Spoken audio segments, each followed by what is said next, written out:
Hello, everyone. Welcome to the African segment of the People's Food Summit that has been going on across the globe. We are very excited to join the whole world in celebrating food. It's so important for us here because our theme is actually regenerating the culture of food in Africa. We believe that most of our cultures are really connected to food and how we relate. And as a people, we've evolved with our food. We also believe this is such an important day because eating is actually an act of agriculture, and how decisions are made around food and how food systems happen in the world and in our continent in particular is very important.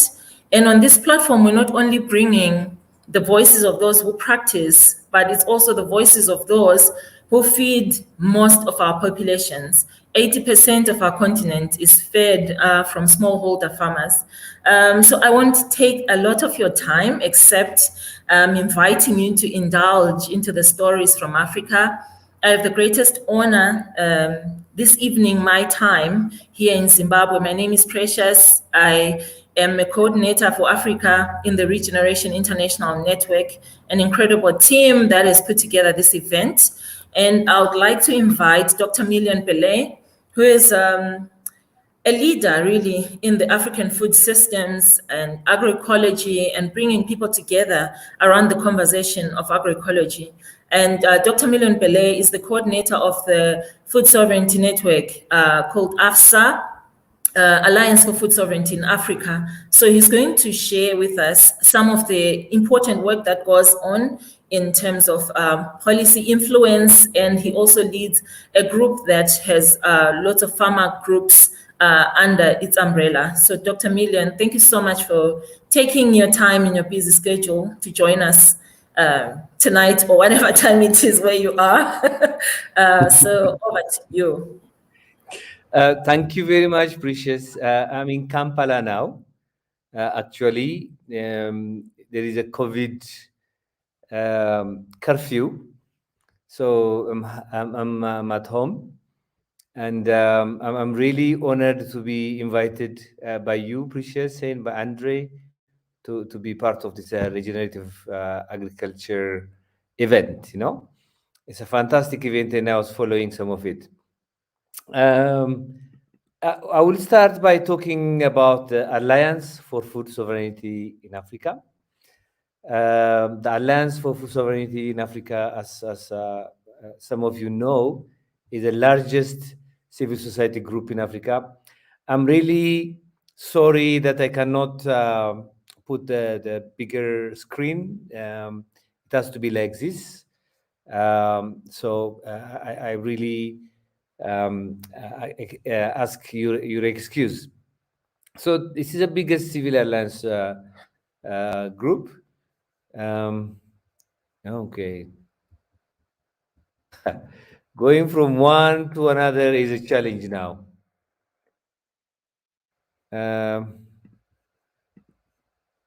How do we go from one slide to another?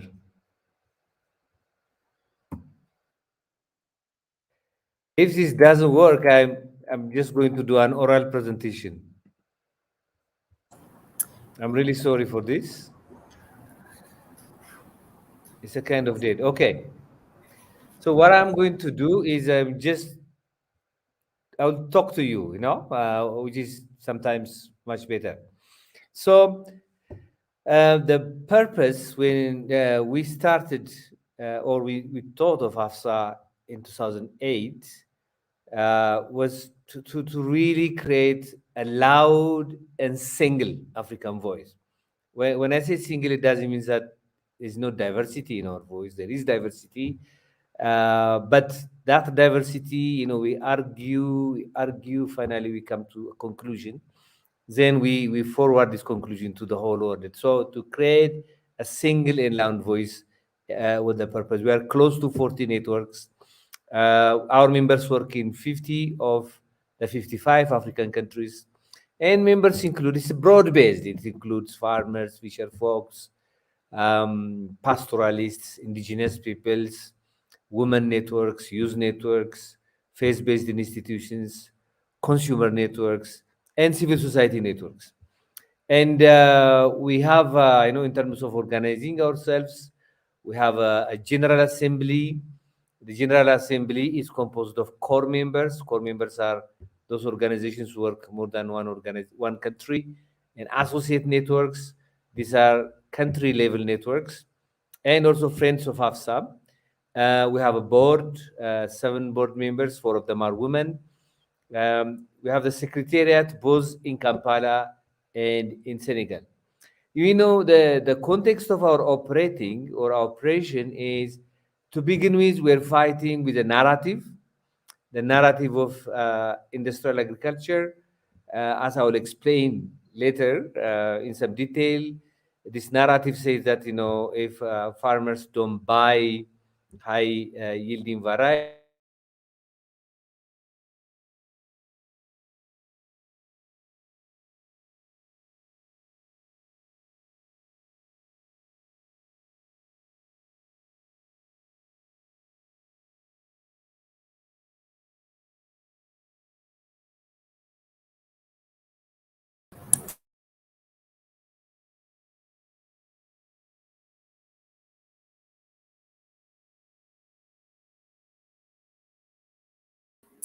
Looks like he's frozen. Precious, you're back on the screen. Yes, I'm back. Million is frozen, yes? Yes. Corey? Yep, he's frozen. Million is frozen?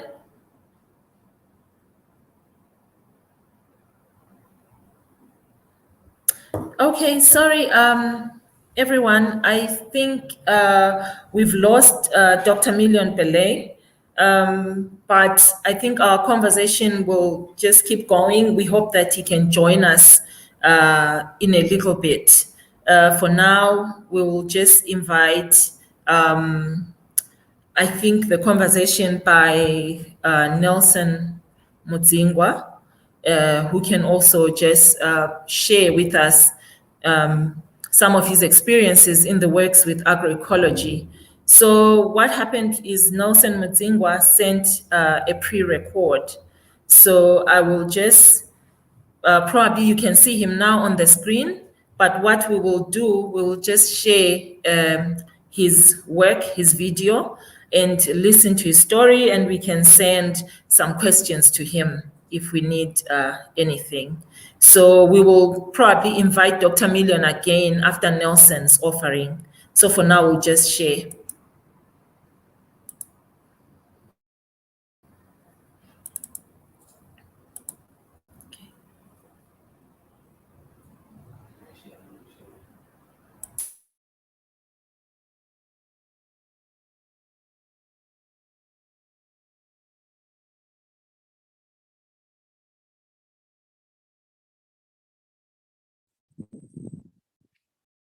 Yeah, thank you very much for giving me this opportunity to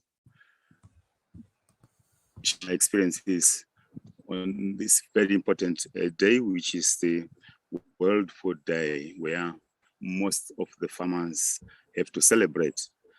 I'm Nelson Mudzingwa. I'm a smallholder farmer based in the Shasha Agroecology School and one of the co-founders of the Shasha Agroecology School, a school that is not of alls, but a school of action. I will share my views on how we have transformed the formerly cattle ranching area into a food forest and how we have achieved localization of food of system based on fundamentals of spirituality and cosmovision.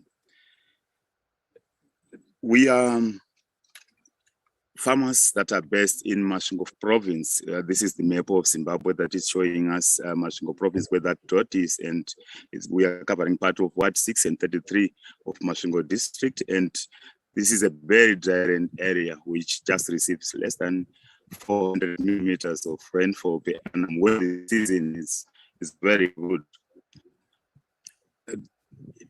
If you look at the catchment area of the block of farms, where there's that red dot is the Shasha block of farms, and just closer to it, there is the Shasha River that flows into a dam that is closer here, which is the Mushu Dam. And This goes into Tokwe, and then it goes into Runde, and then it goes into the Indian Ocean, where you find when rains are being received, usually where there is no agroecology practices, especially on the basis of harvesting water, we tend to export quite volumes of water which we don't benefit any single cent to the Indian Ocean. But the Shashe block of farms, smallholder farmers have transformed an example that is very useful for me to share. We have a total of 380 families that were resettled in the 6 farms on Shashe block of farms, which formerly were just for cattle ranching, and the area that is occupied by block of farms is 15,020 hectares. Each family in this block of farms is occupying 8 hectares of land, which specifically for arable and homestead development. We call this self-contained units, A1 model self-contained units. And gauging on the total area that is occupied by the homesteads and arable, we're looking at around 4,000 hectares of land, and we have spared around 11,000 hectares of land where we graze our cattle, and we graze much of the livestock that we have introduced into the block of farms. We have come from a background that is characterized by farmers that were muted by an organization that was called the Association of Zimbabwe Traditional Environmental Conservationists, whereby this organization fundamentally it was formed to enhance endogenous development, which is development that is based on the fundamentals of why people were just born as Black people, and what is the relationship between the people and the land, and what is the relationship between the land and the seed, and what is that we see when we look around us, and how does that able to transform even our livelihoods. And this belief system is based on the spirituality of and cosmovision, which is based on the 3 worlds, whereby we have the spiritual world, which is the spirit that we cannot see, which we can just believe that there is a spirit which is connected to myself as a mortal being, and that spirit will stretch up to the uppermost spirit of God, and with all the ranks that connects the mortal beings with the social world that touches the values of people, whether black or white, whether Shona or Ndebele, or depending on our clans, but how this natural world. The natural world is all living things, the flora and fauna, and how that is connected to myself, and how communication can be from the spiritual world via the natural world to influence decisions that can be taken by the mortal being, and how now land, which is very, very important, is very particular when we are talking about food, and how that is connected to the waters and our seed resources, and how should we then transform ourselves based on these 3 worlds to achieve total agrarian reform, whereby all those would work towards achieving food sovereignty, because this is what is how we became to be a people to live. And what were the issues that we were, we're using as our mobilization factors? We started to look at how we nurture our soil resources, and how we have to see a living soil achieving the best results that we have to do, and what is our role when we look at the soil. Our role is to feed the soil for the soil to feed the plants. And how do we do that? We had to focus very much on making manure, because it is our duty to make as much manure that we can use to fertilize the soil for the soil to keep on living, because it also needs food like we also eat. Then we also looked at reviving our local seeds and food systems, because we were coming into a new area, but how can we then transform the new area to become a food forest, whereby each farmer is supposed then to have access and control over seed resources, because without access and control over seed resources, it would mean that you are actually a slave within your own community when you depend on buying seed from elsewhere. But you have to live on the seeds that were created by God and put onto your hands. We had also to look at managing the water system, because in a dryland area, like I indicated, that we receive only 400 millimeters of rainfall. How should we manage our water systems? How should we manage the water cycle, and how should we contribute to the water cycle? So our idea was based on harvesting as much as possible every single drop that will come onto our place. We also looked at cutting down of indigenous trees. Like here, I'm just seated outside, where I'm seated under a shade of an indigenous tree, and that value the indigenous trees provide onto the mortal being is very important. Like the oxygen that we are breathing is just coming from the indigenous trees that we were created along with, and helping us to achieve our living as mortal beings.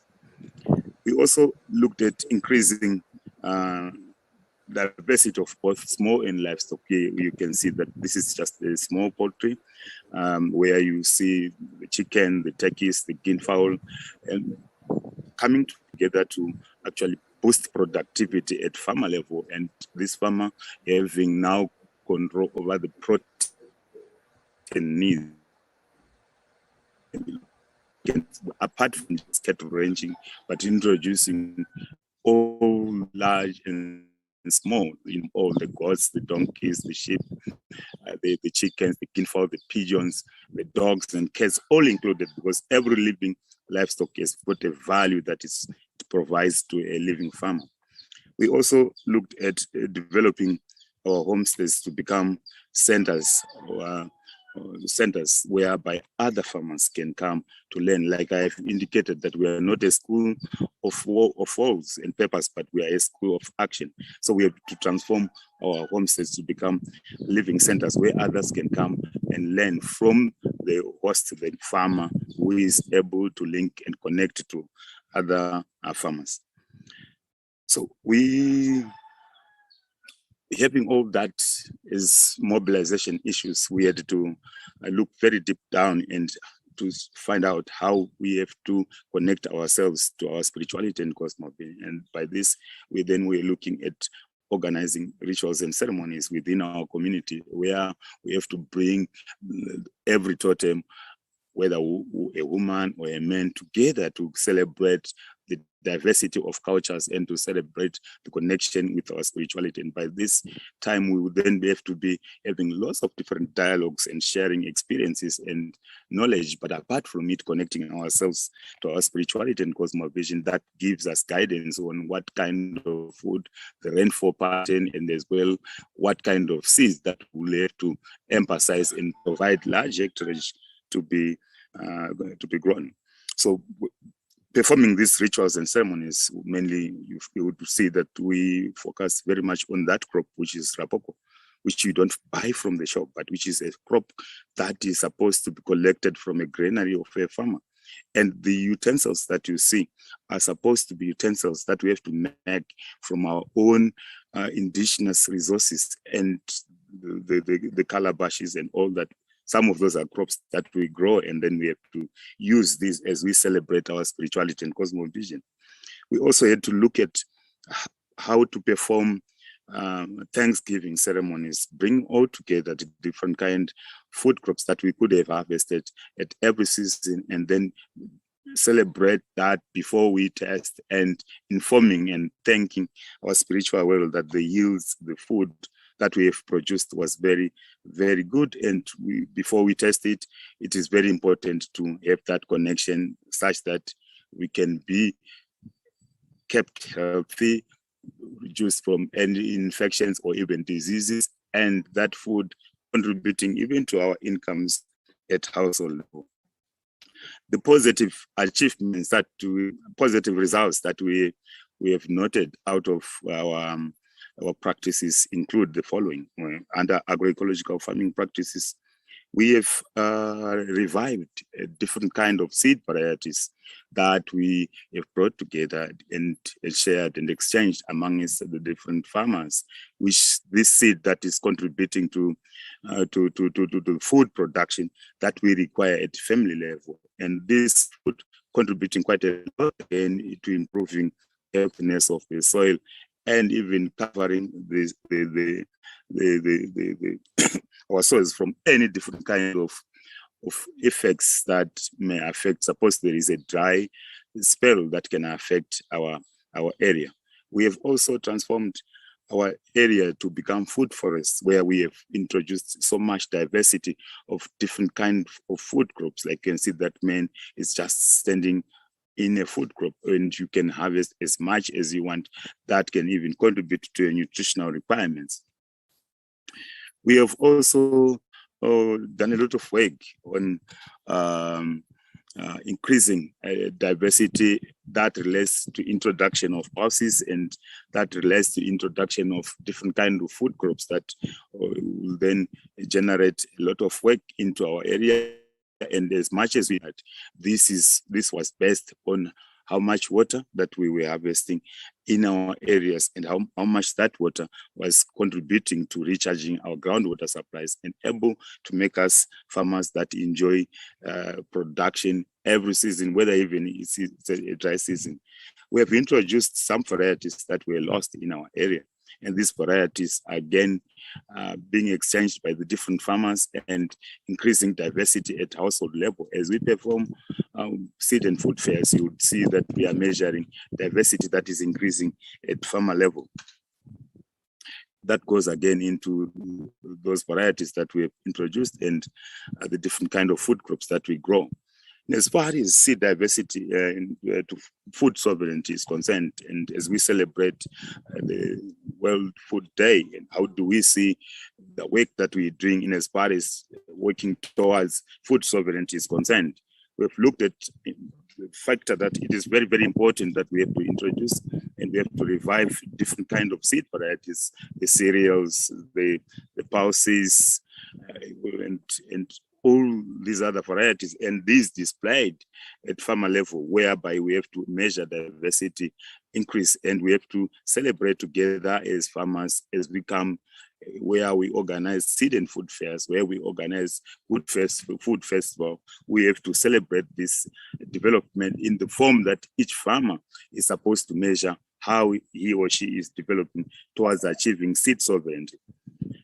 As you can see, we have also integrated a lot of different age groups and also policymakers as we celebrate the issue of seed. And we also introduced the participation of youth via the schools, such that at least once they see, we catch them young, and then they can be part of the process that will help develop in the future generation and then be expanded in the different kind of communities.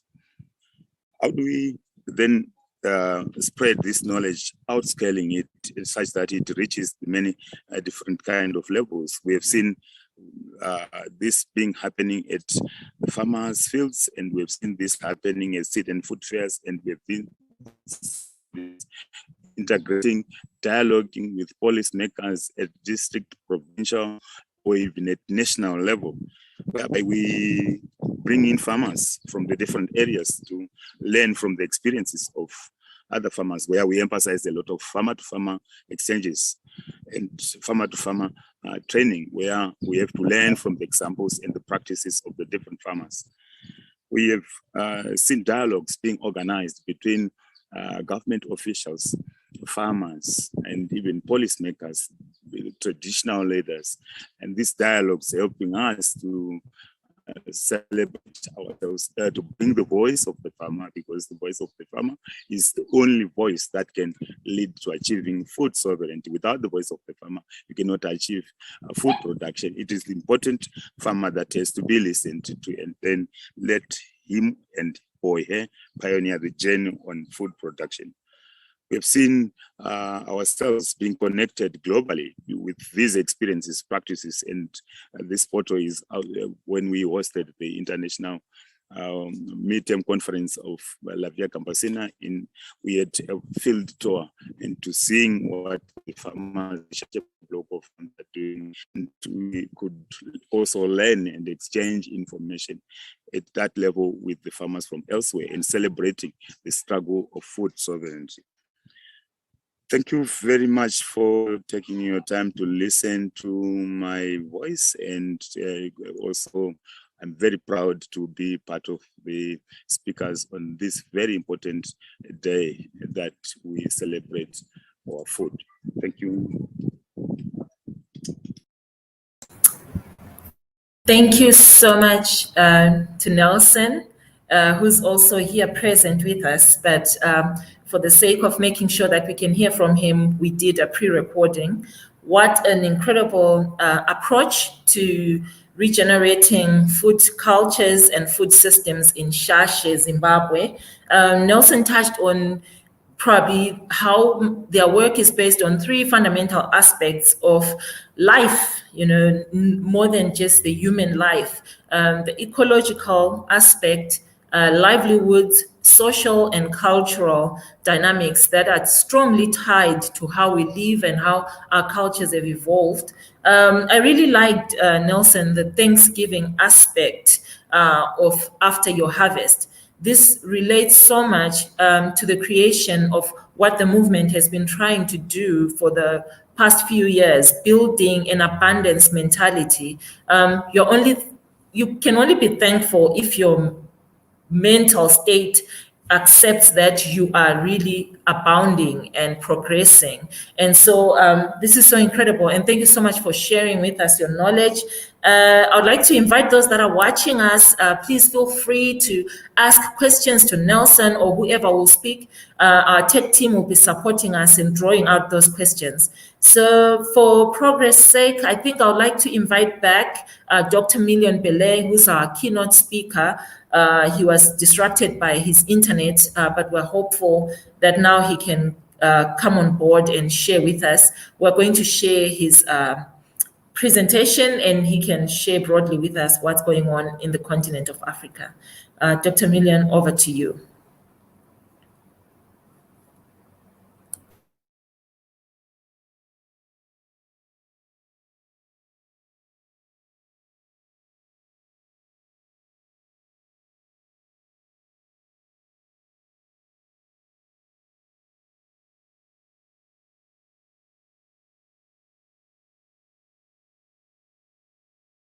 I think you're muted, Dr. Belay. Please do unmute yourself.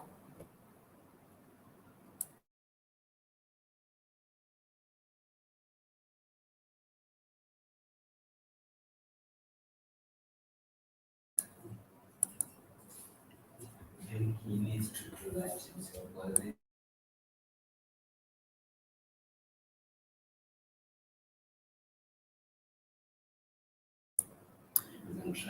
Okay, Million is muted. Okay, I'm sure he will unmute very soon, and we'll get to hear from him. Otherwise, please feel free to engage and ask questions that may be directed to Nelson, or general questions about the culture of food in the African continent. Let's just keep the conversation going. There's I'm really sorry. I have no idea what's happening. I think those who are watching from probably out of Africa, they have to appreciate the kind of challenge that we are having here. Thank you very much. Can we go down?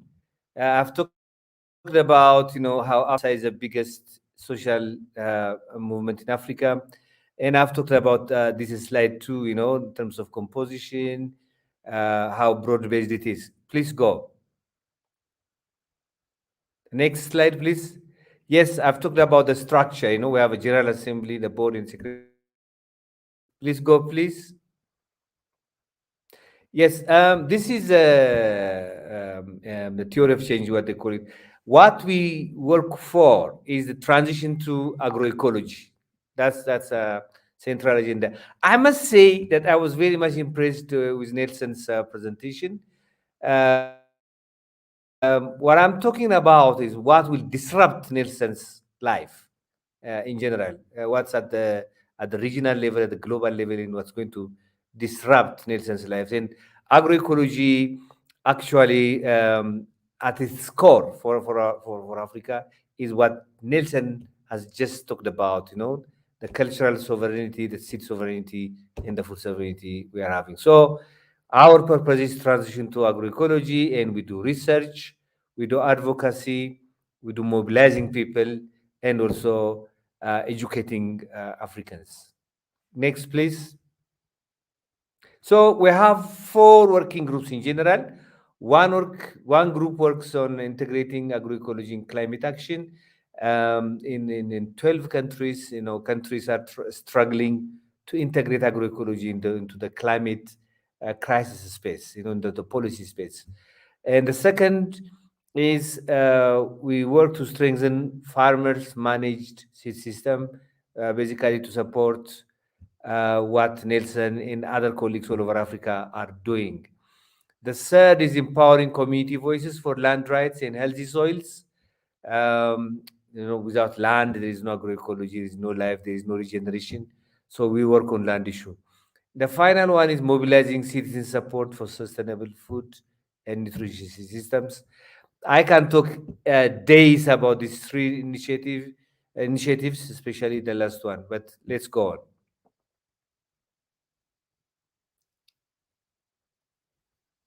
Yes. So, what is the challenge in general? You know, the challenge that we have is whether we like it or not. You know, population explosion. I'm not an alarmist on population, but we still have a growing population. We can't deny that. Land and forest in Africa is rapidly decreasing. Biodiversity is decreasing. Cultural erosion. This is at the heart of what Nielsen presented, and is at the heart of mine also. Especially the gap between the youth and the elders is hugely worrying. So cultural erosion is worrying.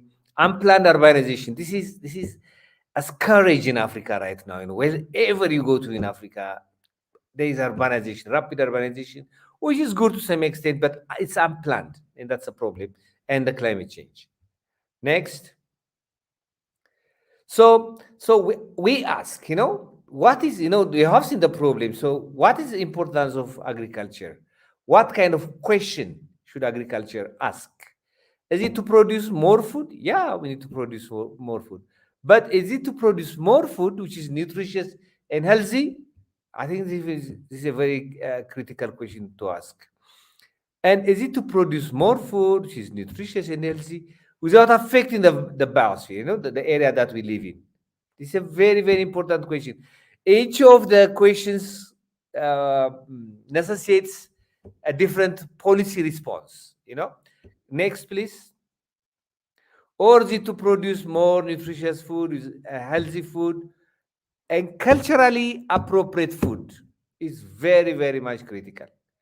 And the final question is it to produce more food, nutritious food, healthy and culturally appropriate food without affecting the biosphere and in a just way. Justice is important. The right to food is very much important. So if we ask the last question and produce a policy or a strategy to answer the last question, there we are in the right direction. But mostly, the productivist paradigm, as we see, is trying to answer the first question and is not answering it even very well. Next, please.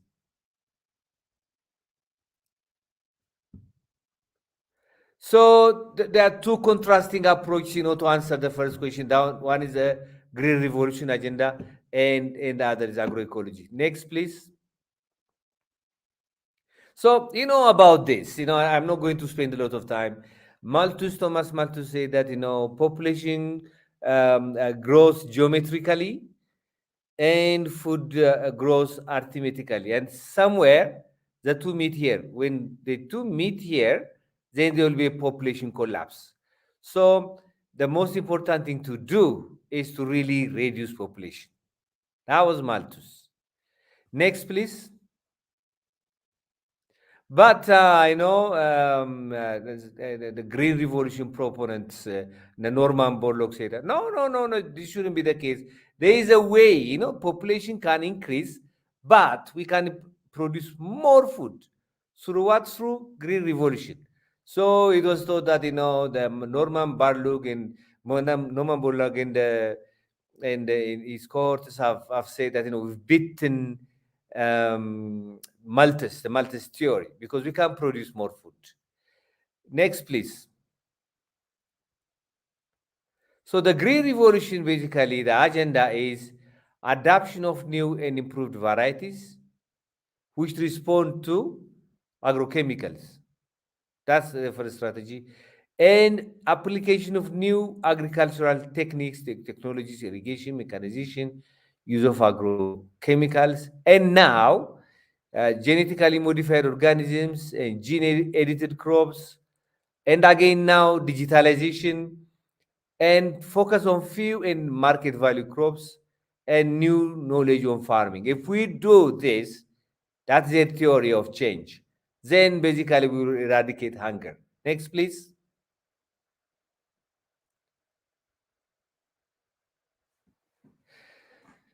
Next, please. Yes. So by the way, in 1960s, they tried the Green Revolution um, in Mexico, Egypt, Turkey, Thailand, Vietnam, and Korea. But the main country when we talk about the Green Revolution is basically India and Pakistan. Next, please. And the crops are right. So what has happened? What has happened in India? In India, due to the Green Revolution, what has happened is, to begin with, it favored farmers who could afford high yielding varieties, agrochemicals, machines, and irrigation facilities. It's not for everybody, it's for the rich farmers to begin with. And it's not only that, it indebted farmers, and these indebted farmers lost their properties and migrated to cities. And the new monocrops, the rice and the wheat, the new crops, and maize in Mexico, they faced resistance to pests and weeds, and it resulted in ecological disaster. That's very much documented. Vandana Shiva has written quite a lot about this issue, and you can read her books and understand. And it oriented to cash crops, basically, and not food for domestic consumption, and it resulted in nutrition and health crisis. Where it has happened to the large extent in Punjab. There was a cancer crisis there, and resulted in cultural erosion, because when we lose our seed diversity, our seed varieties, then we lose our culture. When we lose our biodiversity, we lose our culture, as you know. Next, please. So in Africa, they say, the Green Revolution has worked in India. Even they had to borrow some schools to really store some food.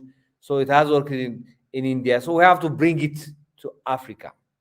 So in 2016, um, about 100 of us sat together and tried to identify what are the narratives which are leading the Green Revolution in Africa.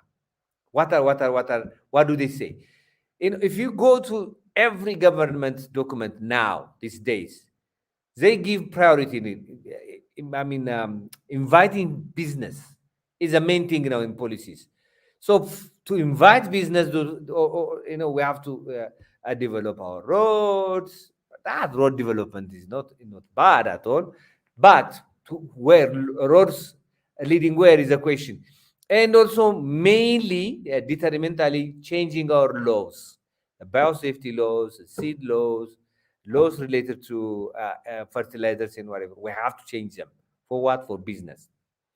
And they say that the narrative that farmers' seed is part of the problem and should be replaced by patented hybrids. Where Nelson has shown us the diversity of seeds. So these are the problem, because they don't produce more, because this is a productivist paradigm. So they have to be replaced. And the problem is calories. The problem is more food, more maize, more wheat. So problem is calories, so more calories are a solution. Land in the hands of farmers is oh my God. Land in the hands of farmers is not productive. So we need to produce to give land to those who can produce on it. Knowledge comes from science, science and technology, but the knowledge of people, indigenous people, local communities, is relegated and is not considered. And it's possible to produce one fits all solution. And the other narrative that I didn't include it, I include here is agriculture has to be market oriented to benefit people. Otherwise, people cannot benefit. So these are the narratives. Next, please. And who is making this narrative a reality in AFSA, an organization called AGRA. By the way, this diagram is really telling. It has come from one of the companies, Syngenta Foundation in Mali, and they call it stages of agricultural intensification. So the lower bit is backward, the higher bit is advanced. So the advanced, but the backward is agronomy, soil and water conservation, using open variety seeds, using manure, all this is backward. What is advanced? Advanced farmers are those who use genetically modified seeds, integrated solutions, and post-harvest storage. Post-harvest storage is not a problem, but what kind is a problem? So basically, the kind of agriculture that we call agroecology or regenerative agriculture is relegated as backward. This is their agenda, by the way. Next, please.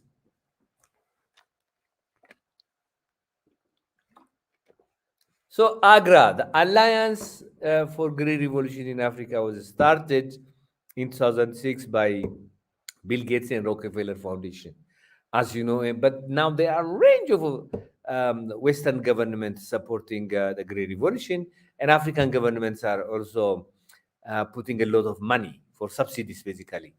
So 2/3 of the funding is from the Gates Foundation. So the goal is to double productivity, double income, have food insecurity for 30 million smallholder families, and African governments are putting a lot of money. So these are the countries which are still getting money from the AGRA. I think Zambia was dropped and it has come back, but the others are still there. Next, please. So has this succeeded? Has AGRA succeeded was a question quite recently, and a range of civil society organizations, both from Africa and Germany, have done an intensive research, two rounds of research basically, and it has showed that there is no evidence of 100% increase in productivity. Maize, I think everywhere it was favored only 29%. Overall staple yield is only 18%. And it's actually the increase even in the 29% is through including more land for agriculture instead of productivity from a land. So there is no evidence of income doubling. Poverty is still high. No evidence of improved food security. And resulted in erosion of local varieties everywhere. I think the other really bad impact of the Green Revolution agenda through AGRA is changing our biosafety laws all over Africa, changing our laws related and regulations related to fertilizers, and changing seed laws. And they have even written the agricultural policy of Kenya and Nigeria. So the policy influence is very high, and they are doing it also at the Regional Economic Commission level and also at the African Union level. Next, please. So since Green Revolution has never worked in India and other Asian countries, and has not worked also in Africa because it was tried the last 15 years, what is the solution? We say it's agroecology, and basically it's a change that brings sustainability and resistance to all parts of the food system. It's a science, it's a practice, and it's a social movement. It's a science, it's cutting edge science. It's a practice with a range of practices, but people usually neglect the justice movement. We emphasize the justice movement because we are struggling with these forces who are trying to transform African agriculture to the direction that they want. So the social justice movement agenda is very, very critical. Next, please. So quickly, it's an integrated approach that applies ecological and social concepts to the design and management of agricultural food system. Next.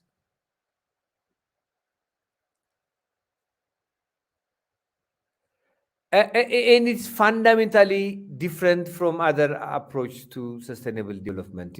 Climate smart agriculture, sustainable intensification is very, very different because it's bottom up in territorial process, helping to deliver contextualized solutions to local problems. There is no blanket solution. Next, please. And also, its co-creation of knowledge is very, very much emphasized in agroecology. Science is not thrown out of the window, and the knowledge of the people should come, and they need to co-create knowledge. And it empowers producers and communities, agroecology. Next, please. And it's not tweaking, it's a transformative agenda. That's very, very much important to realize. And the explicit focus is on social and economic dimensions. Quite recently, the United Nations Summit on Food Systems, one of the failure was there was a science body advising the whole process. And the science body is composed of natural scientists and economists. There's no social science there. But agroecology emphasizes on social science, and it focuses on rights of women, youth, and indigenous people. Continue, please. Next.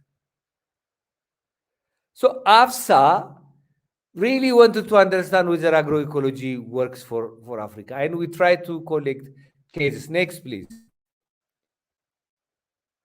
So we collected cases from almost all over Africa. I think the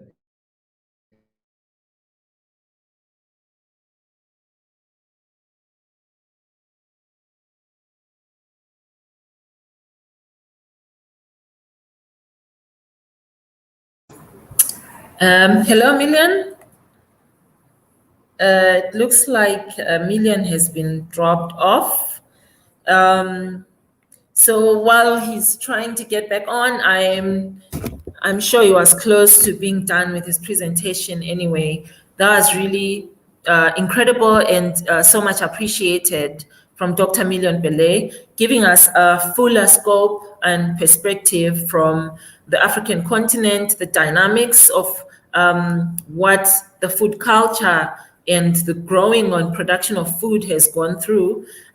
He shared mostly zoning on the Green Revolution, which I'm sure when the leaders initiated it, I'm sure they had good intentions, but we are seeing trails that have been leading to degenerating our food cultures and leading to failed farming systems. So Dr. Million was expressively sharing that and how agroecology has been instrumental in bringing the transformative work. Okay, got Dr. Million as sort of commenting and really appreciating what you're doing.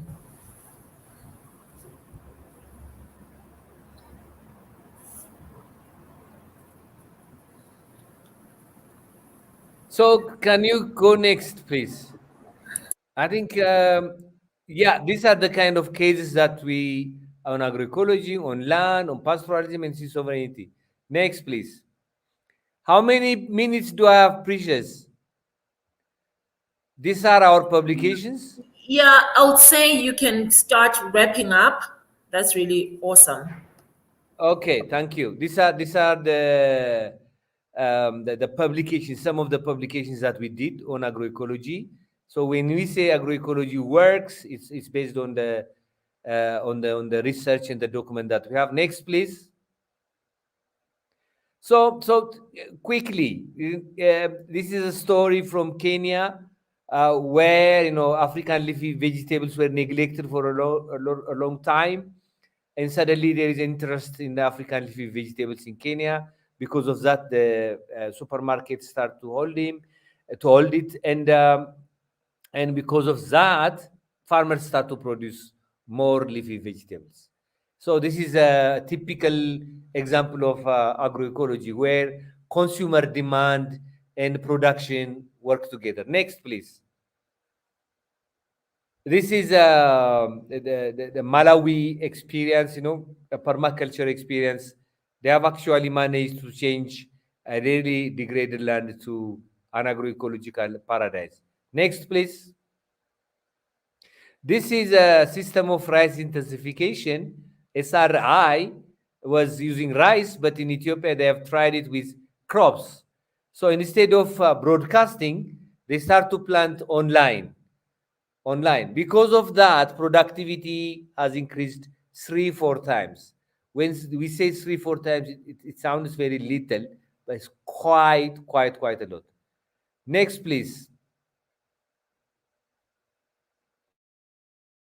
Next. Yeah, this is my one of my finals, the last 2 finals. This is an experiment done in Ethiopia. Go up, please.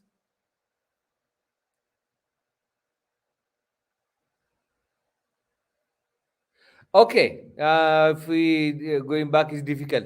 Anyway, the key finding is that agroecology. Oh, so agroecology increases productivity, increases income in the community. It improves soil.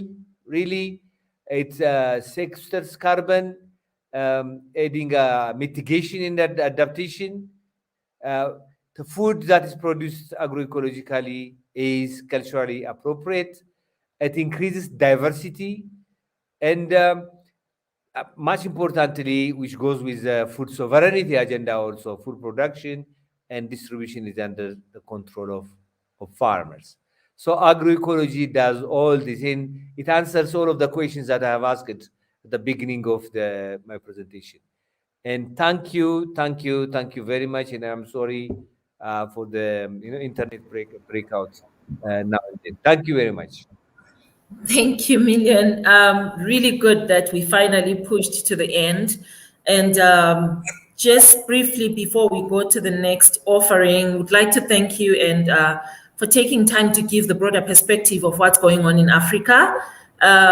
Most importantly, on the importance of how agroecology is leading in the regenerating or bringing back food systems that will actually work for our people. And one of the reasons why we made the summit according to time zones with all the beautiful challenges that we're facing is to honor the diversity of the spaces of food and spaces of agriculture. And having a broad perspective of the African people is also as important as having everyone else who's brought their voices, especially through this summit. So we can never thank you enough. And again, we are also appreciating the idea of not only focusing on nutrition and food, but also health, because I think food has been manipulated so much to just nutrients and things that are vitamins and whatnot. But then if you say healthy food, you're talking of a much bigger thing, which is the base for where that food is coming from and what is it also contains and what it means to the people that are consuming it. So instead of feeding the world, I think we're bringing back the language of communities nourishing themselves by changing the trajectory of the place of the farmer. Thank you so much, Dr. Million. Thank you. So appreciated, man. So appreciated. I think we're going to go to the next person, who is Dr. Plaxedis Chitiyo.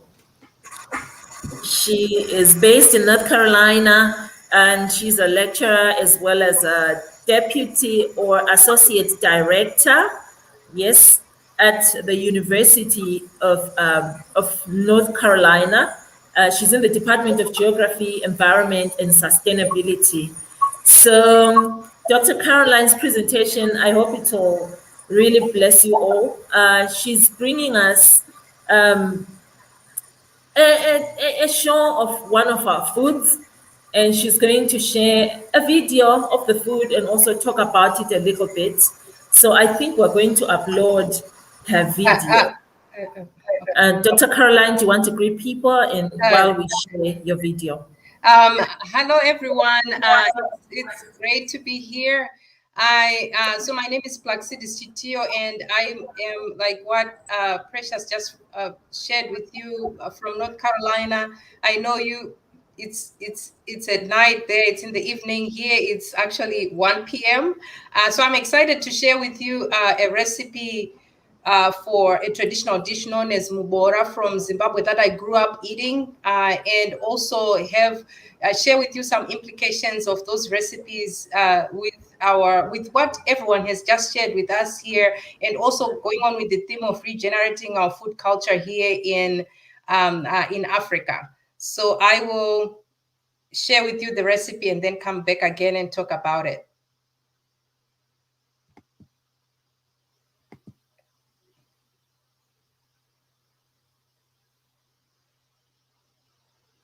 Hello, everyone. My name is Plaxidis Chitio, and today I'll be sharing with you a traditional dish from Zimbabwe called mubora, or pumpkin leaves. This is a seasonal dish that is usually prepared during the rainy season when pumpkins are in season. Here are the ingredients that we use to prepare mubora, and we have some tomatoes. So I chopped a medium-sized tomato, and I chopped half an onion. I diced it, and then we have about 2 tablespoons of oil, and then I have a couple pinches of cornmeal, white cornmeal, in this little container, and then I also have my pumpkin leaves. So I cleaned the pumpkin leaves. I cleaned them in water, and then I air dried them. And then after I've air dried them, I also have to prepare the pumpkin leaves because they have spiny parts. And if you look closely at the pumpkin leaf at the top end of the stem here, you can see that it curls outwards. So you have to pull it backwards like this to remove the spiny parts. So that's what I did to all these pumpkin leaves that are in this bowl. And then after this, you then go ahead and once you get rid of these spiny parts, you just throw them out in the trash, and then you go ahead and then roughly chop these pumpkin leaves. So now I have roughly chopped my pumpkin leaves, and this actually is 6 cups of pumpkin leaves that I've roughly chopped. And I just wanted to point out a few things because pumpkin leaves can be spiny. We also add, when we are cooking the pumpkin leaves, you can either add cornmeal to soften it up, or you can use bicarbonate of soda. So you're going to use like a pinch of it to soften the pumpkin leaves. But I also want to let you know that during the, a long time ago, for example, when my grandmother was making this dish, she would use ash from maize cobs that would be soaked in water, and then she would strain the water and use that as the liquid in addition to the liquid, so that it then softens the pumpkin leaves. And also I have here a small pumpkin. So there are different variations of making this recipe, making this dish. You can add a small pumpkin that is still tender and cut it up. You can add some flowers, some pumpkin flowers as well to brighten. They really brighten the dish and give the young pumpkins also give it a texture. So now I brought my ingredients all to the stove. So what I did here is I boiled 1.5 cups of water, and then to this 1.5 cups of water that I've boiled, I'm going to just add a couple pinches of the cornmeal to really soften the pumpkin leaves. And then after that, I'm going to add the 2 tablespoons of oil. in the water that's boiling. And then what I'm going to do now is I'm going to add the pumpkin leaves into the pot. After adding the pumpkin leaves into the pot, I'm going to add tomatoes. I'm going to add the onions. I know some people prepare this dish without onions, but I always want to just mine with onions. So I'm putting onions in there, and then I'm going to close the lid and let this simmer and wilt down for about 5 minutes. Now the dish has wilted down. As you can see, everything has wilted down after 5 minutes. And what I'm going to do now is I'm going to add a couple pinches of salt. I forgot to do that at the beginning when I was adding the cornmeal and before I added the pumpkin leaves. So after adding a couple pinches of salt, what you do is you stir again, and you can see from the dish that all the liquid that's in the pumpkin leaves is coming out. And so I would leave this for another 5 minutes for it to really cook through. But this is a really simple dish that you can make and have this as a side dish with your enchima or sadza or ugali. So here's our finished product, mbora pumpkin leaves, and it smells really good. I just also wanted to share, so you can have this with, like I said, with enchima, ugali, or sadza in Shona, which is it looks like mashed potatoes, but you're using cornmeal. And so how you can have this to add on some additional flavor is you can put it, I'm just showing you here, you can have a couple drops of lemon on it, or you can even add some buttermilk on it as well, on top of the pumpkin leaves. I hope you enjoyed this recipe and will try it sometime. Thanks for watching.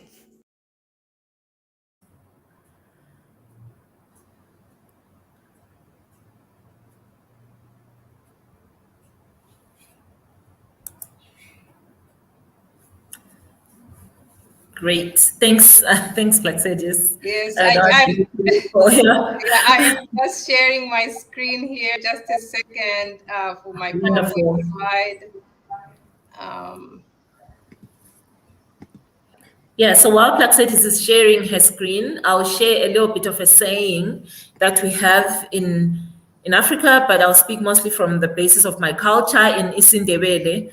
We have a saying about when visitors come to your home, that everyone who comes to your house must be fed. And the saying goes, I'll use the English first and then just give you a bit of the Ndebele beat while she's figuring that out. It says, a visitor's tummy is nothing but as big as a goat's horn. So those who know a goat's horn, it's very small. And so the saying just means just be generous. When a person comes to visit your home, they surely won't finish all your food. So now you know what to feed your visitors when they come. You can make them bora dish. So for interest's sake, I'll say it in isiNdebele. Isisu somhambi asinganani, singangophonjwana lwembuzi. Over to you, Plaxedis. Thank you. Thank you so much. Can you all hear me? Yes. Yeah, okay. Yes. Thank you so much, Precious, for sharing that. And so the title of my presentation is Seasonal Traditional Food Delicacy from My Mother's Kitchen. And actually, I have on this image, you can see the pumpkin. So in my backyard, I live in the US, but I still prepare these foods. And actually, pumpkins are in season right now here in the US in the fall. And so I was able to get some of those pumpkin leaves. And just, a layout of the ingredients and how I did this, and also showing you here an image of the ugali or sadza or nchima with the finished product of the pumpkin leaves. So this one I used with the flowers that I was talking about, and these are I must put a side note here that these are male flowers that I used here, because the female flowers is where you get the fruit. So some, benefits of this dish is the nutritional content. So you can see here that 1 cup of cooked pumpkin leaves has 50 milligrams of calcium, 170 milligrams of potassium, phosphorus, iron, and folate. And these are really beneficial for our health, right? So the calcium for strong bones, our heart, muscles, and nerve function, the potassium regulation of heartbeat, proper functioning of nerves, the phosphorus really making up that structural component of the nucleic acids, the DNA and the RNA, which are very important for protein synthesis in our body, and also part of the DNA, part of our heredity, and strong teeth and tissue repair, and then the iron for immune system, energy, and then the folate, really important for especially pregnant mothers, to reduce the effects of birth defects in the brain and the spine. But then I also want to say that this, though we are saying, these traditional recipes, including the one that I just shared with you, they are really connected to bigger issues. And we saw from Dr. Million Bilay's presentation, from Mr. Nelson Mudzingwa's presentation, that there is so much more. So when we do produce this food, we have to prepare it in such a way that it nourishes our bodies, right? But then you also find that there are bigger issues. Today we are celebrating the World Food Day and saying that 40% of the world population cannot afford a healthy diet. And we find that those people that, Dr. Million Bilay was talking about, that those pastoralists, those fishermen, the smallholder farmers who are producing all this food, they don't have it. Sometimes they are silenced by the bigger corporations that want to dominate the food industry across the globe. And so then we start talking about promoting food sovereignty, right? Promoting those, when we talk about these recipes, they're uplifting. This is just part of the conversation when we talk about food sovereignty, promoting those healthy and cultural appropriate foods, and also linking into the sustainable production methods. So you can see here on this picture that I have, they call this here the Three Sisters, where you have your maize or your corn with your pumpkin, as well as with your beans or cowpeas. That's a production method where you are having your cowpeas or your beans, fixing nitrogen in the soil, and you are intercropping. You are introducing biodiversity versus maybe just growing that piece of land with just corn. And so we are looking at how do we regenerate the soils, right? I could remember going, when I was growing up, I grew up in Mutare, Dangamvura, and we had a piece of land where my mom would grow, all these vegetables. That's where we would get the pumpkin leaves, and to see the connections. It was, I remember just going into the fields and seeing a mosaic of plants in there. So you are regenerating your soils, but you are also defining your own food systems. When you uplift these recipes and how to prepare these different foods, these traditions, we tap into the traditional knowledge systems, and also defining what we want, and also this touches on the issues of land, the land rights that Dr. Million Bilay was talking about, water use, as Mr. Mdzingwa was talking about, how they are making sure that they have enough water resources, and also tying into the livelihoods. And so this really promoting those people who are mostly impacted by poverty and hunger, and using that bottom-up approach to uplift them, and so that they are able to participate in the different food systems. But then there's another aspect of sustainability, right? When we are looking at, economic, social equity, environment, and aesthetics, and all this have actually been covered with the previous speakers. So when we look at things like climate change, when we are growing food and promoting food that's local within those different local areas, we are reducing those food miles, growing foods that are adapted to that particular climate, reintroducing those indigenous varieties in our communities. That's adaptation to climate change, and also eating what is in season. And so we end up having a wide array of food that's available, which is also better for us in terms of our diets. And I really liked the piece of that would fall under aesthetics, where I think it certainly looks much more appealing. I don't know if you guys remember one of the images that Mr. Nelson shared, where a farmer was standing in front in a field with so many different types of plants, that it's aesthetically pleasing to the eye, but also connection to the spirituality, to religion, to who we are, to our different cultures. All those things actually come up. They are much more magnified when we talk about these traditional recipes that we have. So in conclusion, I just want to say that this People's Food Summit, is showing us that the future of food is in our hands, and to see the work that AFSA is doing, the work that Mr. Nelson Zingwa is doing together with the other smallholder farmers in Africa, and really promoting those reconnections that we have to who we are, our traditions, our resources, whether land, making sure that people have access to land, those land rights. The different groups are represented, the women who are, really make up much of the labor force, for example, in Africa, in terms of, agriculture, and for each other. So one of the things that came out from the presentations was there's this idea of cultural erosion, right? So we need to bring that back. And I just thought I would, end this presentation with the food for thought from one of our renowned musician. He passed on in 2011, Oliver Mtukudzi, and he has a song called Tsikadzedu. And this song, he gets into, so he's talking about saying that how long are we going to run away from ourselves, giving an analogy of someone that you cannot run away from your shadow, or from who you are. And this is, one of those things that really addresses the issue of really getting reconnected to our culture and addressing that cultural erosion. And so he says, what happened to our culture and traditions? What happened to our food? And he starts naming these different types of food: the spider plant, the cowpeas, the dried vegetables, and the pumpkins. And then he ends up in one of the refrains in the songs. He says, "Be proud of who you are and where you come from.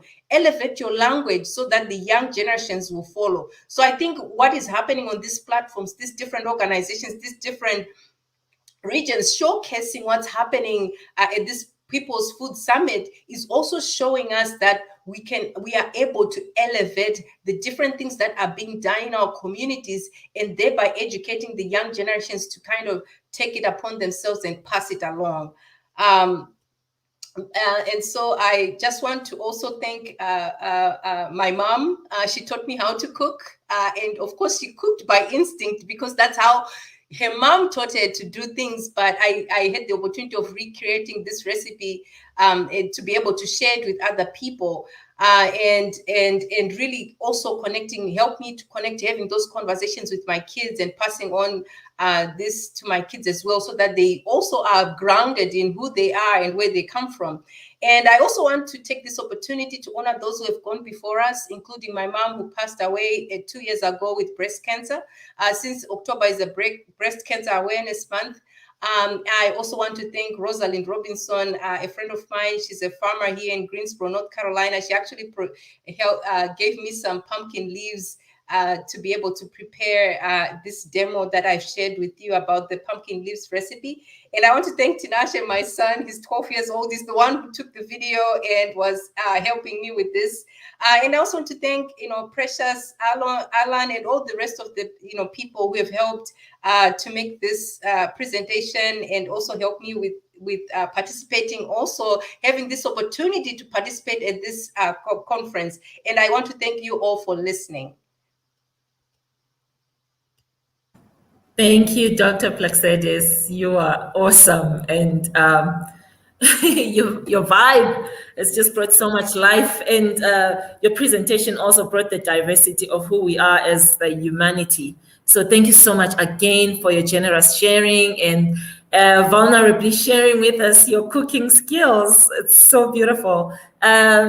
I think this might be the time for us to share, after that strong statement that you've shared with us, this might be an appropriate time for us to share our regenerative pledge. Corey, I'd like you to place it on the screen, and in solidarity with the whole world and humanity, this is our pledge. So I will read it as myself, but this is from Regeneration International as our team.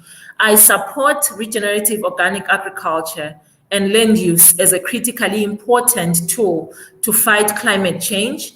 And I want my nation's leaders to support, facilitate, and invest in regenerative agriculture in order to draw down climate destabilizing carbon dioxide and sequester it as carbon in the soil and literally save humanity. So thank you so much for that pledge.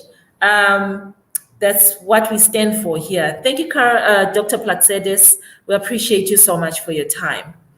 I'll go quickly to the next presenter. I'll invite Mr. Kiyimba Mugaga, all the way from Uganda. He's from Uganda and he's coordinating a network called SCOPE, which deals with schools.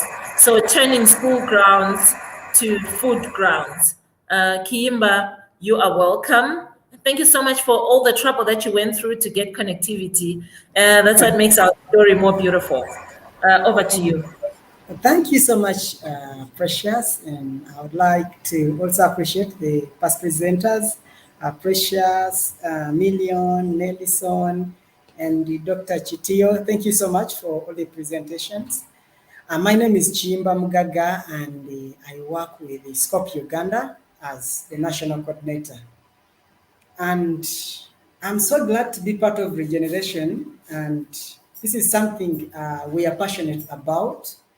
We work with young children, and it has been really amazing to see how these children transform and develop a deeper care for the environment. So let me share my presentation.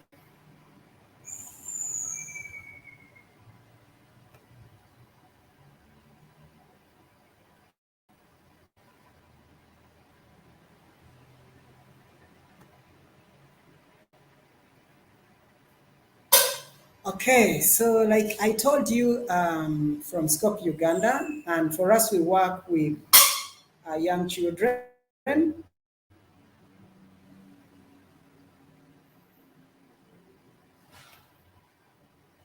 We work with young children in schools.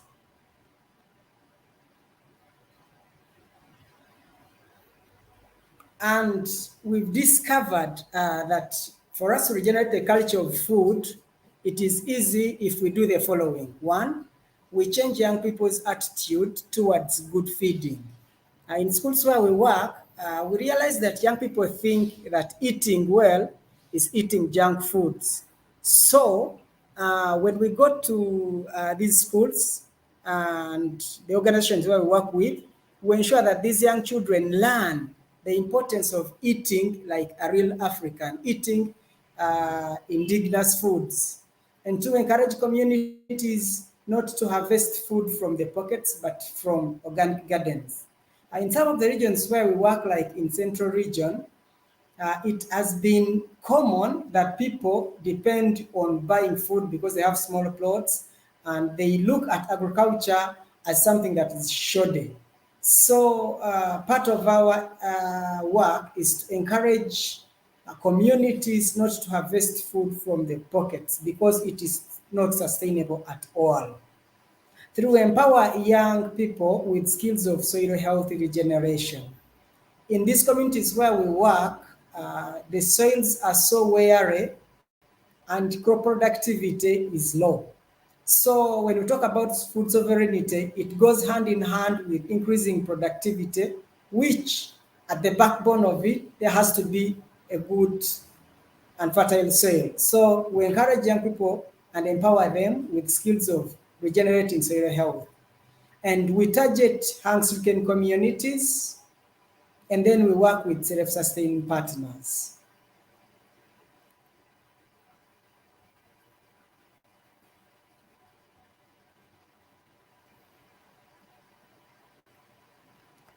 And as we work with these partners, our call is that we know the future of our planet lies in the hands of young people. And that is why our network looks at schools as entry points to communities. So in these schools, we work with partners to create food hubs on formerly barren grounds.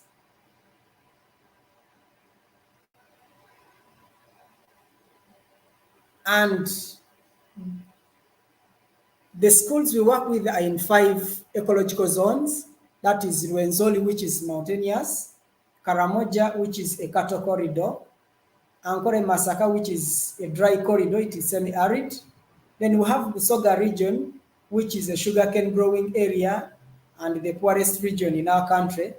And then we have Central region, which is so much fragmented with small pieces of land, and it is a little bit peri-urban. And then we have reasons for working in these unique ecological zones. One, these ecological zones are hang-stricken.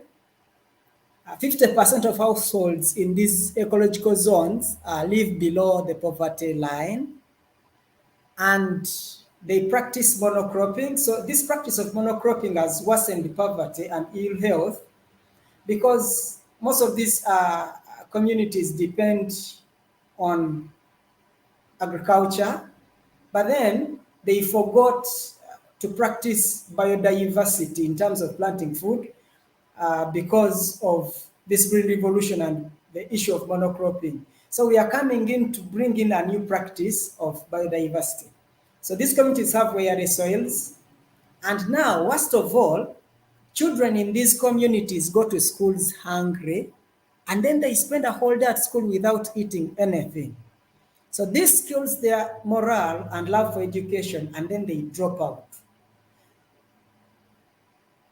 So, and when they drop out, they don't even have practical skills. So now, this is how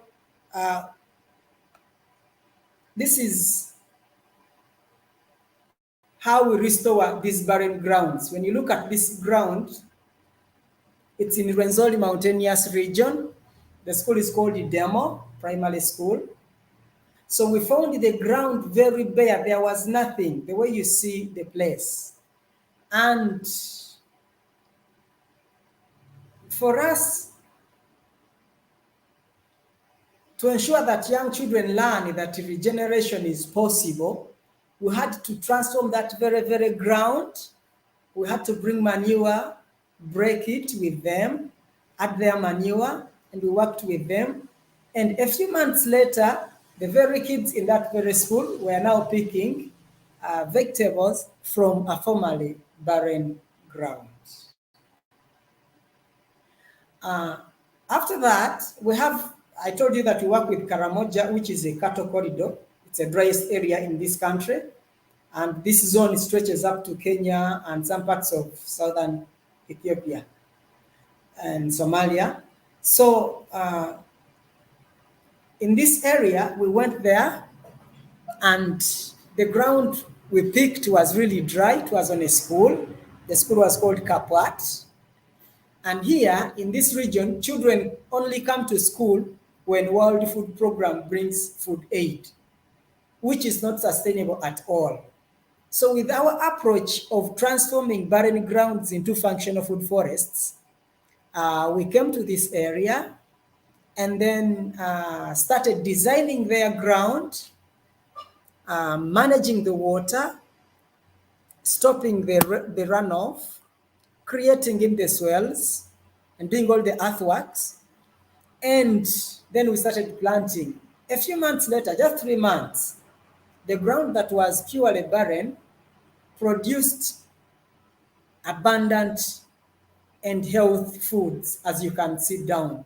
So the children here are now beginning to really appreciate the fact that they can produce food on their ground and stop depending on food aid from World Food Program. And in this community now, a number of sustainable partners are coming on board to replicate this work, which is actually a good score for us in regenerative agriculture. Here is another school. This school is in Ankole Dry Corridor. So the school was really barren. Most of the people here, they are pastoralists, so they depend on animals. And what we did was to bring manure. As you see the children, they brought manure. And then we started transforming this very, very ground. And then in 4 months, there were beans, maize, and a diversity of other crops on that very ground that was purely barren.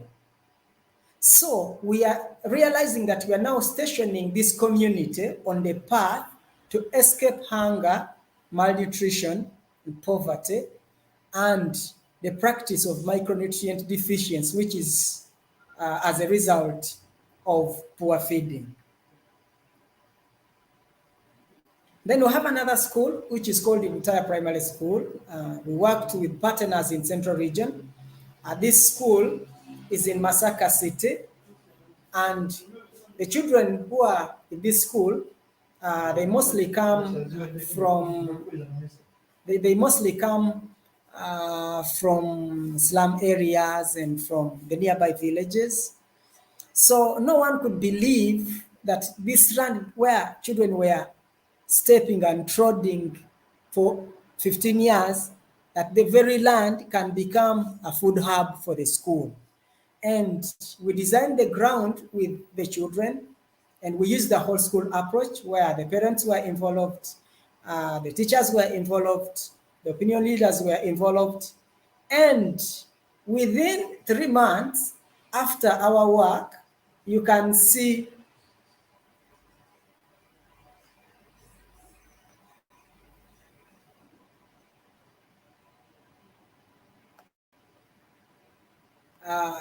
within 3 months, there was a thriving food forest on that very ground.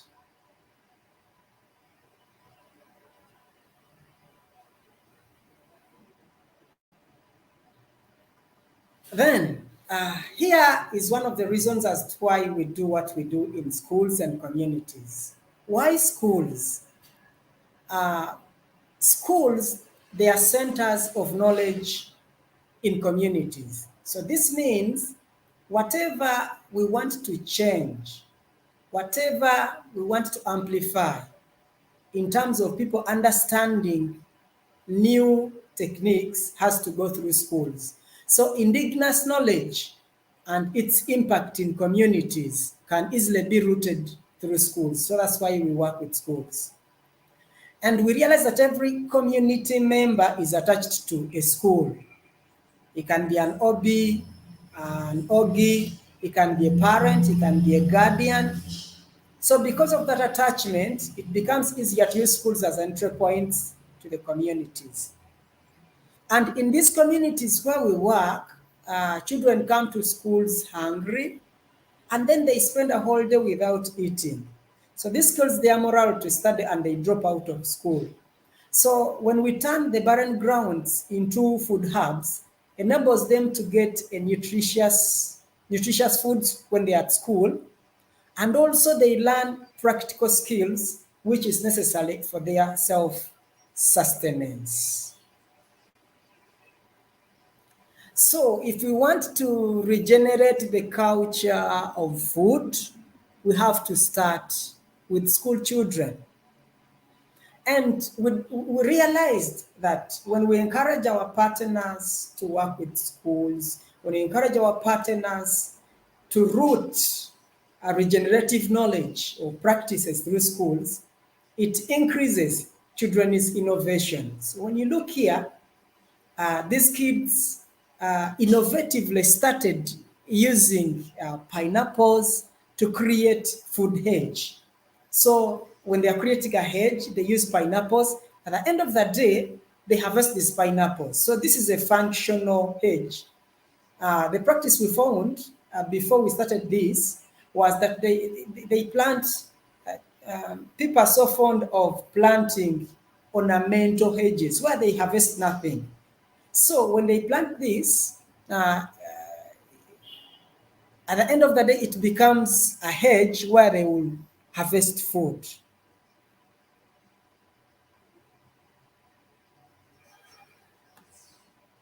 Okay. And I told you that we work in this region called Busoga. This is a sugarcane growing region, and people depend on sugarcane growing. And this is the poorest region because an acre of sugarcane is sold at less than $100. And it takes 18 months to grow sugarcane.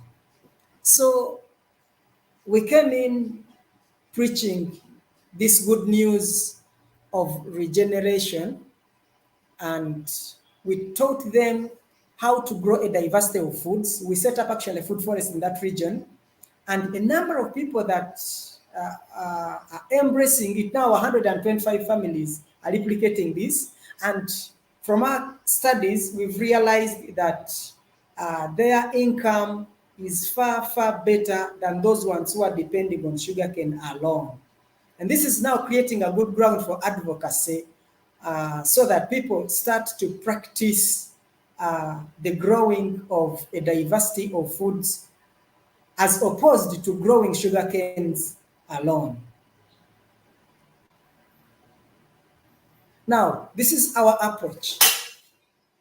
Our approach is we use a whole school approach where parents, teachers, children, and other school stakeholders are involved in the design process. So when we go to a community, as we work with our partners,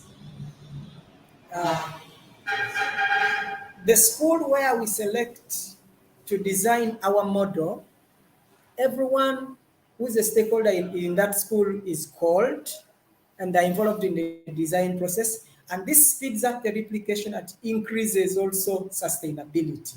So,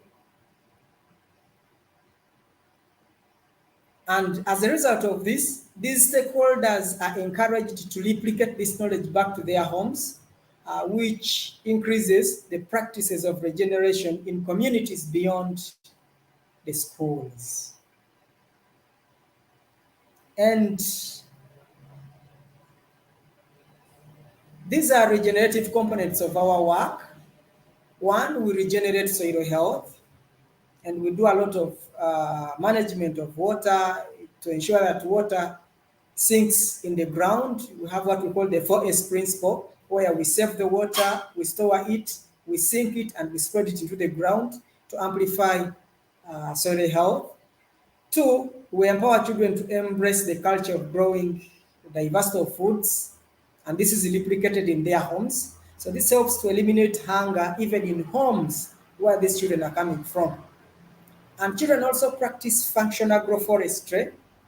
So they grow functional trees in their homes. And we've discovered that this improves the general livelihood of the families where these children are coming from.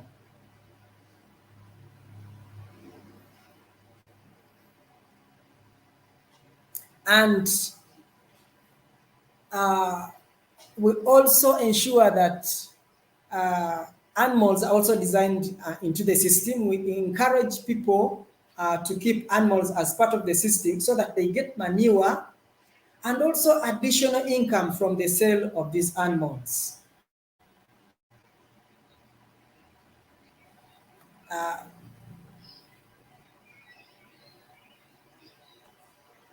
Precious, how much time do I still have? Gaga, I think I was gonna say, can you please start wrapping up? Okay, Yeah, okay, so thank that you. we just push through since we had some tech challenges in the beginning. Okay, okay, okay. So Yeah. our impact, this is our impact. For us as a network, we've extended the knowledge of regenerative farming in over 150 schools within the last 5 years. And our target now is to reach 500 schools. And I know with the passionate partners, this will be achievable. Now, 5,400 school-going children now are getting nutritious meals during school time from these food forests, and 30% of these are now replicating these skills in their homes. And for us to look at this as a plus for our work. And now, 3 districts requested to partner with us so that all the schools within the districts are designed as models of regenerative agriculture. Can you consider the next slide as a wrap-up, please? Yes, and Yeah, okay, thank you. you. Okay. And in this, we are encouraging what we call a whole or a health food basket. And in a healthy food basket, this is how it should look like. And we demonstrate this when we go to the communities. And lastly, as I wind up, this is our call to the world, that we should keep pushing and building the culture of growing our own foods throughout the generations to come. And through this, we will have to be in a good health and live ecologically sustainable lives. Thank you so much. Stay blessed. Okay, Thank you so Precious. much, Kiyimba. Really incredible. Thank you. Appreciate your contribution tonight. And I'm sure those who want to follow can always follow up with you through Scope Uganda. And this will also remain online for people to continue seeing and getting some information. So welcome again to all our viewers, those that have joined as we're progressing. We have some on YouTube and some on Facebook Live. This is the People's Food Summit conference that's going on online, and we are on the African segment. We've had incredible lineups, so I hope you can go back and watch the other things that are behind that you haven't seen. For now, I'm going to invite Mamadou Fall. He's the director, executive director for the Innovation, Environment, and Development in Africa. It's called IED Afrique. So it's written in French. Mamadou, I translated it for you. So you can always go ahead and say, well done, Precious, for translating. Thank you so much. He's our brother from West Africa and is bringing the West African experiences. Over to you, Mamadou. I'm sorry you may have to be a little rushed, but I'm sure you'll manage with the time that we have. Do you want us to share the screen for you, or you're good to share? I will try to share my screen. Okay, we have backup for you in case you're not, yeah. Just tell me if you see my screen sharing. Do you have my screen? That's good. Okay, thank you very much. I am so exciting and happy to be here celebrating Food Days. And I'm happy as well to be part of this trip. So I think it's a very nice moment for sharing different experiences. And what I retain is, if you hear the previous intervention, you see that we are in the same way. So we have the same experience, even if we are working in a different part of this continent. I'm convinced that if you organize this kind of events, it gave us more opportunity to see how we could develop our collaboration and our partnership. And I'm so happy to be part of this exciting exercise. So I will quickly share our a short presentation regarding what we are doing here in West Africa. So as Precious said, my name is Mamadou Fall, and I am the executive director of a Senegalese NGO based in Dakar, but working in several countries in West Africa, Francophone countries, as you can guess. And we are working in several places. So we are creating in September 2005, but we took place of the dryland program of IIED implemented in 1993 in Sahel, working on how to promote the participatory learning approach or rural approach, the PRA. The first year of experience of IIED was to try to develop the tools regarding the PRA. And since 2005, we have become an independent NGO dedicated to find a new way of making development fair and more sustainable. So we are working in different thematics like environmental climate change, sustainable agriculture, and green economy, and all. So, but during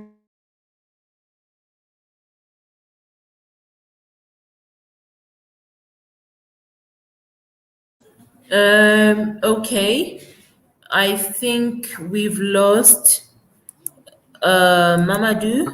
with the iron network, agriculture network. You hear me? Okay.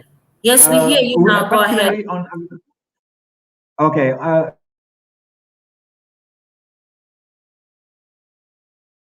This network since more than 20 years. But since 5 years, we also secretary in West Africa. And Agriculture Network is a vibrant network working on promoting sustainable agriculture. And we develop networking in West Africa and in other countries like India, South America, Peru, Brazil. And we have as well sharing our experiences by publishing 7 thematic quarterly magazines. Name it LESA, Low External Input in Sustainable Agriculture. So LESA in West Africa and Farming Matters as well. As Farming Matters is our international magazine that we try to use for sharing knowledge. We work on capacity building through the capitalization of experience, training on agriculture and advocacy. So regarding our thematic, I will just give you a big overview of what is happening in West Africa. So if you want to talk about food, we couldn't talk about food without thinking about food system. Food systems are central in our life, our well-being and our society, as you know. And this is particularly people working the percentage of population make it living from food activity. So while food production is growing strongly, the share of people exposed to food and nutrition insecurity is high and increasing. So for us, it is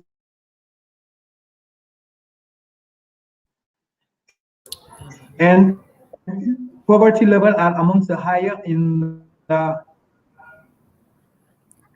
Mamadou, Mamadou, yeah. can I disrupt you a little bit? I think it will help if you take off maybe your video because there are some pieces that are breaking a little bit. Okay, you're right. Yeah. Okay.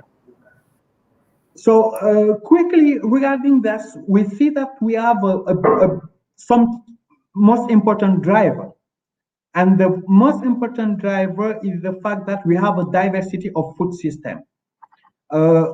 This diversity is being shaped by human innovation based on locally available and adaptive social values, attitude, and culture.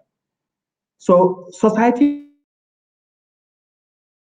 food as a language. So if you go to the Senegal, you will see people eating rice and fish. You will see people eating futu.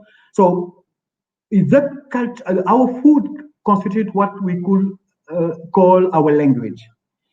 And this result in a great spatial variation of particular food and jet and of different model of production, processing, distribution, and consumption. At the same time, there is a continuous evolution of mixture of food culture. So when we take into account the fact that we have an increasing mobility of people and ideas and a very greater economic openness,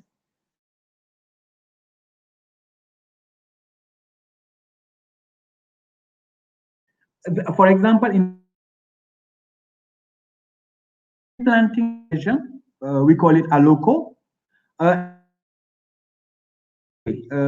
African dishes. It is from Ivory Coast. Also, we in all the country. And at the same time, in the big city, you could observe that brands like Coca-Cola, Frito-Lays, or Kentucky Fried Chicken are gaining a market share, affected consumption, taste, and habit. So a broader society cultural style explains the restaurant and Africa city, and a very important driver in West Africa.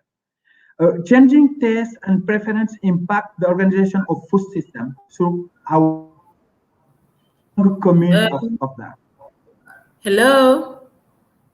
Mamadou, I think your internet is really breaking, and I think it's a bit difficult to follow.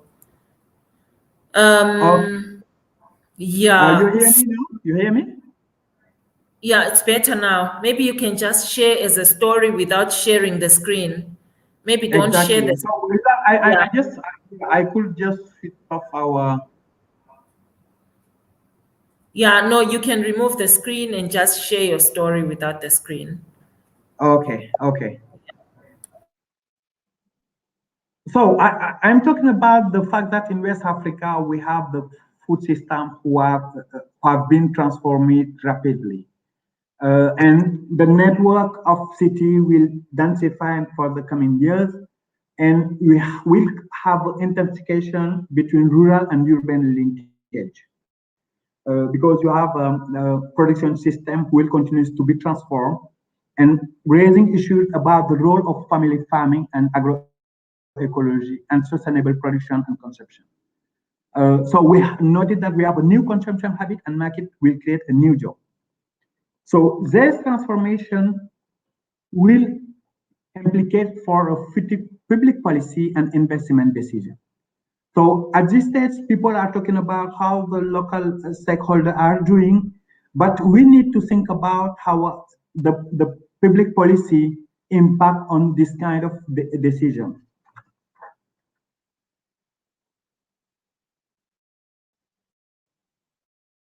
So regarding all this aspect, we see that at the same time, traditional subsistence farmer practice and community are being marginalized, in all this aspect. Indeed, small scale farmer, which provide most of the world food through localizing food system, are largely ignored or actively undermined by governments and corporations. And many development policies are indeed based on the belief that those subsistence production shouldn't modernize as quickly as possible. And they should become fully commercial producer by applying industrial food and agriculture technology that allow for economy of scale.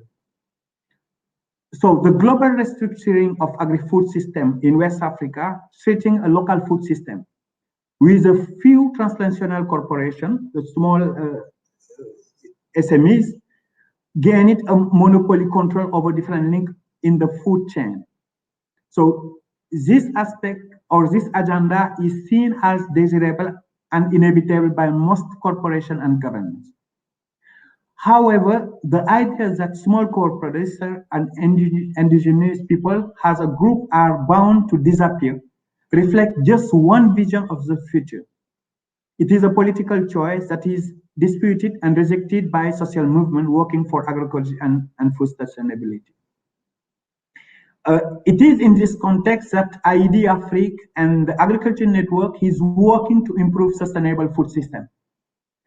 We think that by transforming so rapidly, food systems generate their own imbalance. The need to reduce this imbalance must be placed at the center of food system strategy. And when we would like to address this different challenge, we need to considering technical aspects, political debate engagement, and developing a sharing understanding of the fact and evidence amongst stakeholders, which is necessary to promote inclusive, agile, and transparent policy process, as Billion said previously. And here the Afrique and his partner intend to strengthen the contribution of its activity to regenerate culture of sustainable food through supporting the systematization of practical experiences and do advocacy to promote family farming and agroecology. So building a global effort to enable institutional change toward more democratic foods. And thirdly, influencing the emergence of good practices in less formalized space. When I talk about this, I just think about our different strategy. Because over 20 years of experience, IED and Agriculture Network has developing a particular way of working. And we use different tools for strengthening family farming by facilitate the learning of people who are sharing their experience in agroecology and family farming. And through supporting an actor to tease our key detail that reveal important lessons for a broader audience or facilitating a collective systematization of the experience of a village or an organization. So the process is for us powerful in supporting people agenda and not policy agenda. And the most important thing of our work is to communicate and disseminate grounded experience that we are not only created, but we promote the local paysan or the local stakeholder. So we have three main strategies. And the first one is advocacy. So we seek to amplify agroecology by connecting three dimensions.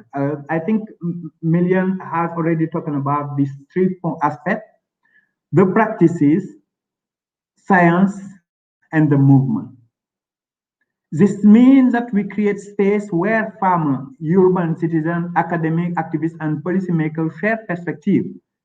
And we promote agroecology as a food system that is based on a dialogue of different types of knowledge and firmly rooted in family farming.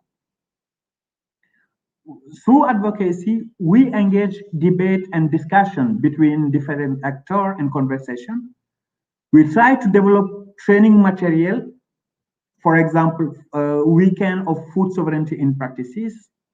We try to organize a field visit with different stakeholders, particularly for decision makers who are staying at the national level and who doesn't know what is happening on the field.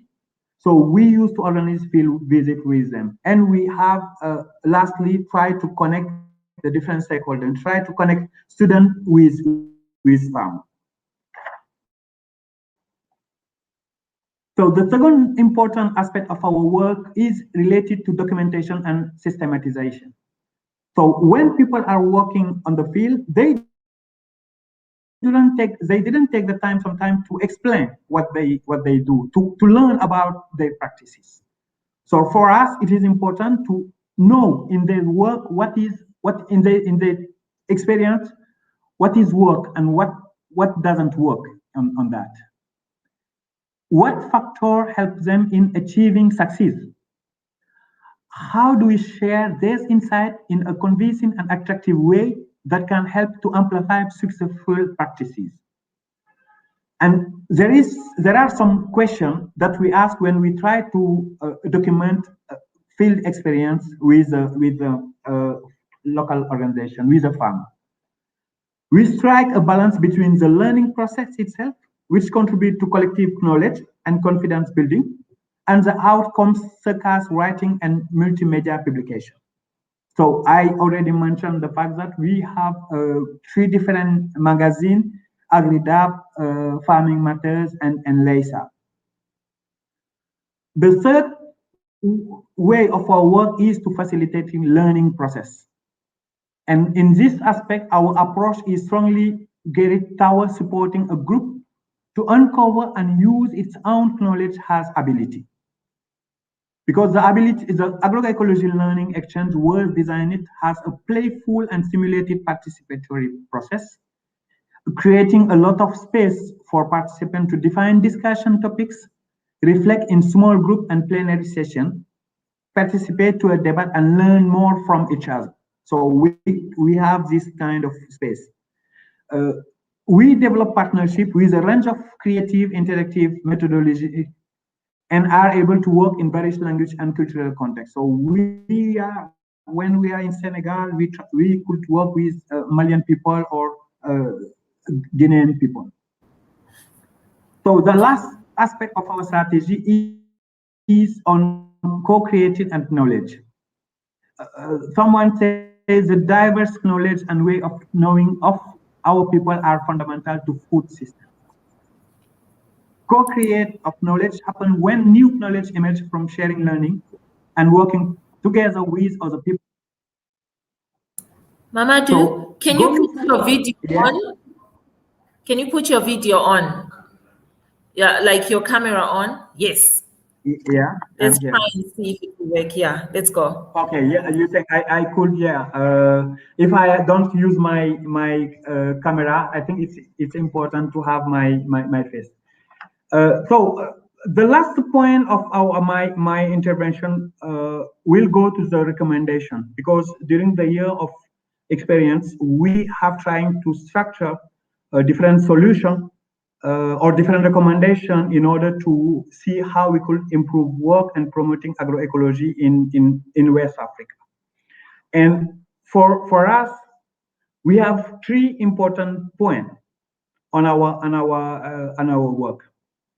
So regarding the contextual aspect in terms of economy and emerging new markets, it is important for us to rethinking about economics, trade, and market. Because a transformative agroecology and food sovereignty seek to reduce dependence of corporate supplies of external input and distant global commodity. So for us, this vision for the transformation of the dominant agro-food regime translates into an approach that emphasizes form of economic organization and regenerate basis of few change. The first one is to try to reduce the distance between the farmers themselves. Generally, the farmers are on the grassroots or on the field, and they are very far from the market supplies. There are sometimes problem for access to fertilizer, grow hormone, or pesticide or credit. So it is important to think about how we could reduce this distance between farmer and the market. But I think it is important to see how we could change the trade rules, when I want to talk about the rule. We don't have a lot of rule who protect the local economy and ecology, because you have products from agroecology who are not really very competitive on the market, because you have the traditional products of agriculture, and it is difficult to see the competitivity of agroecology products on the market. So when we want to see balance between the different aspects. The second aspect of our recommendation is linked to create the development of democracy in food governance. One of our clinic demand of the agroecology and food sovereignty is for citizens to exercise their fundamental human right to decide their own food and agriculture policy. So we used to talk about the democracy in decision, in political decision. For the food sovereignty and for the food, we need to increase or to raise the fact that access to the food is a human right, and people need to access to this fundamental human rights. And when we didn't think about that, it will be difficult to reduce the gap between the need of farmer organization and the decision maker, because we have different dimensions who will impact the farmer agroecology. And food system, democratic design food system governance mean to enabling or make available for farmer and other citizens to take a part of the decision-making process. And we have noted that for this moment, the decision-making is just between the politician or the big corporation or the big enterprise. And for us, it is important to see how, in this process of decision-making, how we could see or how we could hear the voice of the local farmer organization. That's why in Senegal, since a year, we start to organize each year a food festival where you see people from the different regions of the country taking part of these events, sharing their products, sharing their experience with the different stakeholders who come to visit the different products exposed by them. and we have as well a national make it for local products in Senegal. There's two events try to create a link between the decision maker or the different stakeholders and the farmer organization. And the last recommendation is regarding a truly transformation of agroecology. Truly transformation of agroecology aim to rebuild a diversity of decentralization just to access to the sustainable food system. Will enhance the community and social ecological resilience, because with the impact of climate change, we need to see how we could really implement it truly transformative agroecology.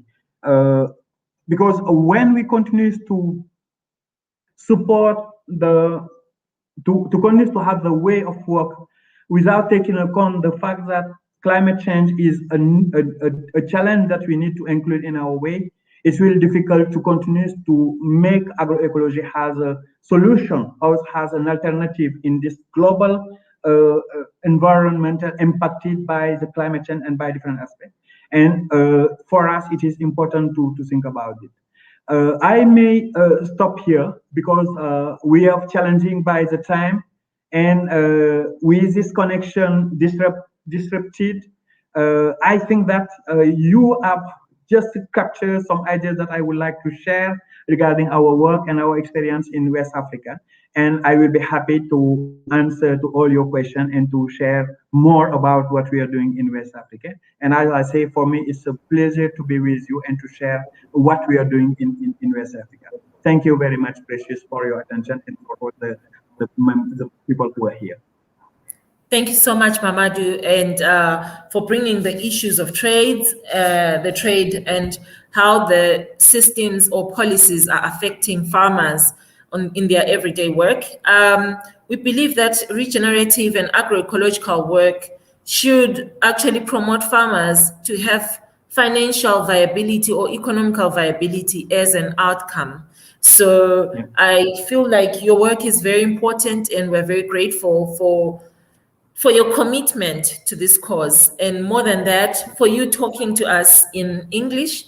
We know that on an everyday basis you speak in French, so we really appreciate that stretch as well. Thank you so much. I'm sorry for my accent as well. I think that it's great. maybe a lot of people are already because I pronounce sometimes a French English word has a French way. Sorry for that. Thank you very much. We really appreciate you. So thank you, Mamadou. Now we'll transition quickly to Ms. Rufaro Makamure, who's going to share, it's a short story that she wrote in honor of food and her memories. So we are going to share the video. I believe that from our tech team that it is ready. Rufaro is a farmer based in Gweru, Zimbabwe. So over to you. I'm not sure if she's online because her connectivity is also a challenge.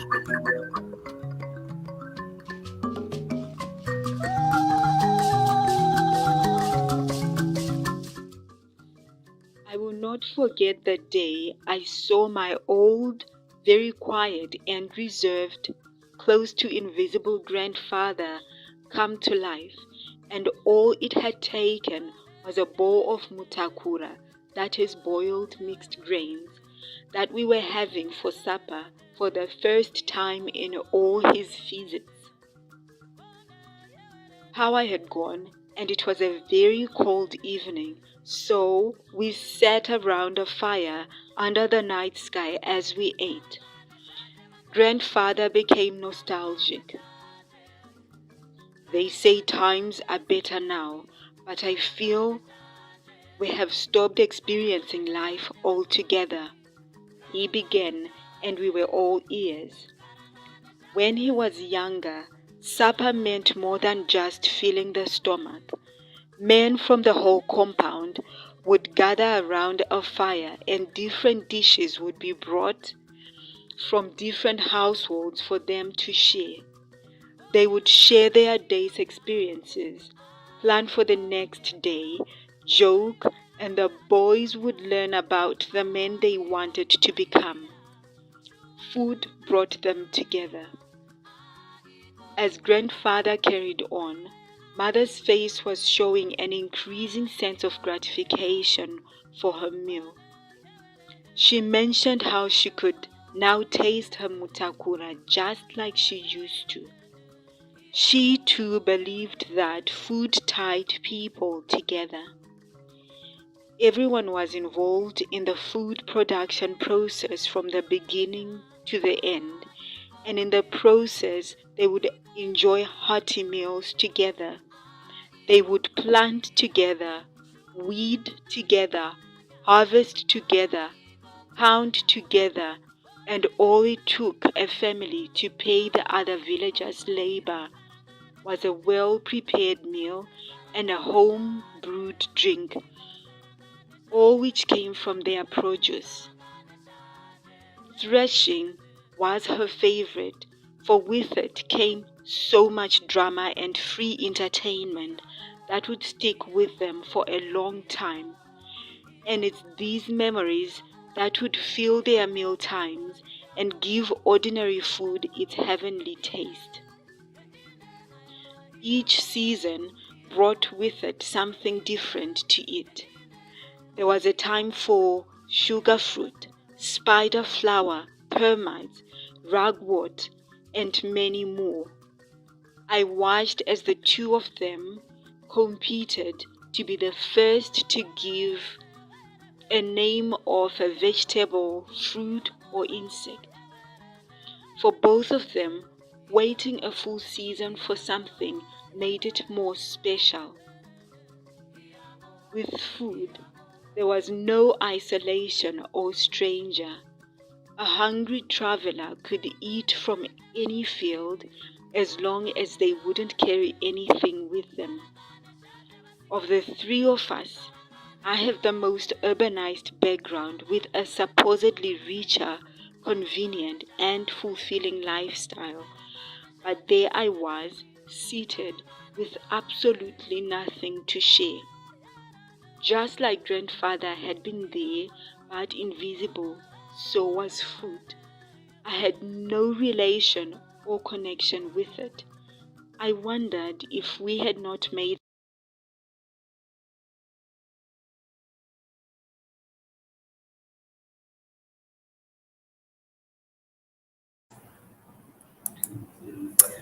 Okay.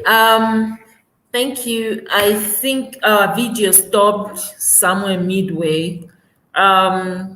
Maybe we can just pass it for now in hope that at some point our tech team can support us. It's a 5-minute video. Maybe before we finish, we can play it again. So for now, let me invite Gertrude and their team to share with us the story of the Good Food and Seed Festival. The person reading that story was Rufaro Makamure. This story will also be available in written form, so you can look out in the next few days. So Gertrude, over to you. Thank you so much, Precious, and a warm welcome to everyone who's watching us on YouTube and Facebook channels. My colleague is with me, Caroline Jacquet, and hopefully the tech team will pin her on the screen. There she goes. Hi, Caroline. Great. So Caroline and I will share with you the story of the Zimbabwe Good Food Festival. My name is Gertrude Sharai Jepson. I work with Pelham Zimbabwe, and with me is Caroline Jacquet. Caroline is with Bio-Innovation Zimbabwe. And together we are part of a social movement which is not registered. These are organizations and individuals that just came together, driven by the passion to help Zimbabweans remember how to eat well, to consume healthy, traditional food that's found in Zimbabwe. So we are here to tell the story of the Good Food Festival, an annual event that has been running now for the past 9 years. And to tell this story of origin, Caroline will take us through the 9 years together. Over to you, Caroline. Thanks, Gertrude, and thanks, Precious, and hello, everyone. I realized that Zimbabwe might be slightly overrepresented in our stories tonight. Go Zim!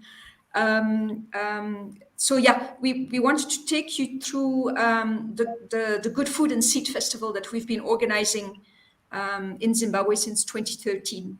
And just wanted to tell you, where it started in 2013. And it basically was a number of people representing organizations and farmer groups and farmer movements and consumer movements who all felt a little bit frustrated by the way food was being talked about in Zimbabwe, because it was always negative. There were stories of malnutrition and famine and GMOs, etc., etc. And we felt it was time to also celebrate our foods. And that's how the festival was born, basically. The aim of the festival has always been to raise awareness among consumers about nutritious, traditional, and organic foods grown in Zimbabwe, to increase their consumption, and at the same time to offer, direct marketing opportunities to smallholder farmers in a fun, entertaining, fresh, and engaging way. So it's about stalls that are selling fresh produce and products and seeds. There's a food court. There's cooking demonstrations and chefs' battles. There's a kids zone. There's lots of live music, as you'll see in the pictures and the videos that we will be sharing with you. That's me done.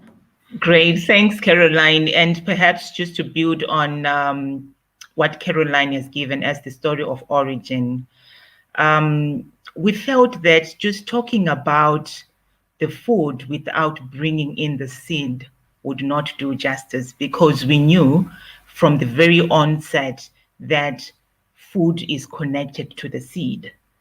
And also knowing that in Africa, we were being onslaughted with these seed policies and farmers' rights being undermined. So we wanted to use the Good Food and Seed Festival as a platform where we could promote farmers' rights, begin to have these deep discussions about the need to grow, save, and exchange traditional seed that is found in Zimbabwe. We wanted Zimbabweans to remember their seed, their heritage, and to also use this opportunity to learn amongst themselves and to share information together. So initially, when we started, the seed was just a small component in the 3-day event that is run on an annual basis. Then we felt that we needed to have a special day where we really focused on the seed. And this gave birth to the National Seed Festival. And the National Seed Festival was really designed to bring farmers from across the nation to come exchange seed, sell seed amongst themselves, but also to begin to include key stakeholders such as seed companies that were producing open pollinated varieties, also including government departments that support the deep work that farmers were doing. We have pictures that show the story of the Good Food Festival from 2013. Perhaps Caroline and I will help to talk over these pictures, because initially it was a PowerPoint presentation, but we had to convert it into a PDF so that we are able to work with it on live stream, StreamYard. So as you see in the pictures, it's really creating that environment where farmers, civil society organizations, and companies, citizens come to just celebrate the seed that's found in Zimbabwe. There's also the concept of re-educating the citizens on the diversity of seeds that we find in the nation. Caroline, do you want to take the next 3-4 pictures to talk about those? Yeah, I think meanwhile you can just keep scrolling so that people just have a quick view. So as you can see, you know, over the years it's grown. So we've got more stalls with a diversity of a larger diversity of products. We've got farmer groups and we've got local businesses represented. As you can see, as we scroll through the pictures, the quality of the products that people are bringing has vastly improved also over the years. We have school children participating now. We've got small livestock. We've got small scale appropriate equipment being displayed. I think you can keep scrolling. So there you can see the equipment. This is the seed aspect that came in after a few years. So now that's when the name changed from the Good Food to the Good Food and Seed Festival. So we have a special day on the second day, but the seed is also, of course, available for swapping and for sale on the third day.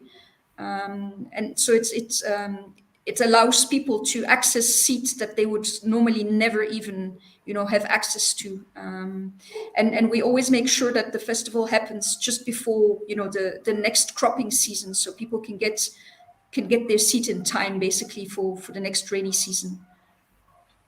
Mm-hmm. And over the years, the idea has been to grow this Harare event so that it happens in the various districts in Zimbabwe. So for the past 2 years, we have been trying out the idea of decentralizing the seed festival so that we reach out to more farmers. The challenge of taking farmers just to Harare, we realized that we wouldn't reach many farmers. So to ensure the learning, to ensure that learning happens across a wider spectrum of Zimbabwe, we piloted the idea of decentralizing the Good Food Seed Festival to be held in different districts in Zimbabwe. And as you know, we are working in different contexts.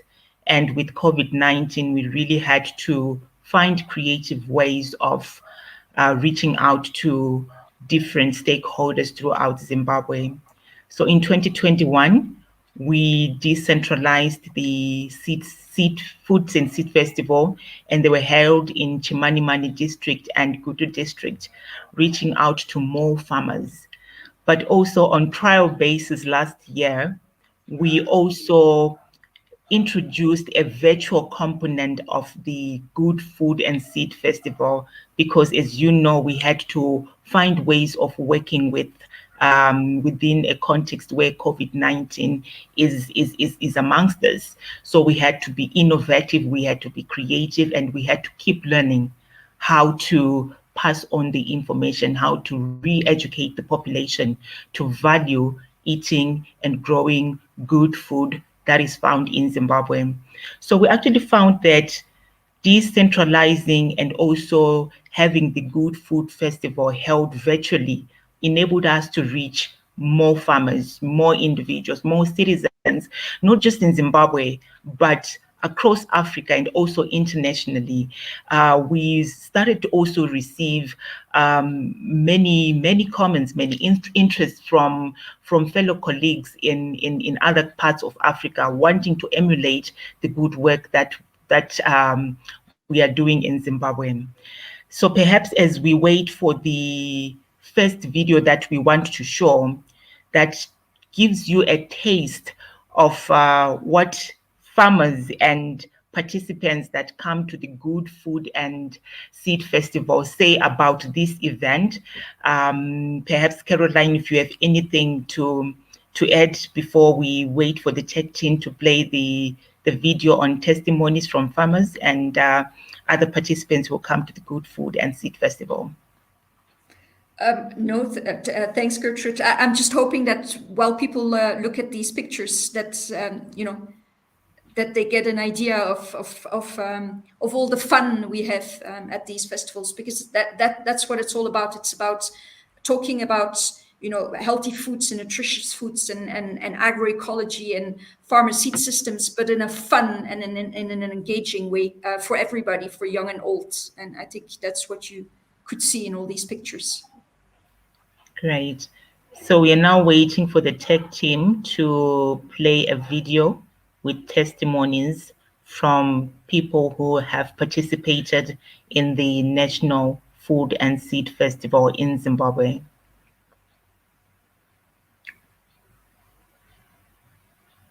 Miriwo iri muno munzvimbo inogara ichionekwa gore negore, kungave kuchero kasanaya kuchero kanaya, tine mowa nowandi wamuri kuona pakutanga uyu, pouya mutsine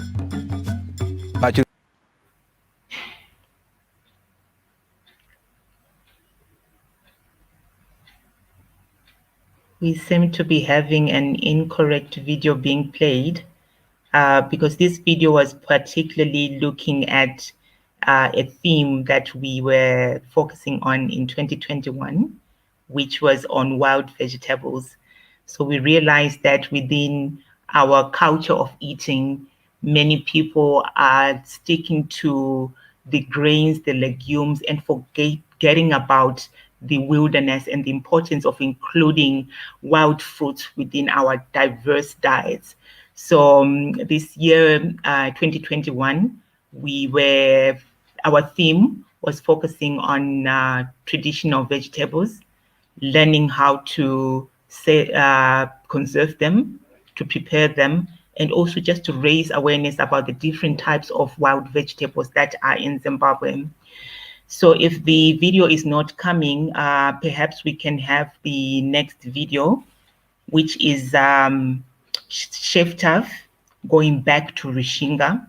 This is a video about a chef in Zimbabwe who has gone back to roots to relearn about these indigenous traditional food varieties, so that he introduces these in the modern ways of cooking, particularly to appeal to urban communities that have lost the flavors, they have lost the knowledge on how to prepare traditional foods in Zimbabwe.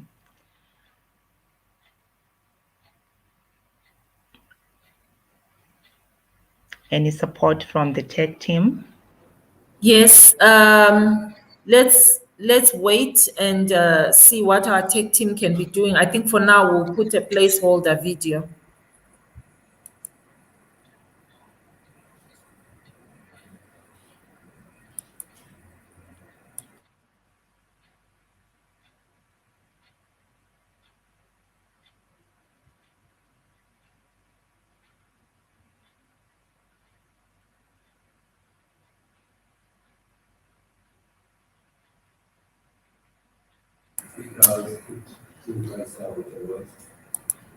Okay.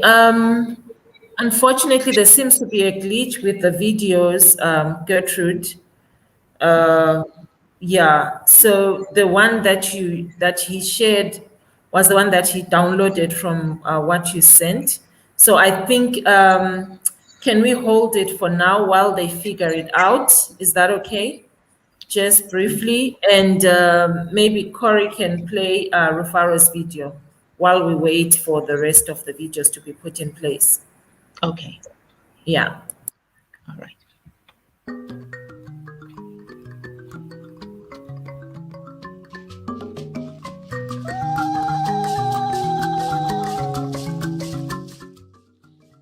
I will not forget the day I saw my old, very quiet and reserved, close to invisible grandfather come to life, and all it had taken was a bowl of mutakura, that is boiled mixed grains, that we were having for supper for the first time in all his visits.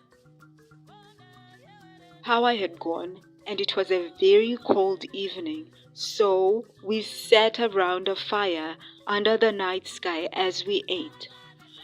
Grandfather became nostalgic. They say times are better now, but I feel we have stopped experiencing life altogether. He began, and we were all ears. When he was younger, supper meant more than just filling the stomach. Men from the whole compound would gather around a fire, and different dishes would be brought from different households for them to share. They would share their day's experiences, plan for the next day, joke, and the boys would learn about the men they wanted to become. Food brought them together. As grandfather carried on, mother's face was showing an increasing sense of gratification for her meal. She mentioned how she could now taste her mutakura just like she used to. She too believed that food tied people together. Everyone was involved in the food production process from the beginning to the end, and in the process they would enjoy hearty meals together. They would plant together, weed together, harvest together, pound together, and all it took a family to pay the other villagers' labor was a well-prepared meal and a home-brewed drink, all which came from their produce. Threshing was her favorite, for with it came so much drama and free entertainment that would stick with them for a long time. And it's these memories that would fill their meal times and give ordinary food its heavenly taste. Each season brought with it something different to eat. There was a time for sugar fruit, spider flower, permites, ragwort, and many more. I watched as the two of them competed to be the first to give a name of a vegetable, fruit, or insect. For both of them, waiting a full season for something made it more special. With food, there was no isolation or stranger. A hungry traveler could eat from any field as long as they wouldn't carry anything with them. Of the three of us, I have the most urbanized background with a supposedly richer, convenient, and fulfilling lifestyle. But there I was, seated with absolutely nothing to share. Just like grandfather had been there, but invisible, so was food. I had no relation or connection with it. I wondered if we had not made a mistake by choosing machines over memory creation. This evening was the beginning of a meal filled with memory, and it gave mutakura a richer and deeper taste, and I was thankful.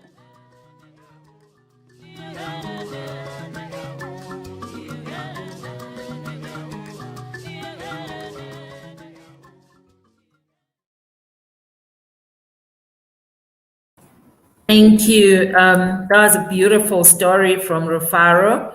Caroline, feel free to share Chef Tuff's video if you have it there with you. It'll be great for us to see it, but we've tapped into Rufaro's story of food, so I think it will connect well with yours. So.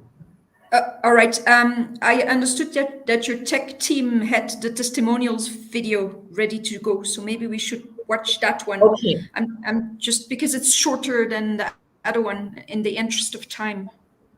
Wonderful. Thank you. That's fine.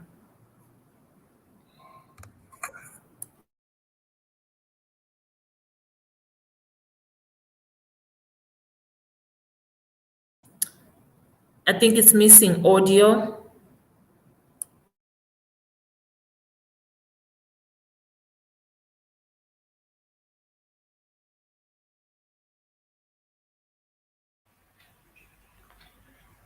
I'm wondering if perhaps Caroline, you can try to play it from your machine if you're able to do that. And Yeah, sure, that'd be great. Yeah. because of our time, I was thinking that if we could play the story of Chef Taftin, that could complete our section, because I think it tells a very good story. And then we don't really have to use much of the talking, but it does tell a beautiful story about celebrating Zimbabwe's food and the journey of going back to roots and connecting the past to the present and the future. So that could be another way of doing it. Sounds good. So if you guys have it on your computer, go ahead and share. That should be great.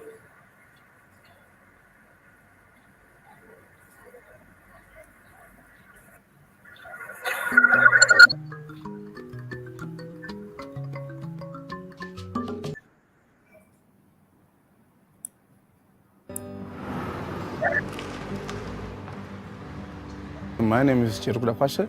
I'm a project officer and I work for the organization called Fambizana Permaculture Center. Indinonzi Mugumo Ikadzoi ndiri murimisi kuchimanimani. Organization yedu yatakamira apa inonzi Porridge. Tinobatsira kurimisa varimi small grains.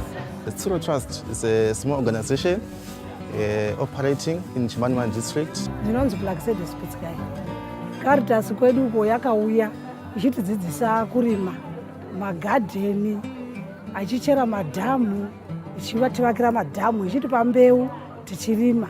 Asi vaitikurudzira nyaya dzokuti tirime mbeu diki zima small grains. What we have here, I think is one of the most great thing for this year. It's a knowledge sharing center.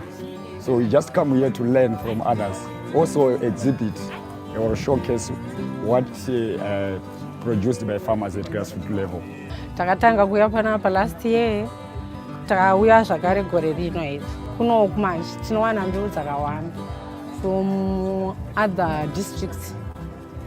Mainly we have brought seeds, all sorts of crop varieties which are being grown in Chimanimani. We've got farmers which are producing specific crops for their regions. So if we come here, we just share and showcase. For my first time to be here, the event is so super to us as an organization, as we have managed to interact with the other farmers from different areas and also sharing ideas. Food festival ine yakanakira kuti takadzidza zvakawanda zvatichanokurudzirawo vamwe kumusha ikoko. Kuya kwataita kuno ku Good Food Festival kwatibatsira kuti tiwane market yezvinhu zvedu. Maproducts edu patatinawo kuarea kwedu tatirunetseka market. But patauya unoku zvinji zvatatoya nazvo zvinji zvatotengwa, mamwe maorders tatowana kuti tinogadzira taakumba supply. Vamwe vati vachatouya vaizotorera kupi kuchimanimani kwachiri. I think probably what the institute basically going to benefit from this is this network and partnership around creating a global movement around food. We are seeing that people, even farmers or young people, they are changing from the old systems they used to do. Vachitidzidzisa zvokuti zvinhu izvi zvechinyakare zvatairya kubva kare hanzi zvanga zvichipa vanhu utano hwakanaka. There's been steady increase in appreciation of organic, even within the rural communities that we're working with. Now people are much more concerned about the health, and even the health sector is also promoting much consumption of the organic produce, much consumption of the traditional foods for the betterment of the health.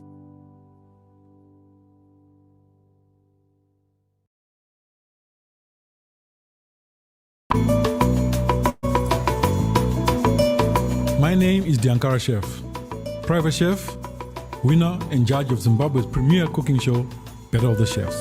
I've been working in this industry for 11 years, traveled the globe from Italy to Ethiopia to Kenya to Botswana, but I always had a burning question. What is Zimbabwean cuisine? Are we eating the foods we used to eat? Are we cooking them the way we used to cook them? So I've taken it upon myself to travel Zimbabwe and find out just what Zimbabwean food is.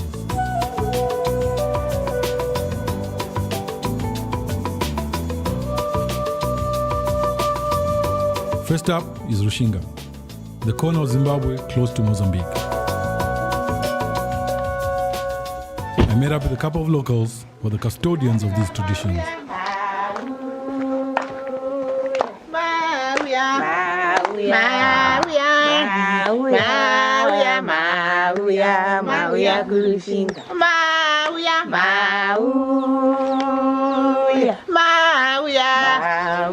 When we arrived, there was some food that was displayed there, and my first thought was, wow.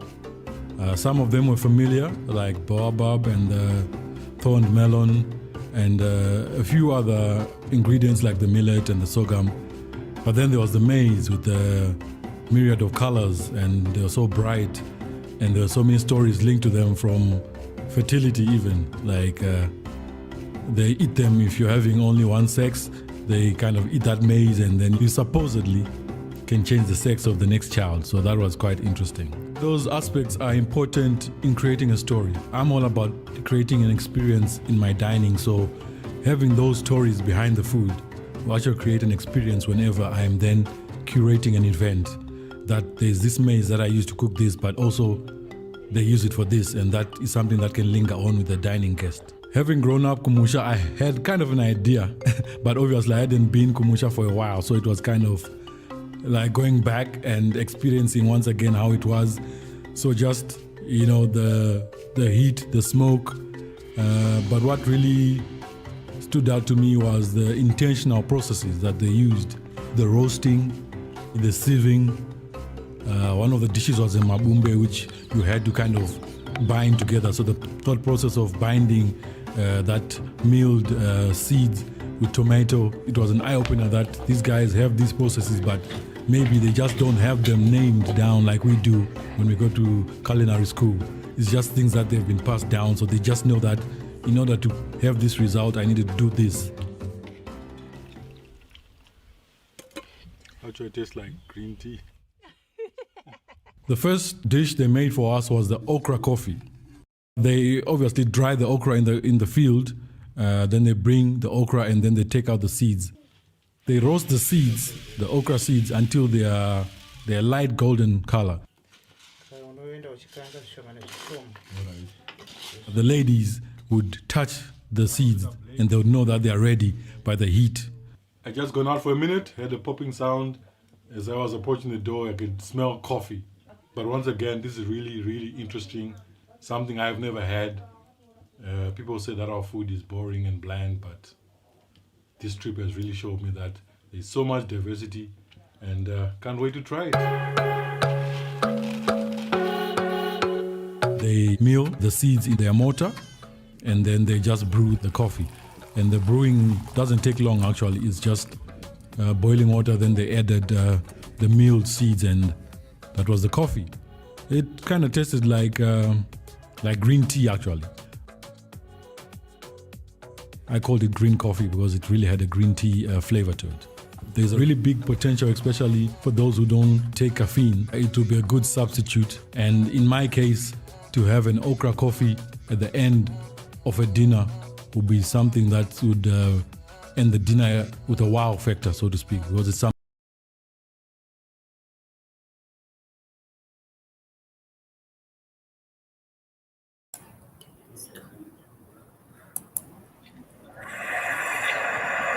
I understand because of our time, we can't show the whole video. Oh, did you guys stop it? No, something happened. I think it dropped, but I'm conscious that we are already past time. So I thought. No, well, let's see. Let's see what they say, because I think it's nice to see it to the end. It was very interesting, and all of us were really glued to it. I think something happened to it. But let's see if we can find it again. There, it's coming. After we're done with the okra coffee, we then had baobab coffee. It was interesting. It was, I think it was closer to coffee than the okra. And the coffee flavor began to develop the more you had of it. So the initial taste, I didn't quite enjoy. But once I continued to have it, I actually then said, okay, I can taste the coffee notes, and I enjoyed it after that. Baobab is really something that they have taken to the next level creatively. So as a chef, that was quite an eye-opener. and dispels the notion that our food actually is not creative. The surprising beverage was the soybean coffee, which I really didn't expect, and actually which the ladies brought out as a surprise, and they told me to guess what it was. It was quite a creamy beverage, and actually one of my favorites from the 3 beverages that we had in Rushinga. One of the highlights of my time in Rushinga was mabumbe, which they called the African sausage. Tiri kugadzira nyama yechinyakare. Nyama yechinyakare. Muchirungu vamwe vanoti masausage, but isusu toti African sausage. African sausage. Haina zita rechinyakare here kana kuti yemurishinga munoiti chii murishinga? Mabumbe. Mabumbe. All right. Saka togadzira mabumbe. Toda kugadzira mabumbe. All right. Kuti mabumbe zvinhu zvinenge zvakaita zvibhora-bhora. All right. Kubumba kwechinhu. Okay. They used an ingredient that we usually have fresh, which is mapudzi, which is a form of a gourd that is found in the fields during usually the rainy season. So they roasted them, they milled them, they sieved them, and then they used the tomato to bind them. So they milled it with the tomato, bound together, and then they formed kind of like cylindrical shapes, and then they boiled them with the nyemba. So nyemba is cowpeas, and they dry the leaves from the cowpeas and then use these as a green vegetable to have with the sadza. And the mabumbe, because they are seeds, they have oils in them, and those oils then flavor the water and the green, so there is no oil that is used in the making of that dish. So I ate the mabumbe with the finger millet sadza, which was actually hand milled for us in the kitchen. I also had a hand at trying at the hand milling, and it was quite, well, I wouldn't say easy. I'm sure if you're trying to mill like 10 kgs, that'd be a lot, but it was quite enjoyable. Well, this is fairly simple. I think I got a job in the village. So we had it with the finger millet sadza, which had a really nice, almost dark purple color. The flavor was really amazing, something that I never had. And the constant issue that people have with our organic, traditional milled sadzas is that they don't like the texture. It's a bit grainy, but I didn't find this grainy. I think the process itself, there's not a lot of sand particles that were detected, so I guess they had really sieved out the millet. So it wasn't grainy at all, and it really complemented the mabumbe.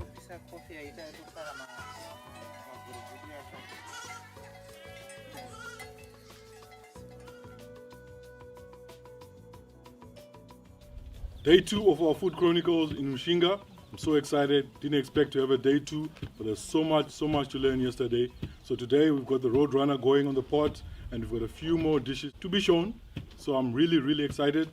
Come on, guys. One of the things I was really looking forward to on day 2 was the Roadrunner, which is the organic chicken. Having observed the chickens from day 1, they eat almost anything and everything, from seeds, from the processing, from the millet, from the sorghum. And so I was really looking forward to the flavor, whether it's going to taste any different from the ones we have at our local restaurants in the capital city. Luckily, it had been prepared for us because Roadrunner takes quite a while. You need to really cook it down low and slow to break down all the tissues. In Rushinga, sorghum is really a popular grain that they grow there, and like the baobab, it's really used in a myriad of ways. But one of the things that really stood out to me was during the processing, they mill the sorghum first with a little bit of water so that they get rid of the outer skin, and then they sieve that once or twice. So that final sorghum seed is then roasted, and whilst they're roasting it, literally I could smell basmati rice, or the finest rice you can think of. And the ladies were actually telling me that when you're preparing sorghum, someone can be in the road and be hit by the aromas and know that today we're having sorghum because of that aroma. So it's something that I didn't expect in terms of the senses. So I was looking to see whether that aroma or that kind of like flavor expectation would come through in the final dish. And so we had the milled sadza, and definitely it's subtler obviously than the initial aroma, but you can taste that almost like high-end rice flavor there. So it was quite an eye-opener, and it really went well with the oily Roadrunner. I can say that That's the best tasting chicken I've had this year. This is amazing. Out of that processing of the sorghum, they also create a drink with it, which is actually almost like a protein shake. It's called tsokore. The sorghum, after I've milled and sieved it twice, they just soak it in water just to kind of soften it up. It's softer because I had the taste of the sorghum before we milled it. So it's definitely softer. Still al dente, which means it's got a bit of a bite to it. But I think I would probably soak it in maybe a flavored liquid, maybe a coconut water, maybe even like pineapple juice or something like that, just to give it another flavor. Because right now it's just more like a textural element. So definitely for desserts and other things like maybe starters, I can use it as a textural element. But I guess as a snack, it's kind of like a carb hit, like some carbohydrates to just give you some kind of energy because they eat it as a snack. So definitely something I can work with. But I think it will be an acquired taste for the town folk. Another highlight and another byproduct of the sorghum was the chewinga. This is the organic honey that they take from the forest, bring this to the boil, and then they add the freshly milled sorghum to form kind of like a sorghum honey fudge, so to speak. This obviously gave me a few ideas for desserts or petit-fours, which are things that you have at the end of the meal, so you can have your coffee with little chewinga petit-fours to go with those after a 5-course dinner, so to speak. I can safely say that these have been the best 2 culinary days of my life in Zimbabwe because they really opened up my mind to the possibilities of what our food can be in a modern sense. It also challenged me as a chef that I haven't done enough to find out about my cuisine. We're usually told that Zimbabwean food is bland, it's not creative, but these real folks really showed me that it's just a lack of knowledge and an ignorance on our part that we haven't gone and discovered how things were done back in the day so that we can bring them into a modern setting. All chef schools should send chef students out so that they have a basis of what our cuisine is about, what our processes are about, so that we can then bring them back to town, bring them back to hotels, to fancy restaurants, so that whoever comes to Zimbabwe, we can safely say with confidence, this is what Zimbabwean cuisine is and this is where we are taking it. So next time you see me, I'll have some of these ingredients, played with them a bit to create something new, something different, but quintessentially Zimbabwe.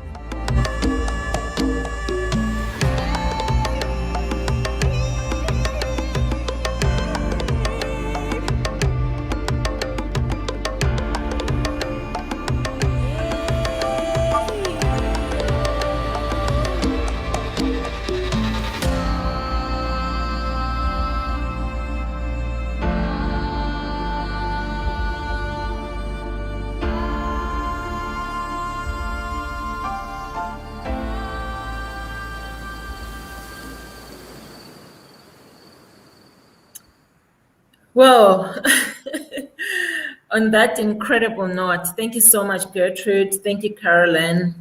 Thank you to the whole Good Food and Good Seeds, the whole festival. It's really amazing. And from Africa to the world, we're really thankful. We've come to the top of the hour of our 3-hour segment. It's amazing how 3 hours just flies by. So I'd like to really take a minute to just say thank you to all our speakers, all your patience and the hard work that you put in towards making this a success. Happy World Food Day to our tech team at the RI, Corey, Scott, Paco, Oliver, and all the media team, and Alan, who are supporting me here in the African region. We are really thankful for you, and to all our RI leadership, we really, congratulations for pulling off this crazy but very good event. So thank you and goodbye. For us, it's good night. So Precious Piri and RI Africa checking out. Thank you.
So, thank you, Precious. Thank you, Africa, for your entry.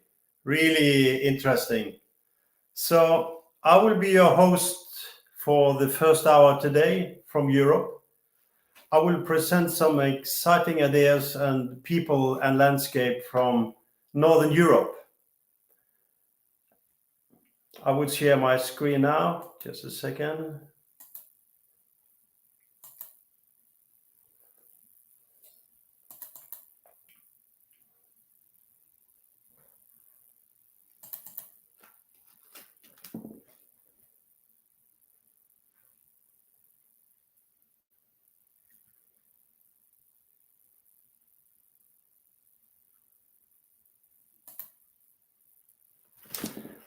So, thank you to Andre and the team and all of you that participate in this fantastic 24 hours event, People to People, the Food Summit for the People.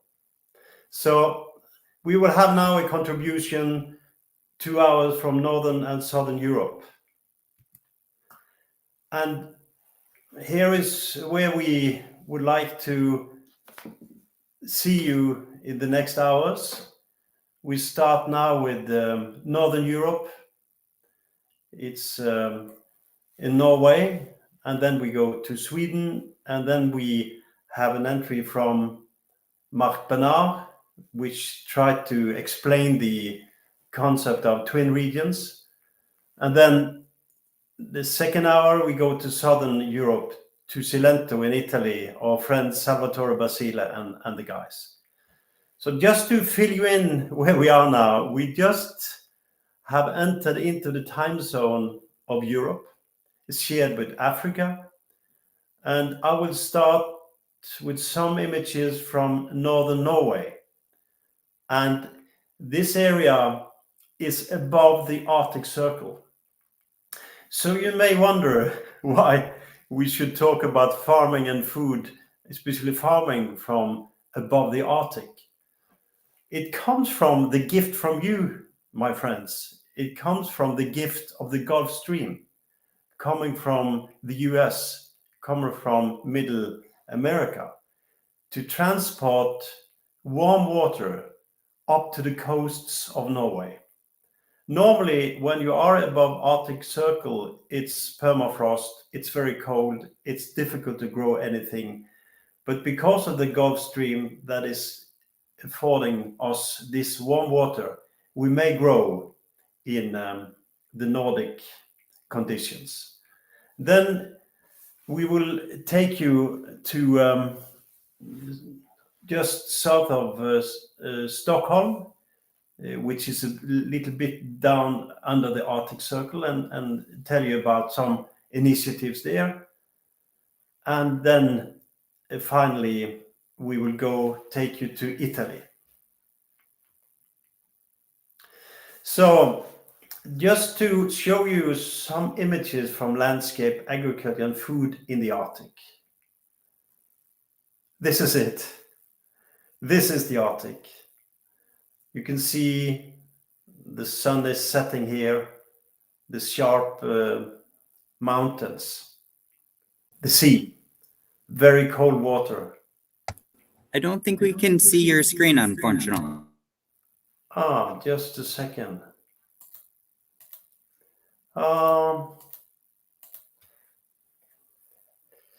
Just a second. Let's see now. You can't see my screen now? Can you show my screen from your end? I mean the PowerPoint. No, unfortunately, I can't see your screen. Did you share it through the system? Yeah, just I can share. I can go back and share it again. Wonderful. I tried to share it now here.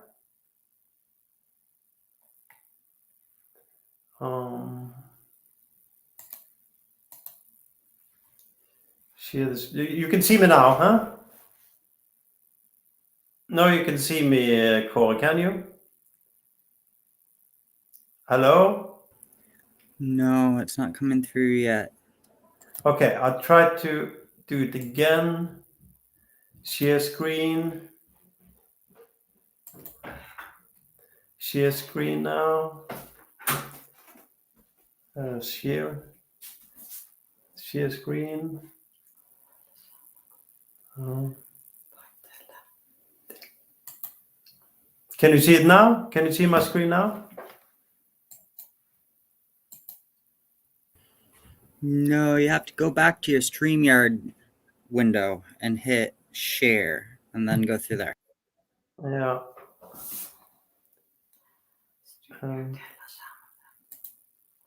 Let's see now. There you go.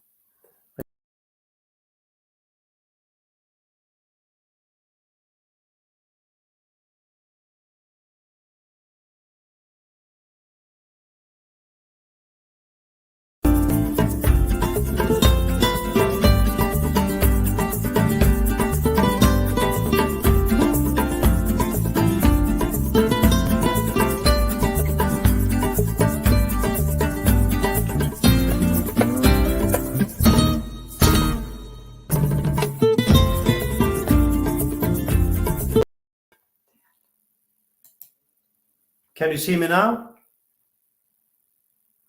Yep, let me add it on here. I see us. There you are. Yeah, okay, then I'll share my screen.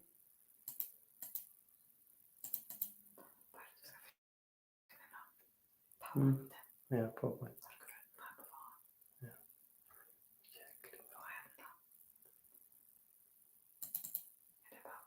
Yeah.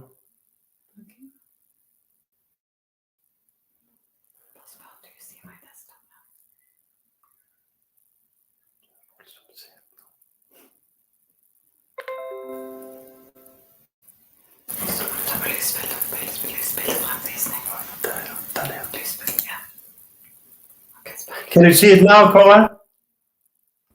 Yep, you're all set.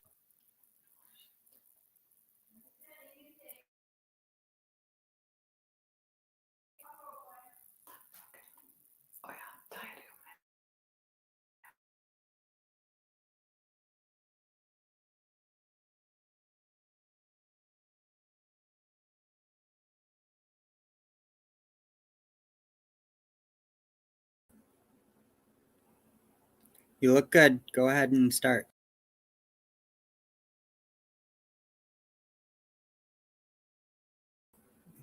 I believe you're muted, unfortunately.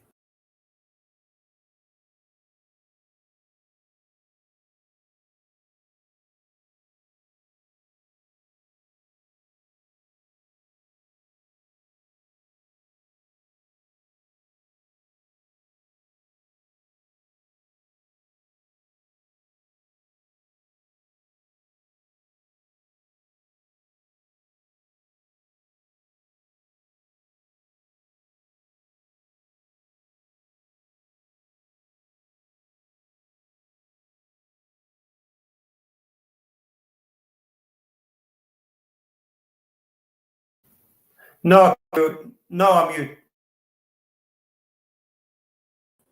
There you go. All better.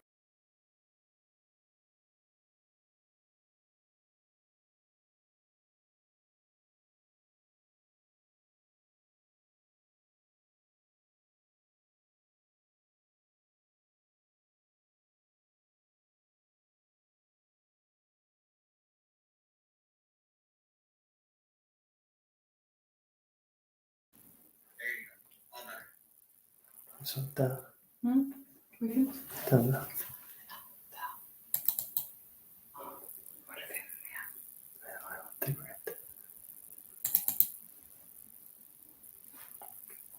Man slår på unmute med en gång.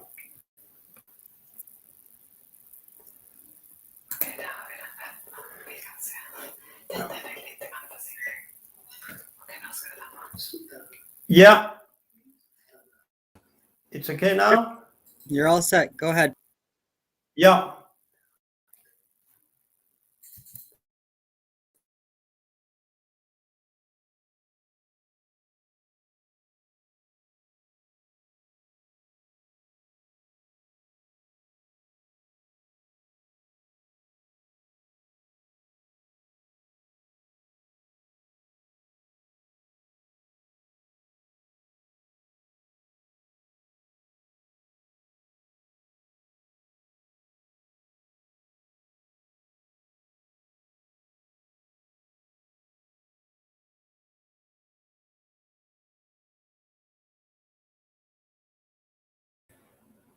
You seem to have muted yourself again.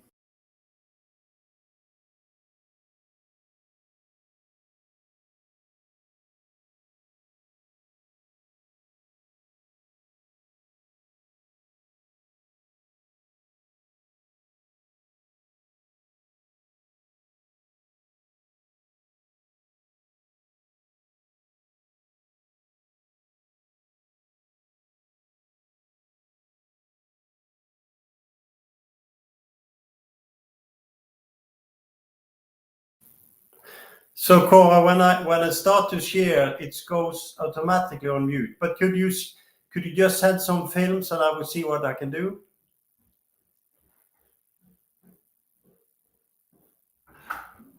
Should we maybe talk to your guests? Han går på en mute med en gång. Jag kan pausa en Ja, gång. ja. So Cora, when I start to share, it goes automatically on mute. But could you just send some films? Kanske du kan sända min PowerPoint. Yeah. Do you have my PowerPoint, Cora?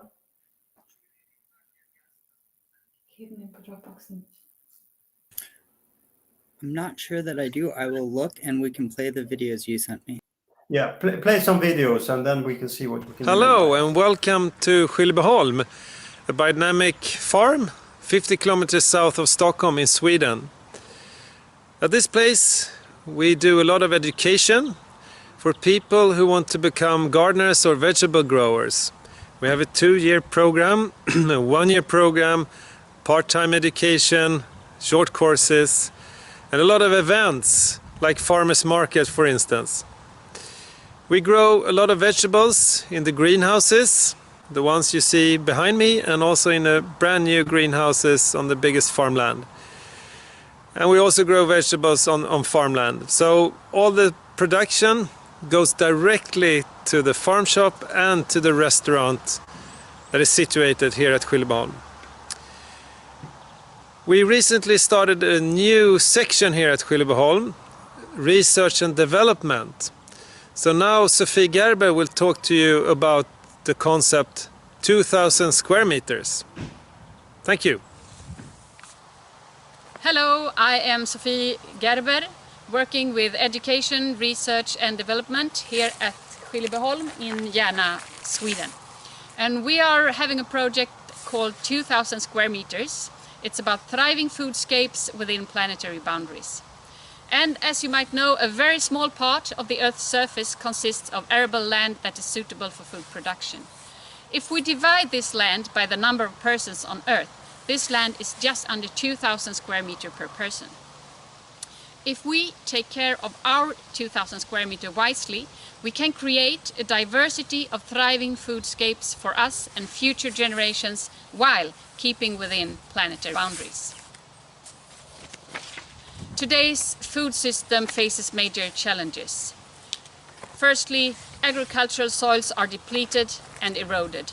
Agriculture leaks nutrients to watercourses and lakes. The food system also accounts for about 30% of climate gas emissions. Biodiversity has declined sharply in recent decades, both of cultivated crops and domestic animals, and wildlife is threatened by industrial agriculture. The world food resources are also unevenly distributed, and about a third of all food is wasted between farm and plate. So 2,000 square meter is an educational and transformative concept used to investigate how we can grow food and eat to benefit biodiversity and produce enough food for all people on Earth today and in the future.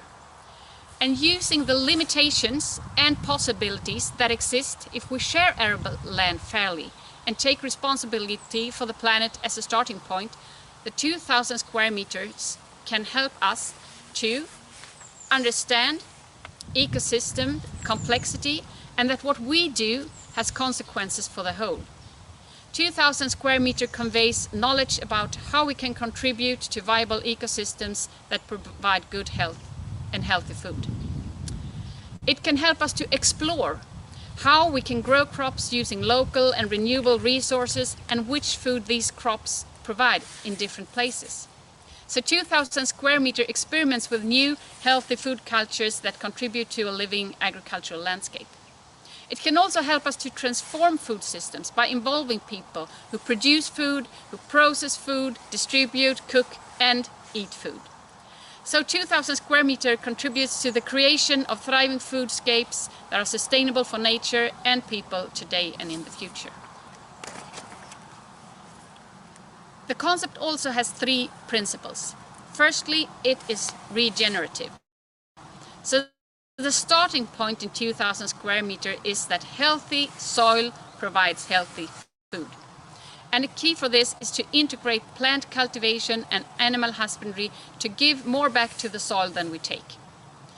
Regenerative farming systems such as organic or biodynamic agriculture uses crop rotation, livestock, composting and minimal off-farm inputs to increase biodiversity, support ecosystem services and increase climate change resilience. Secondly, the 2,000 square meter concept is circular. Growing with a crop rotation is a way of using local and renewable resources in the form of solar energy, photosynthesis, microorganisms in the soil and animals on the farm to create a sustainable ecosystems. Crop rotation, as you might know, means that we grow several different kinds of crops every year. And by moving these crops from one field to the next, we can create a balanced agriculture and give back more to the soil than we take. And the key in the crop rotation is to create a balance between plants that provide resources to the soil and plants that take resources from the soil. And finally, the 2,000 square meter concept is diversified. With diversity in cultivation and in livestock, we also get diversity on our plates. So eating a varied diet with more vegetables and less meat is good both for our health and for the planet. And by eating from regenerative circular farming systems, we can reduce climate impact and agricultural nutrient leakage to oceans and lakes. And in addition to this, we get a more diversified agricultural landscape that contributes to biodiversity and sustainable ecosystems. By using local resources, we get a global wealth of regional food cultures. And this way we can create resilient food systems that contribute to rural development, both locally and globally.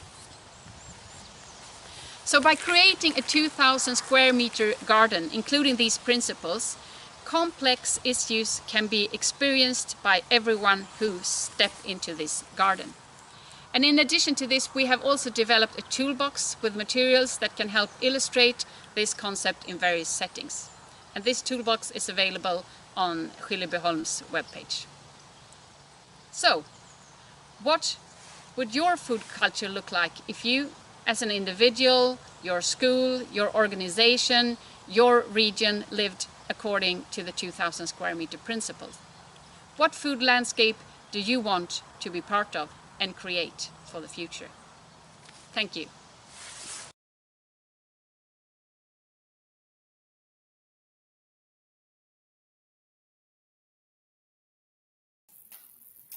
So that was from Skillebyholm, and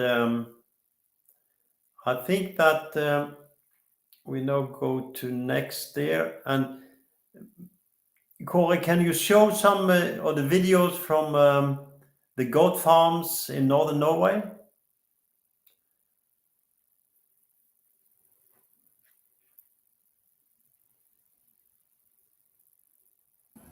I don't believe I have that, but I do have your presentation up. Yeah, please, that we can run the presentation now. Please, next.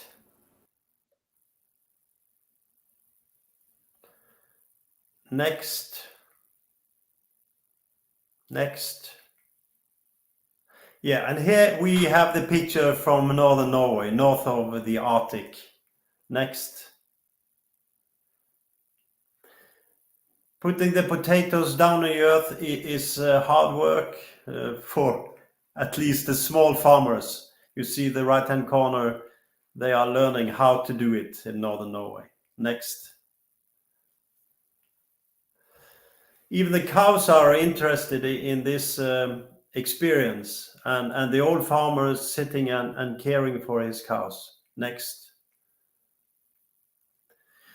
And here you see a little bit of the landscape in north of Arctic. It's a lot of Norway in general has only 3% of the land areas as arable land. The rest is mountains, wood, and a bit the coastal area. Next. So the cows have to utilize all resources even close to the Arctic Sea. Next. And though we have not so much arable land, we have a lot of land in the mountains, so sheep, they can really go there and find food. Next. And this is a special treat for you. This is the really Arctic light, Aurora Borealis. It comes now this time of year. It's already been for a couple of weeks now in the sky, and you can see these fantastic colors, the northern light. Next, please. And here, if Corey, you can put on these videos from the goat farmers up north. You can see how they care for the goats and they make goat cheese. So we run the videos now. Thank you. I don't think we're able to share that at this point. Okay, then I think we will try later then, Kåre, and the next, I have the very pleasure to introduce to you our keynote speaker from Northern Europe today, Ove Jacobsen, which is a professor in ecological economics. And he has some very interesting prospect in how to change the development, taking another approach on the economy. So, Kåre, do you have the video from Ove?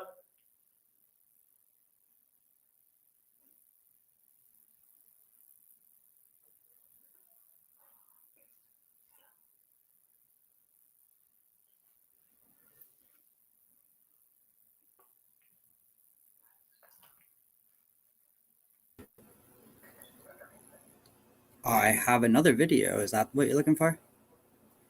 Yeah, the video is from Transformative Ecological Economy. Here's the other video I have. Yeah. Okay, this is the video you have. This is making pizza in Sweden at Varma outside Stockholm. Are you sure you're not finding the film from? I sent it to Scott, so it should be there in your file somewhere.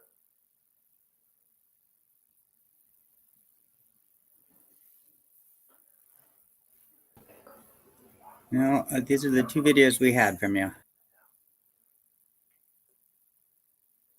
So here in the Nordic countries, we use other kinds of ingredients that maybe in the southern part of Europe and in other parts for the pizza. We have the carrots, we have potatoes, we have, of course, onions that we will have it. And goat cheese is, of course, a specialty in our environment.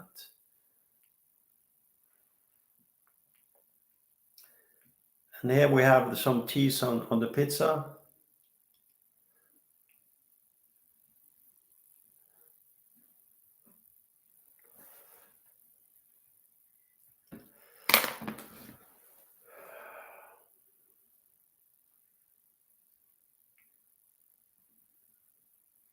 Kan du sende mig lite sånt och höra om han är klar? Han var på WhatsApp.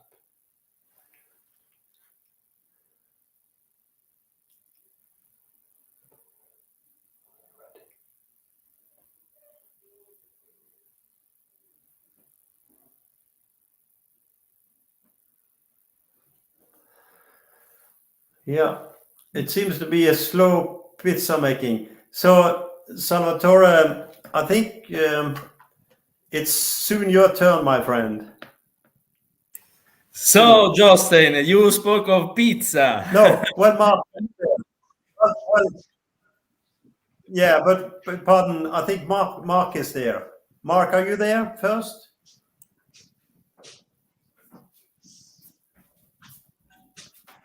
Are you there, Mark?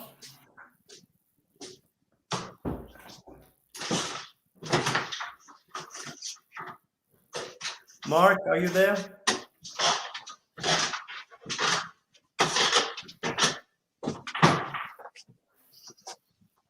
Okay, Salvatore, I think you can go now with your pizza. It's all over. Yeah. I see Hi. Matt. I'm back. The floor is yours. My floor. I have the floor. Oh, sorry. Are you there, Mark? I just had something to eat. I'm here. It was taking a long time. Okay, should I take it? Should I take the floor? It's all yours. Okay. How do I share the screen? That's great. Okay, so yeah. Salvatore. Yes, please. It's yours. Yeah, but how do I share the screen? Oh, there's a share screen. I have a problem with my glasses. It's late, huh? I was looking a long time. Video. The bottom there, it's here. Okay.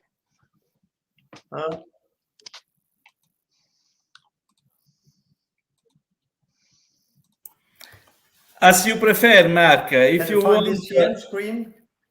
Sorry? The bottom of the page, share screen. It says okay. Do you see my screen? Sorry. Do you see my screen? Yes. Yes. Okay. Is it good? Hello?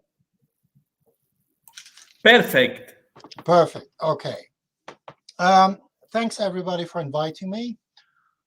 It's a long day, huh? Following all this, I listened to a few very interesting presentations from Africa. And I think what I'm going to present is very interesting for people looking for funding for restoration of their ecosystems, especially in the tropics. So you see the first headline, my region, your region. Let's come together and solve the climate crisis right now.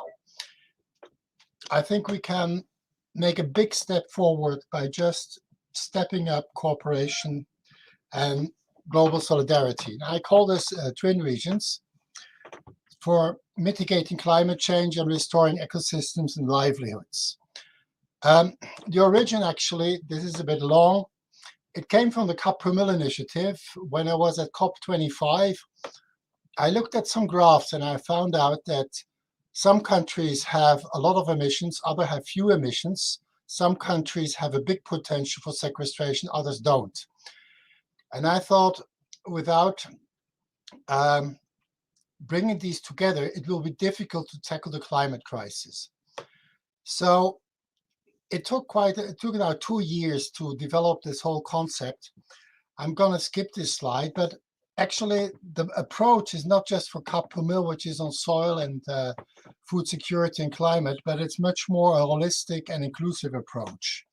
So what is the objective of twin regions? First of all, twin regions is a concept that seeks a framework for decentralized international action and solidarity that enables self-determined and self-reliant citizens' engagement in climate change mitigation and ecosystem restoration that addresses 3 challenges of the climate crisis.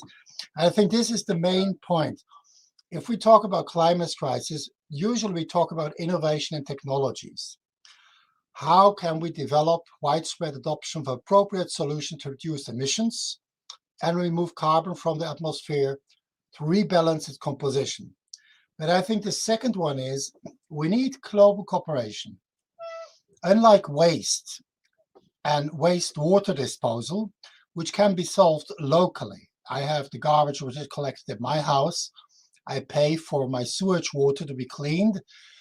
We cannot do the same for CO2 because it's up in the air and the greenhouse gases are going everywhere. And we really need global cooperation to get that dirt out of the air again. So the third one, I think it's a highly conflict management is the third dimension that we have to address. We will have to change our lifestyle.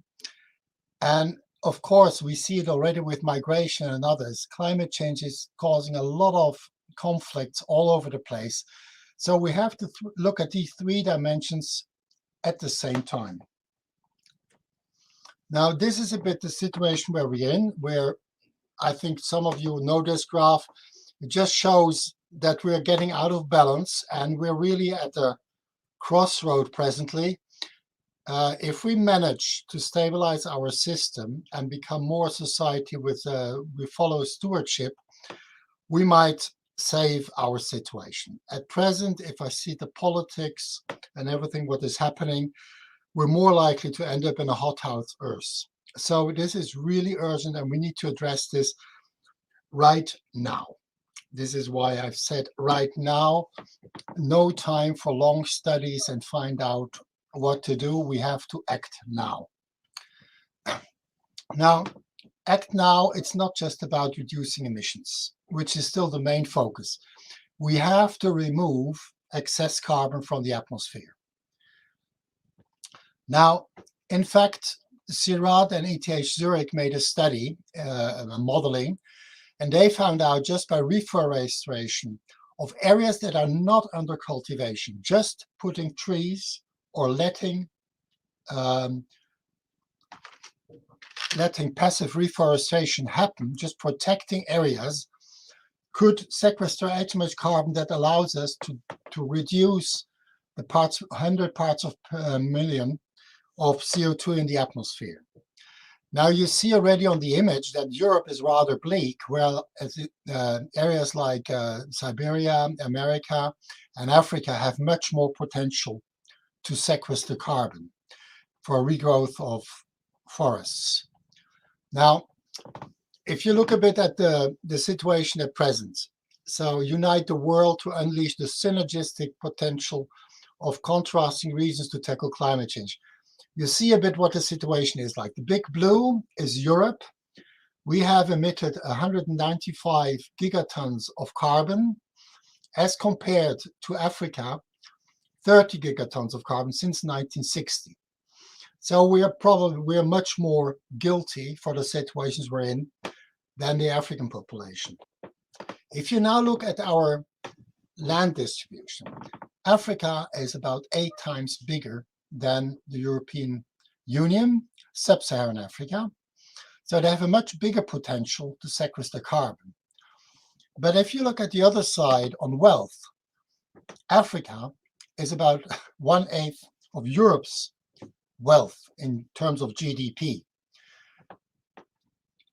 So if you look at these images, you see it's complementary. The one has the area, the other has the money to do something about it. This is why I said there's a huge synergistic potential. Look at the village where I'm living. I'm living in the right-hand side in Alfter. We're 24,000 people. We're emitting roughly 300,000 tons of carbon dioxide every year. Copago is a place in Benin with 71,000 inhabitants. They have 0.4 per capita emissions per year. They only emit 28,400, so about 10% of what we are emitting. So it's about, it's a ratio about 1/30 of what a person here emits is emitted in Copago. If you look now at the area, Copago is much bigger, 78 square kilometers, whereas Alfter is just about 3.5 square kilometers. So there's no way for Alfter to sequester this. They cannot satisfy the need for carbon sequestration here locally. They have to go to other areas and collaborate with other regions. And this is what I'm proposing, to actually bring together 2 communities and let them cooperate to bring down to zero, because together they would have 45,000 GDP per capita in Alfta and 1,300 in Copago. But it's the area, if you bring the two together, they would have the potential to actually mitigate climate change. What is a twin region? So a twin region consists of two opposite places that come together to overcome their mutual environmental and economic and social constraints by using their complementary skills and resources. Typically, a twin region consists of a place in a source region, so this would be Alfta in my case, with high emissions but low ecological potential to capture carbon, and a place in a sink region with low emissions but high ecological potential to sequester carbon. Together they pursue, so they merge, they become one, and they try to become carbon neutral by 2035 and pay off their historic carbon debt from then on, and building a system of environmental stewardship and global equality.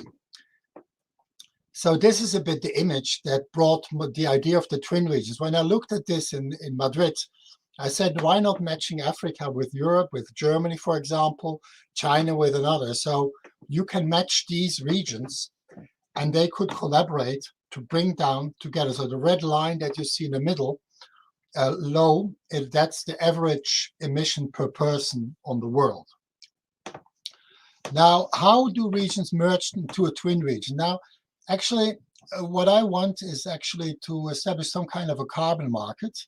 You have to offer in the sink region, so Copago in my case, they need to develop an offer for carbon capture and storage. For example, they could indicate the areas suitable for active and passive afforestation and describe how they will proceed to capture and store a certain amount of carbon and how they will prove it. On the demand side, the source region must assess their carbon footprint to determine their need for carbon capture and storage to offset their emissions. It will require carbon labeling and pricing. So the whole thing only works if we follow the polluter pays principle, which is actually a principle which is recognized internationally for a long time, but just as a guiding principle, not as enforced principle. So prices for carbon capture and storage will vary depending on offer and demand. At present, I think it will be about 100 euros. Now, I know that in many parts of Africa, people are selling wood for 35 euros, equivalent to 1 ton of CO2. So they continue cutting because they're still getting at present more money for cutting trees than for planting trees. So, and this has to stop. The idea, what makes it so attractive? First of all, it would be rather fast and relatively cheap. It will be decentralized, so we could drastically reduce in a relatively short period of time emissions. Equality and fairness, I think that the polluter pays principle will lead to a redistribution of wealth that is expected to set in motion a virtuous cycle of development. To compare this again to Alfta and Copago, Copago would probably have a 30% increase in the money they're circulating through this. That will enable key societal and environmental problems such as poverty, migration, and biodiversity loss to be addressed. So we would have a huge transfer of wealth. It would free up resources. Solving these fundamental problems will free up resources that are currently invested into mitigating their negative effects and will enable the transition to a system of environmental, social, cultural, and responsibility for suitable, sustainable development that benefits all. I think low transaction costs, these communities would communicate very closely. So we don't need a big overhead. It is not about somebody gathering the money and spending it again. They would work directly together. It will offer a lot of employment opportunities because, of course, we must support these regions. We will have young people and seniors and other people being involved. So I think the whole sector would boom because it will be such a massive amount of money going in there. I think proximity and ownership is very important. People can see and experience change directly in their own community and the partner community, and their twins community. And they can closely monitor the impact of their efforts and adjust their actions as necessary. Integration, advanced learning. I think people can learn a lot from this process, working together with people they know. Mutual understanding. I think this is also something very important, that these two communities will start to understand each other. Despite different cultures, they would know that they're all living on the same planet and have a develop understanding for each other. Public support. I think it will also help people to get more aware what it takes actually and how little it takes to adjust. It is not as expensive as you think. For me, for example, it would be 1,200 euros a year that I have to spend, which is about 1/3 of my monthly income. So that's reasonable. Aid effectiveness. I think it is a great way for people that try to invest into development to go to support twin regions. I think it's a great way of becoming more effective. And I think it would also generate a generation that is proud and happy of what it has achieved. Now, how do we kickstart? I will start with a call of expression of interest, and I would like you to go to the website I'm going to indicate at the end. Click there and look at the website and fill the form that is at the bottom. This will be followed by social media campaign. I will go through, of course, YouTube, Facebook, whatever it takes to promote the idea.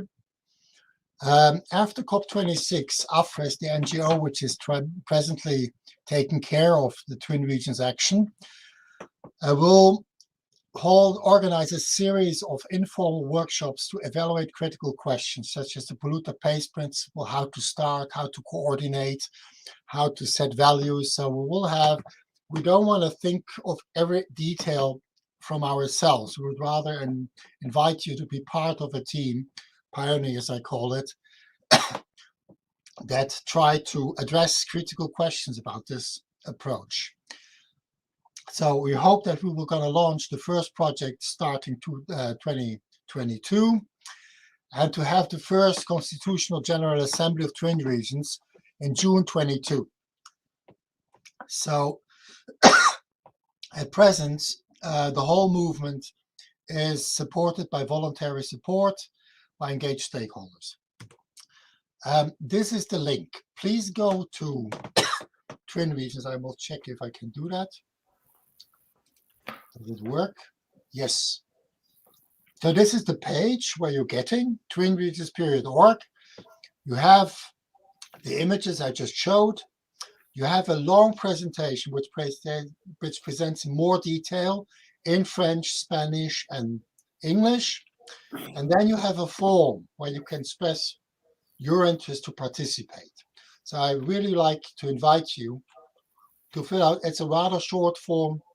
I have 2 questions, so a few questions, and send it off. So I'll be very happy to read your feedback. Okay, thank you. Thank you, Mark. Fantastic. And it's so good that we can do something at scale, and we must do it now. This is so important. And also your presentation is so valuable. We are now joining these hours. Oh, I just clicked on it. We are really in. So you are really in the flow here, Mark. So thank you very much. Just one remark, Jostein. Recently, I looked at a documentary on Arte about a project in Costa Rica. They were reforesting degraded lands, and they had a business model where they relied on tourism, ecotourism. Now with Corona, these tourists didn't come anymore, and they really had existential threats to their business. Now this could really be something for such initiatives, local initiatives in the tropics that are trying to rebuild their ecosystems.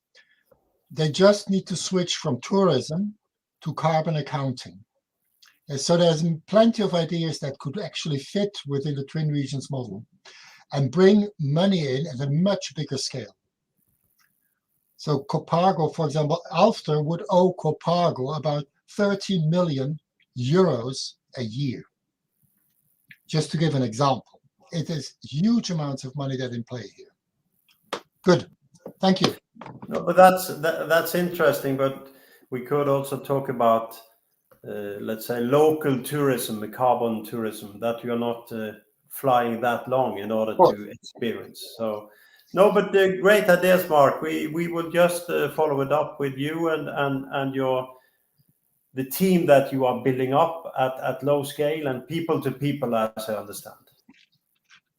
Okay, thank you. Yeah, thank you. So maybe, Salvatore, should we try for you to share your screen and see if you can show some of your fantastic film from Cilento? Okay, we can try, of course. Yeah, we do. Hello, first of all, my dear people of food. We are speaking from Italy, from the south of Italy, from the Cilento biodistrict. And the idea was that to show you in a video the peoples of Cilento biodistrict. In particular, the biodistrict is an alliance between farmers, consumers, public administrators, and everything is particular inside a biodistrict. And the idea was that to start with the preparation of a pizza, because for the preparation of this pizza, normally you involve a lot of local farmers with young people that produce tomato, olive oil, cheese, and so on. So I can try to share the screen, but of course we are in Cilento and we have a slow internet connection too. So I can try to share this video.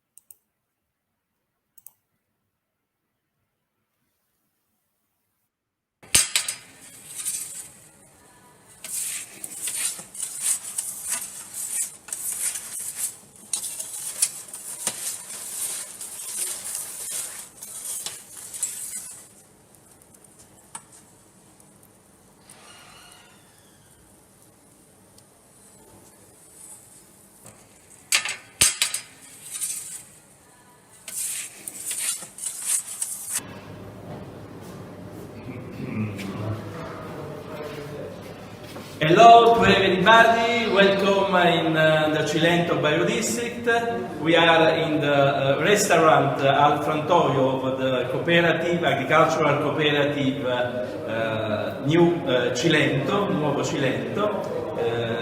We are with the president of the biodistrict, Emilio Buonomo, and will be a pleasure for us to show you in which way we can prepare an original pizza cilentana with tomato, oil, and all the other ingredients from the territory of Cilento biodistrict, of course.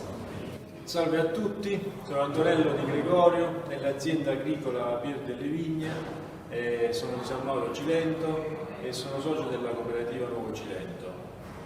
La nostra azienda è un'azienda multifunzionale, è collocata in una vallata in cui ci sono anche dei boschi, quindi c'è molta biodiversità e appunto coltiviamo grani antichi, olivo, vite, vari alberi da frutta, il fico bianco del Cilento e alcuni ortaggi di varietà antiche come i pomodori e le zucche. Allora, la nostra azienda è un'azienda a conduzione familiare, quindi io ho rilevato i terreni dei miei nonni su cui ad oggi coltiviamo soprattutto olivo e grani antichi. Le varietà di grani antichi sono varietà che sono semi che ci sono stati tramandati dai nostri nonni, e quindi sono grani autoctoni, li coltiviamo a ciclo triennale, quindi mettiamo un anno favino, che è una leguminosa e che ci serve per continuare biologicamente il terreno, e quindi e poi un anno i terreni rimangono a riposo e al terzo anno viene messo il grano, il tutto nei principi dell'agricoltura organica rigenerativa. Anche perché la nostra azienda è un'azienda biologica certificata, e quindi c'è un ente a livello nazionale che ci controlla con degli ispettori tutto la norma di legge. Per quanto riguarda il grano che andiamo a macinare oggi, si chiama risciola, è un grano tenero, quindi è un grano adatto per il pane, la pizza, per alcuni lievitati, anche per i dolci. È un grano che ama i terreni collinari, quindi si adatta molto bene nei nostri terreni. Allora, il nostro grano si semina a novembre, viene setacciato a mano in modo da togliere tutte le impurità, e poi viene seminato a novembre, e tutto il periodo autunno-invernale non si fa quasi niente, a parte delle concimazioni fogliari con estratti biologici che riusciamo a ricavare da dei compost che facciamo con la sanza, che è lo scarto principale della lavorazione dell'olivo, oppure che facciamo con il letame che viene dalle nostre capre. La raccolta avviene, la riusciamo a meccanizzare.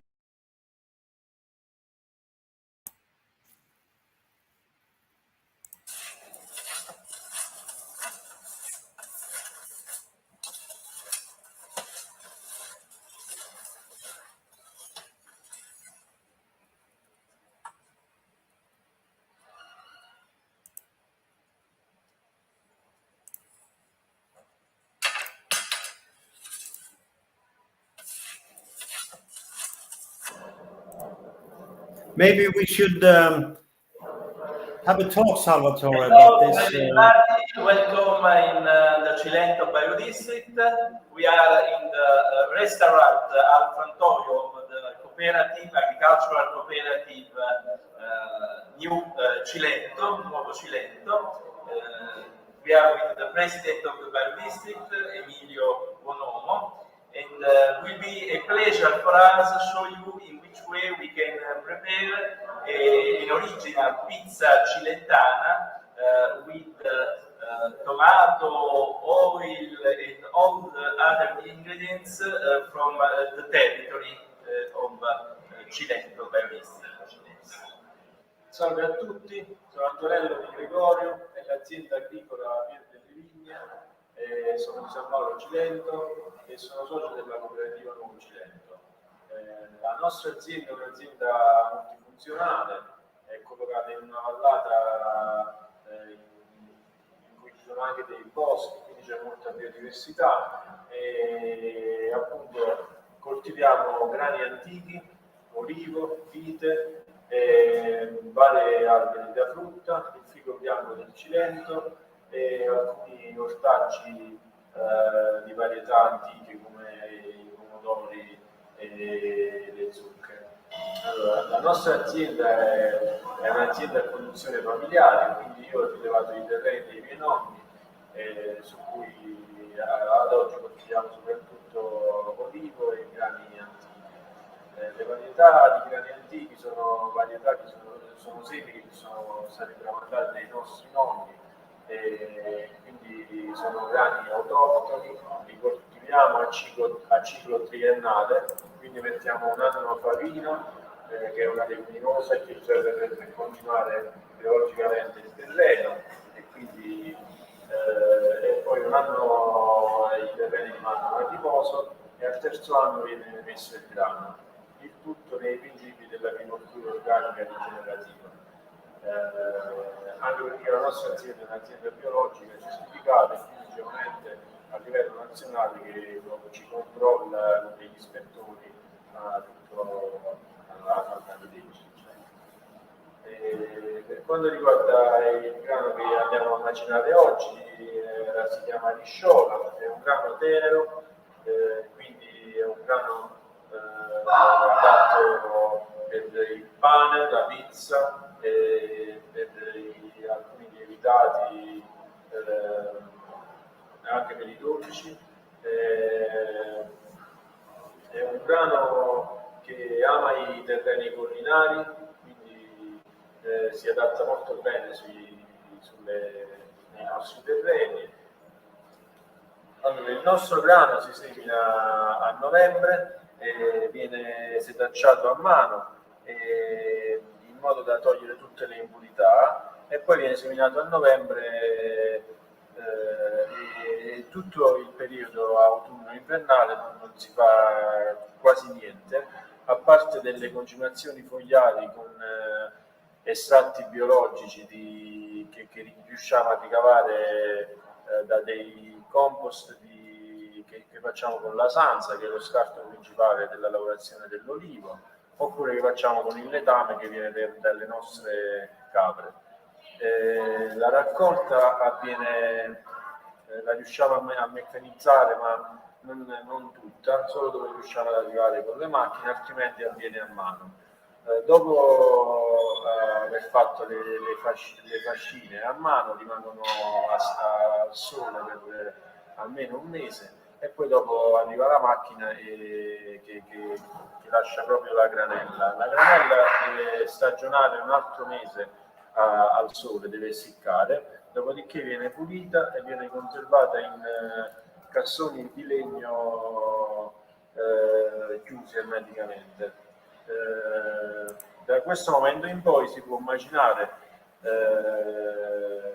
in qualsiasi momento naturalmente noi preferiamo la macinazione con il mulino a pietra come facevano i nostri nonni, che è questo attrezzo che vedete qua, il quale non fa nient'altro che il grano viene messo in questo imbuto e qui ci sono due pietre che sfregando tra di loro macinano il grano e che per forza centrifuga viene buttato verso l'esterno, dove poi noi lo andiamo a prendere da questi bocchettoni, dove possiamo prendere o la farina integrale, cioè tutto il chicco, oppure delle setacciate.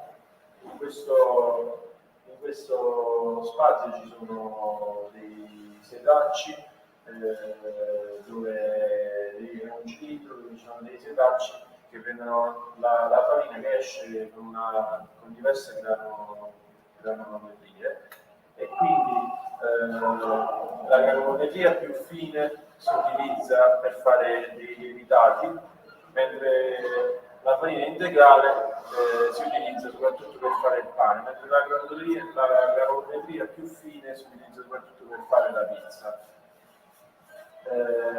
Perché preferiamo il mulino a pietra e non il mulino a cilindri? Il mulino a pietra non supera i 90 giri di velocità minuto e quindi non riscalda la farina.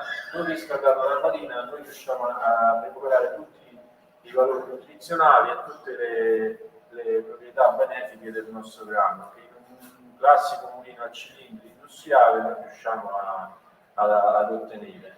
E l'altro vantaggio molto importante di avere un piccolo mulino è quello di macinare la farina e fare la pizza con la farina appena fatta, perché il germe, che è la parte migliore del chicco, irragidisce in 15 giorni. Quindi in uno scaffale del supermercato non troveremo mai una farina che è stata pulita prima di 15 giorni. E quindi perderemo la parte più importante del chicco.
come vedete il procedimento è molto semplice, si può fare anche con dei piccoli mulinetti che si possono comprare e che fanno anche produzione familiare, quindi si può fare il pane in casa macinandosi il grano o il proprio, oppure comprato da un contadino il più vicino possibile, che magari si conosce anche, perché molto spesso non si conoscono.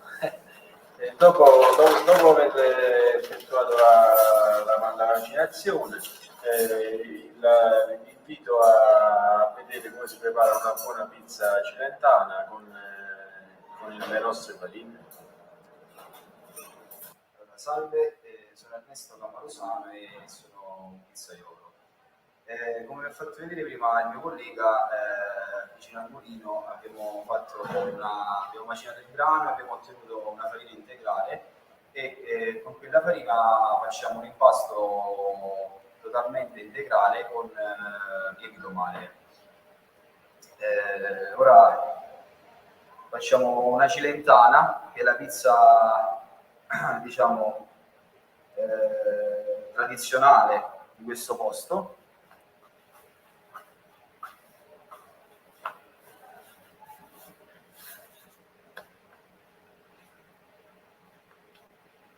Mettiamo del sugo fatto con i nostri pomodori, pomodoro San Marzano. Questo pomodoro viene selezionato innanzitutto e poi passa in un macchinario dove prende la polpa e il restante viene buttato. Questo sugo, la particolarità della cilentana è che viene cotto e bollito, fatto soffriggere l'aglio e la cipolla e viene mischiato poi con il sugo. Quindi andiamo a mettere il sugo, come abbiamo detto, già cotto.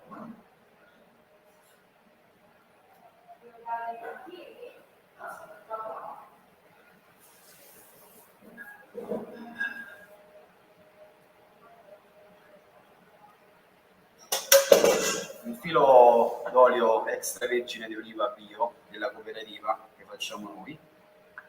Lo mettiamo in cottura, così rilascia un odore più piacevole e molto più buona la pizza.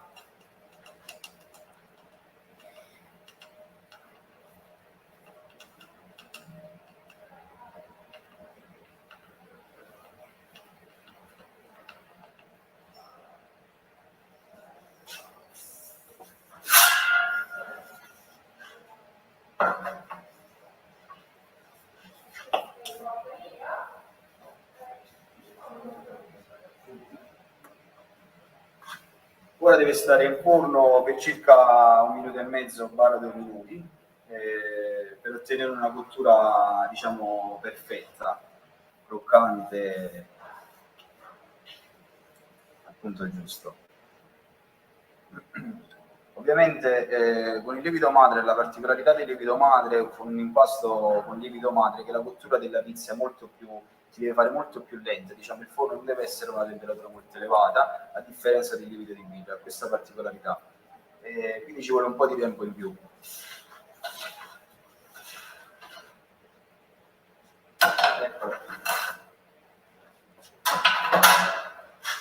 Ok, all'uscita sulla pizza cilentana dobbiamo aggiungere del formaggio di capra, tra l'altro fatto da mia madre.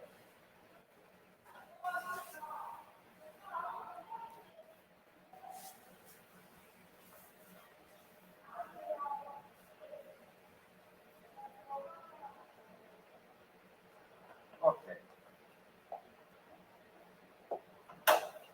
Tagliamo?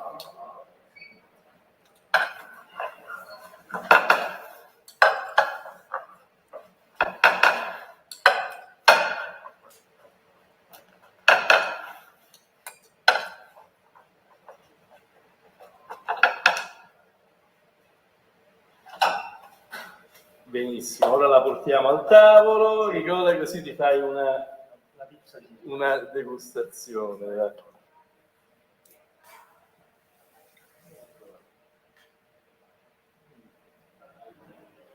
Attenzione che scotta.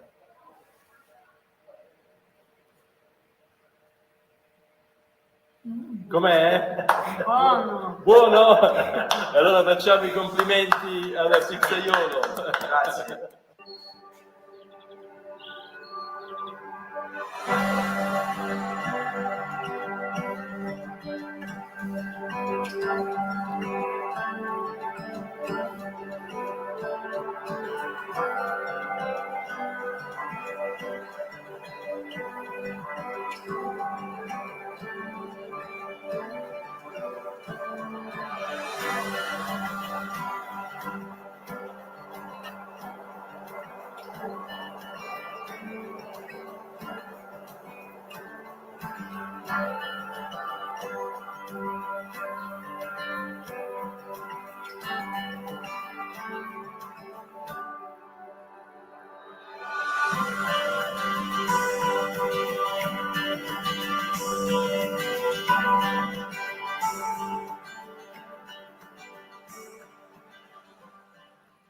Io mi chiamo Giuseppe Cilento e sono sindaco di San Mauro Cilento e ho partecipato alla fondazione della cooperativa agricola 9 Cilento 45 anni fa.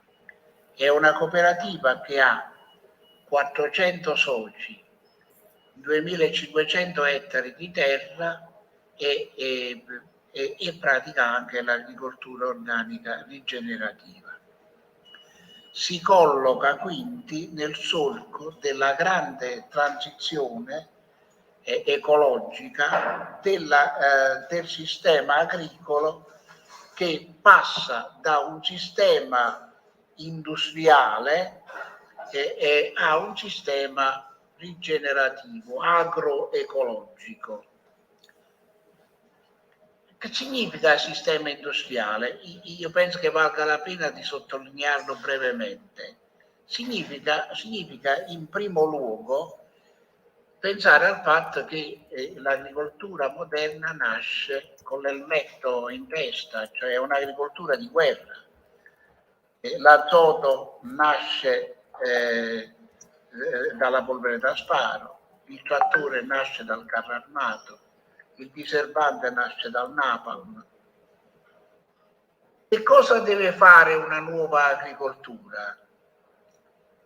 Studiare la vita del terreno, come si pone questa vita e come si rigenera.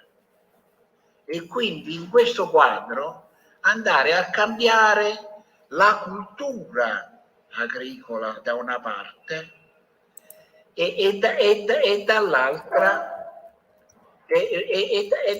cambiare anche le macchine, anche gli strumenti più elementari, no? Cioè noi possiamo dare luogo a un grande cambiamento profondo. Mi spiego meglio.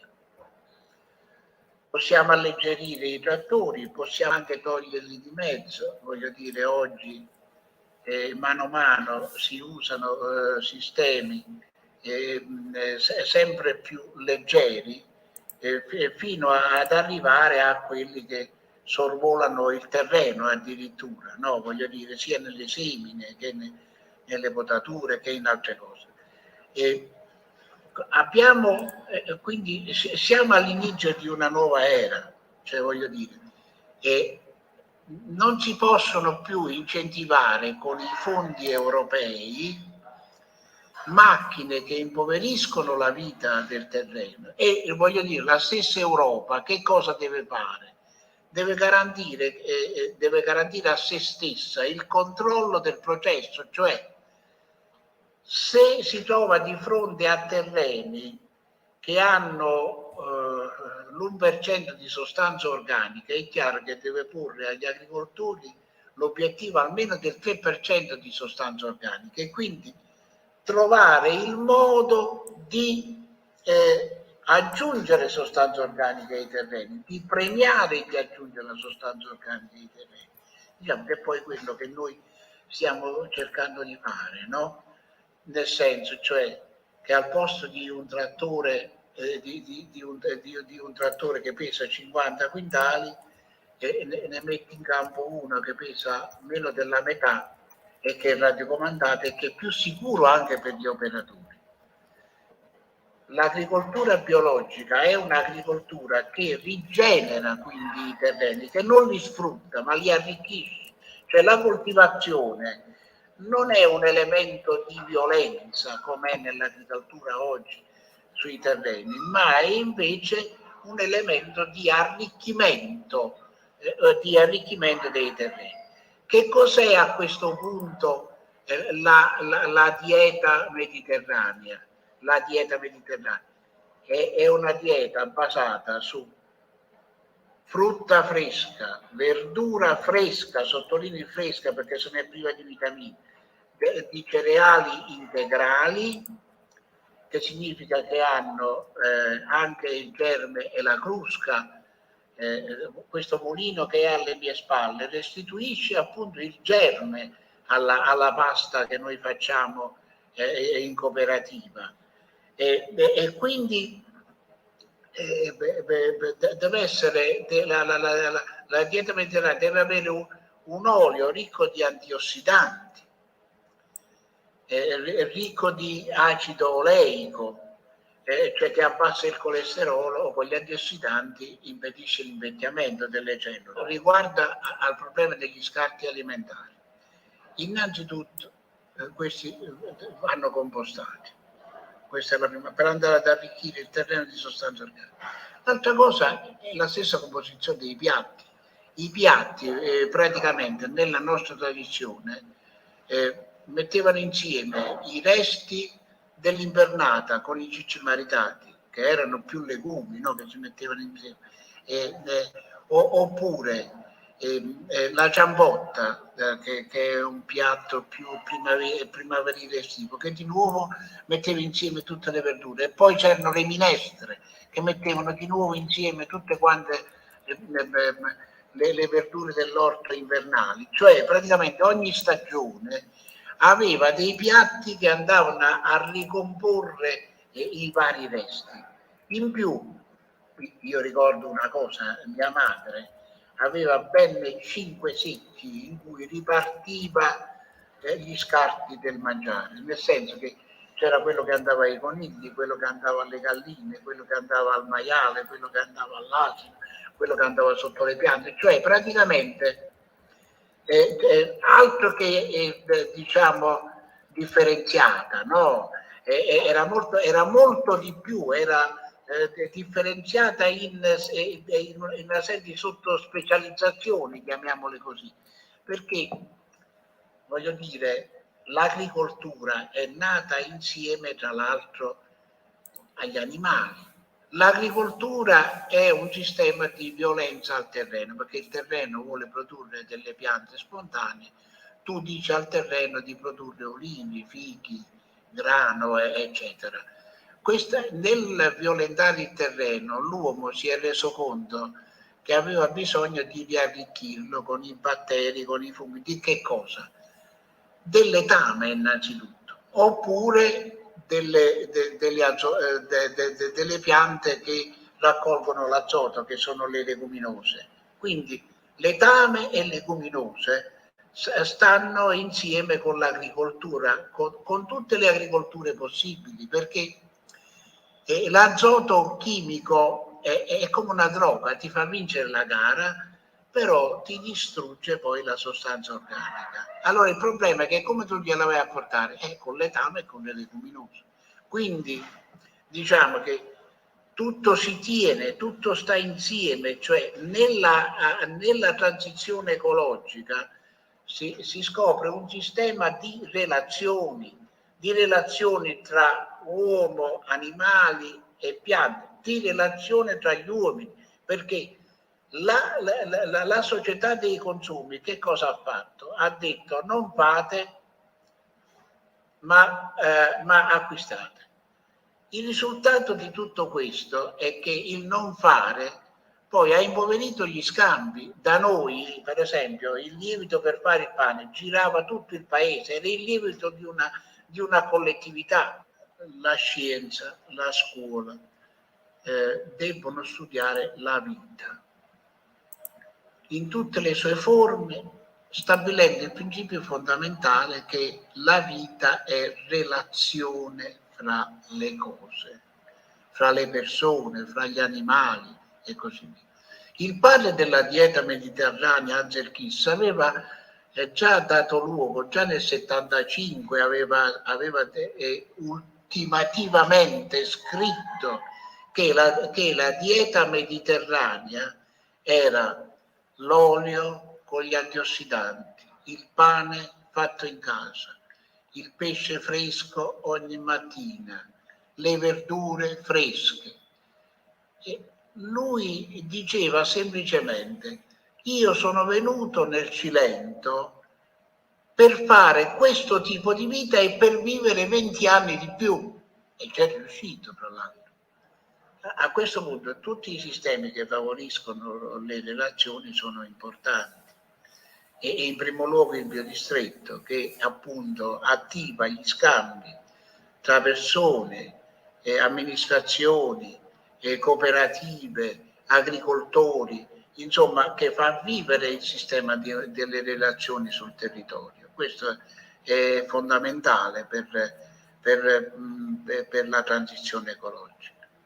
Ringrazio il biodistretto che mi ha dato la possibilità di insistere su queste cose, di poterle ulteriormente approfondirne i ragionamenti e ringrazio anche voi che mi ascoltate e con i quali sono sicuro che organizzerò scambi molto fruttuosi. So, my friends, this is the Chilentos food people. Now I think, Josten, the floor is yours.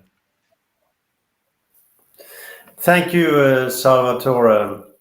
I think this is the reason why we have the People Food Summit, to let the people speak, to hear the people who makes the agriculture to say great again, to make agriculture what it should be culture.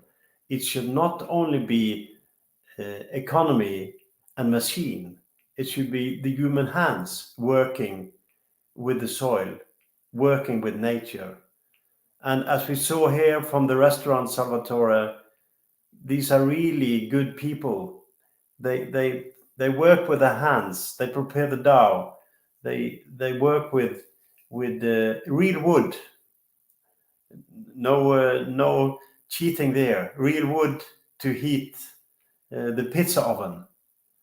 And you can see there the way the skills. And this is something we have to, we say it's the People Food Summit.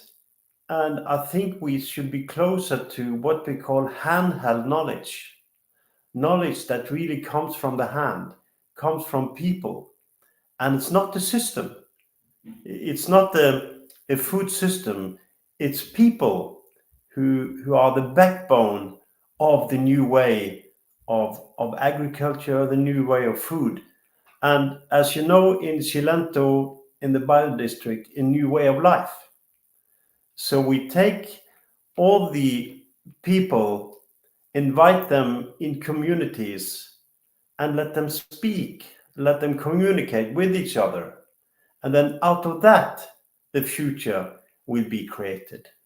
And I think this is so different to other supernatural systems that we are discovering today, which actually goes quite the other way. It goes for more technique. We saw earlier today from Africa, the agribusiness, how they will take over a farmland, how they will use machines only. It's kind of no hands agriculture. The hand has no role to play in the agriculture in that system. And this is why we are making this movement of people saying that we can do it differently.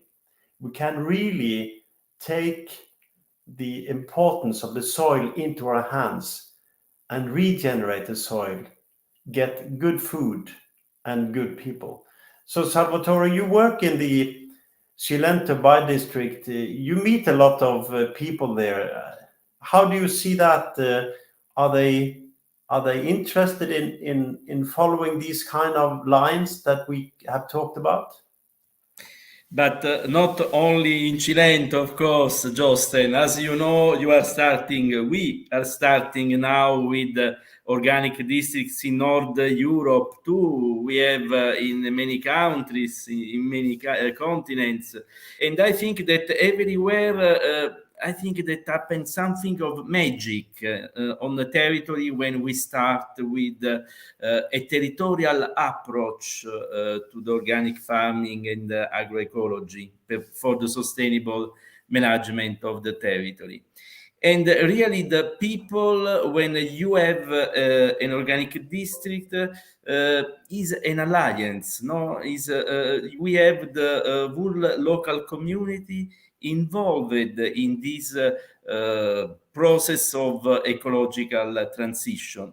And I won't only introduce, but of course you can, better of me what is happening now in Europe. This is a magic moment because we have in formal documents from the European Commission the description and the promotion of the organic districts, in particular in the organic action plan for the organic agriculture, but the same in the official document for the rural vision development. So finally, few weeks ago was published by the European Committee of the Regions, a very important document with the organic districts inside, with a little draft of the opinions about the European Action Plan for the organic agriculture. And the organic districts are there inside. So I think that what happened today, with this People's Food Summit is really fantastic. I started very early in the morning. Now in Italy, 10:30 p.m. So I think that we have other hours too for discover the fantastic people's food. But please, Josten, I think that you can underline better of me, which is the mission, for example, of the Organic Food System Program, of the Global Alliance for the Organic Districts. So all together, we can really change this world, starting from the food systems.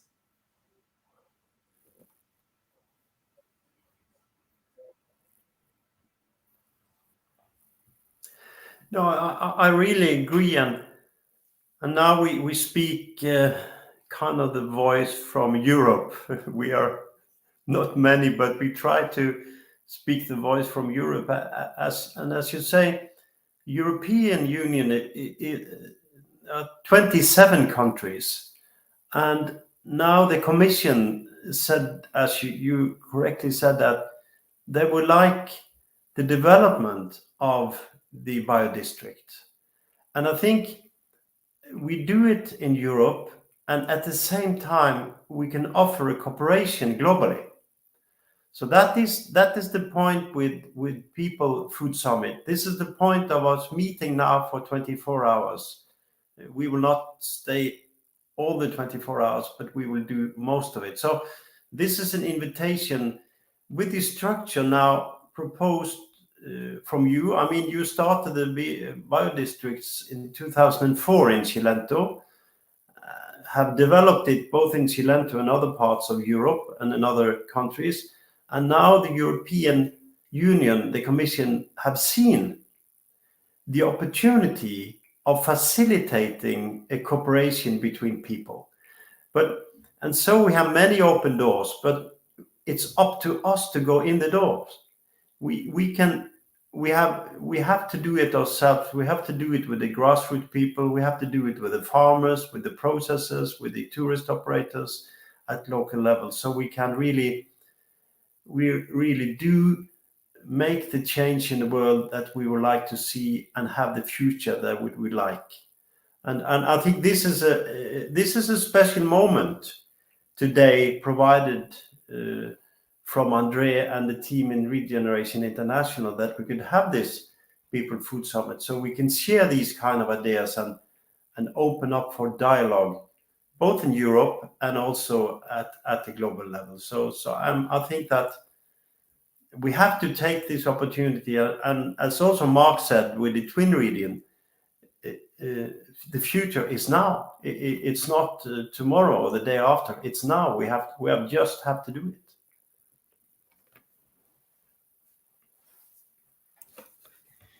So, my friend, of course, if you can try to share again the video you of had some more videos.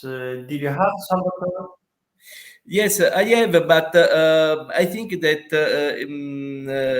we have fantastic contribution from Uwe from the North Europe. I'm Did we sorry have that I don't think I have it. But I think that really we have tried to upload in some place this contribution, because I think it's very, very important. Uwe made a very great work for the promotion of the agroecology and the organic districts in North Europe, starting from Bodo, the capital of the culture, of the 2024. So, if you agree, I can show you other Chilentos people, of the food, and after we can have another little talk about our topic. Is okay? I share the screen again.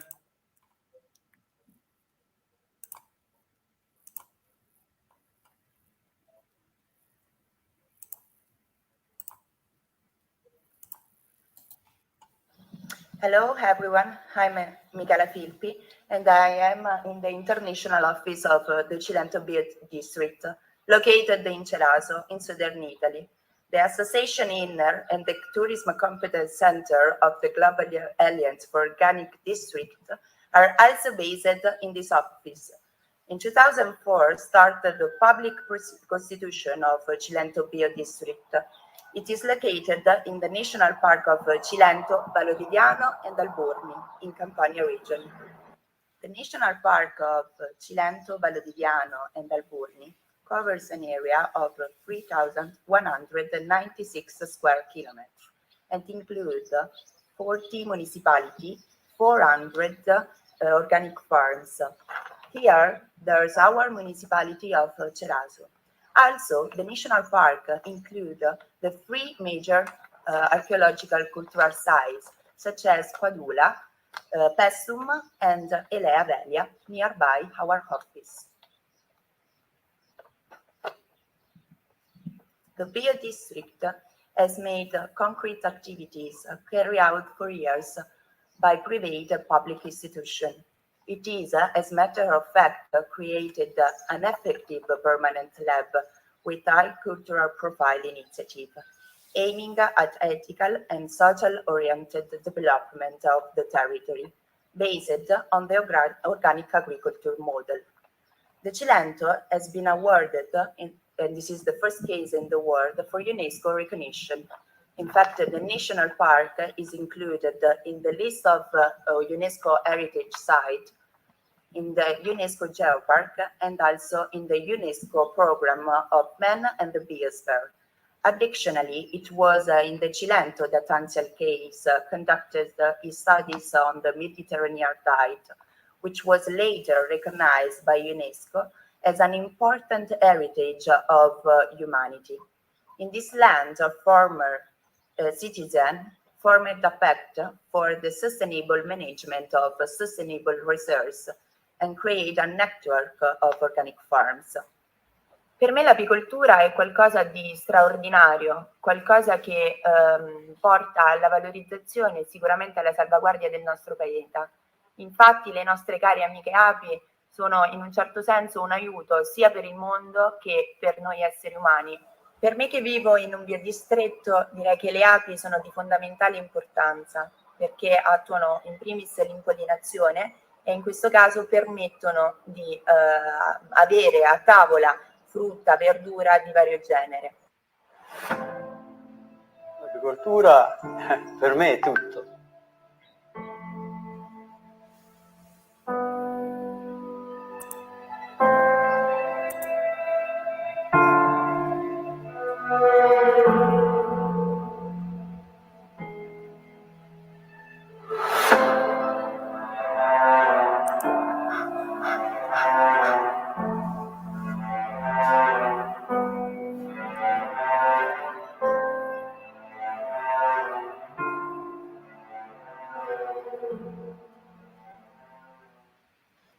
Buongiorno e benvenuti nel biodistretto Cilento. Sono Emilio Buonomo, faccio l'architetto e sono il presidente del biodistretto Cilento. Per la nostra comunità poter avviare nuovi scambi di conoscenze ed esperienze con altri territori rappresenta sempre una grande opportunità di crescita e per questo vi ringraziamo. Il biodistretto Cilento, sin dalla sua nascita nel 2004, ha fatto tutte le sue scelte e ha codificato il modello biodistrettuale attraverso un approccio partecipativo che ha coinvolto tutte le componenti della comunità: agricoltori, sindaci, consumatori, operatori economici, agenzie turistiche, società civile, rappresentanti delle associazioni del terzo settore. Tutti hanno potuto dire la loro e partecipare all'elaborazione dei documenti di riferimento che sono poi stati resi pubblici e messi a disposizione di tutte le altre comunità dei territori interessati allo sviluppo di sistemi alimentari locali sostenibili biologici. Nel 2014 il biodistretto Cilento ha promosso la costituzione di INER, la rete internazionale dei biodistretti, che a sua volta nel 2020 ha promosso la costituzione di GAUD, l'Alleanza Mondiale per i Biodistretti. Grazie anche alla visione internazionale del biodistretto Cilento, in questi anni 17 anni di attività sono stati sviluppati molti strumenti volti a diffondere il corretto modello di sviluppo e di gestione dei biodistretti, elaborati in primis sulla base dell'esperienza cilentana, che poi è divenuta una buona pratica e un esempio da adattare e trasferire in tanti altri territori del mondo. Questi strumenti, elaborati nella nostra esperienza, ricomprendono una metodologia, ovvero l'approccio dal basso, la multisettorialità, la governance multilivello. Le procedure, ovvero come realizzare i forum pubblici iniziali, come formalizzare un comitato promotore, come costituire l'associazione per la gestione del nuovo biodistretto. Le linee guida da seguire per lo sviluppo delle diverse attività del biodistretto, per gli agricoltori, per i sindaci, per le imprese del sociale, del turismo e per ogni altro attore che faccia parte del biodistretto. La modulistica. Ad esempio abbiamo predisposto dei facsimile di delibera di Consiglio Comunale per l'adesione al biodistretto, modelli di statuto per la costituzione dell'associazione che gestisce il biodistretto. Abbiamo creato anche una piattaforma per l'educazione online chiamata EduWinner ed è già disponibile. È stata creata una struttura tecnica internazionale di supporto allo sviluppo dei nuovi biodistretti. Abbiamo predisposto un piano di comunicazione globale multilingua, fondato sull'utilizzo dei sistemi più avanzati, social, web, streaming, e di quelli più tradizionali, come una rivista periodica sui biodistretti, dove abbiamo divulgato iniziative fatte sui nostri territori. Abbiamo fatto anche dei numeri tematici per eventi particolari che ci sono nel nostro territorio cilentano. Oppure abbiamo pubblicato dei libri che rappresentano le esperienze del nostro territorio e delle aziende più significative. In particolare abbiamo questo su Anna dei Sapori e dei Saperi, che attraverso l'agricoltura biologica, l'agroecologia, racconta un'esperienza di famiglie che operano nel settore agricolo del nostro territorio. Ma abbiamo anche pubblicato un volume legato al recupero dell'architettura rurale dei territori, delle aree interne, che è un altro tema da sviluppare e importante nei territori dei biodistretti. Poi abbiamo realizzato anche un'altra pubblicazione internazionale con Algoa sulle esperienze dei biodistretti nei 5 continenti. Abbiamo elaborato dei sistemi di monitoraggio per capire, dopo un po' di tempo, le attività del biodistretto in che direzione stanno andando, se ci sono delle cose da correggere e quali sono gli elementi positivi da trasferire anche ad altre esperienze nel mondo. Abbiamo creato una segreteria internazionale dei biodistretti a Ceraso, che è la capitale del biodistretto cilento e che funge anche da competence center, ad esempio per lo sviluppo del settore turistico GAUD. Molti di questi strumenti descritti sono racchiusi in un toolkit personalizzabile sulla base delle esigenze dei diversi paesi in cui si trovano i biodistretti e in cui bisogna sviluppare le attività. Per cui l'esperienza che è nata qui nel Cilento è cresciuta, si è evoluta e viene messa a disposizione di tutti. Possiamo crescere insieme per migliorare sempre di più il nostro mondo, creando più integrazioni e sinergie tra la campagna e la città. Dobbiamo promuovere sempre più un sistema globale fondato sulle relazioni umane e la gestione sostenibile dei territori. Per fare questo nel Cilento siamo partiti innanzitutto dall'esperienza dei contadini, i quali hanno saputo custodire e valorizzare il territorio, portandolo a divenire patrimonio UNESCO, come paesaggio culturale, derivante dall'interazione tra uomo e natura. Un ruolo fondamentale hanno svolto anche le famiglie, adottando da sempre il modello della dieta mediterranea, conosciuto in tutto il mondo grazie al lavoro svolto proprio qui nel Cilento da Ansel Keys a Pioppi e riconosciuto come patrimonio immateriale dell'umanità.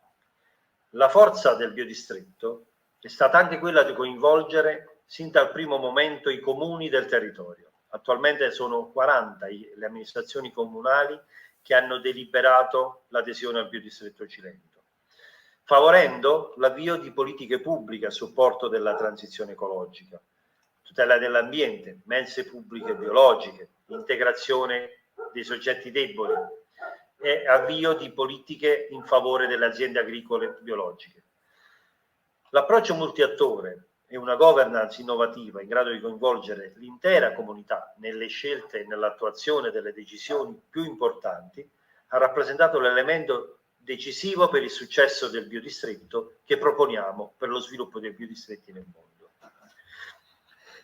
Ascoltando le storie di chi interverrà dopo di me, potrete rendervi conto dell'importanza delle relazioni umane e del dialogo tra le diverse componenti di un biodistretto. Anna Nigro propone la conoscenza del territorio nel suo agriturismo, raccontando le storie che portano alla creazione dei piatti attraverso le materie prime biologiche che lei trasforma. A questo punto non mi resta che salutarvi, ringraziare tutti e vi do un grande arrivederci nel biodistretto del Cilento. Sono Anna Nigro, titolare dell'agriturismo Anna dei Sapori, nonché dell'azienda biologica Maio Felice, sinergica al nostro agriturismo. Sono anche vicepresidente del biodistretto Cilento. Realizziamo il biologico ormai da tantissimi anni, sia come attività agrituristica Anna dei Sapori che in sinergia con l'azienda agricola Maio Felice, e lo facciamo anche divulgandolo ai nostri ospiti, diciamo indirizzando i nostri ospiti sia da un punto di vista del consumo alimentare, quindi dei nostri prodotti, quindi nella dieta, sia attraverso anche un sistema turistico che proponga anche l'utilizzo, tra virgolette, del territorio in modo sano, in modo naturale. Lo facciamo attraverso una serie di attività e tante collaborazioni con attori che propongono un turismo che sia anch'esso rispettoso della natura, quindi anch'esso in linea con il discorso del biologico, anche se sotto forme diverse. Vedi la collaborazione per esempio con l'associazione di Asilente, che propone pacchetti turistici a cicloturisti che visitano e percorrono il nostro territorio semplicemente con una bicicletta e quindi diciamo interveniamo su più punti, sempre portando avanti il discorso del sistema biologico. Nel nostro agriturismo non abbiamo fatto altro che appunto riproporre la dieta mediterranea con tutte le ricette antiche che mi sono state tramandate dalle nonne, dalla mamma, dalla suocera, e allo stesso tempo rivisitando anche un pochettino i piatti, fermo restando l'utilizzo dei nostri prodotti, che sono tutti a chilometro zero, tutti provenienti dalla nostra azienda e dalle altre aziende con le quali collaboriamo, quindi la sinergia con tutte le altre aziende del territorio cilentano per tutte quelle che sono le produzioni che non facciamo noi.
Ci rivediamo qua in Cilento, tante belle cose e tanti saluti. Grazie a tutti.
venite in Cilento e veniteci a trovare. Grazie mille.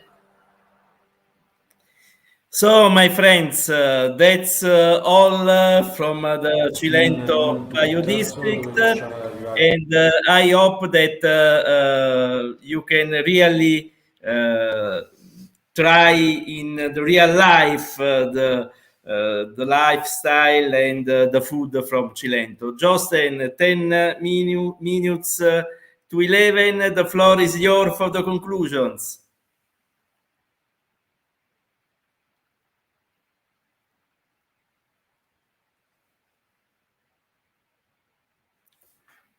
Justin?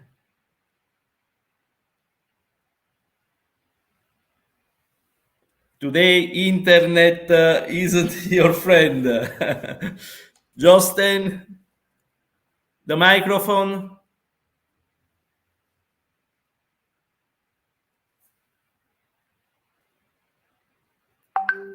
The microphone.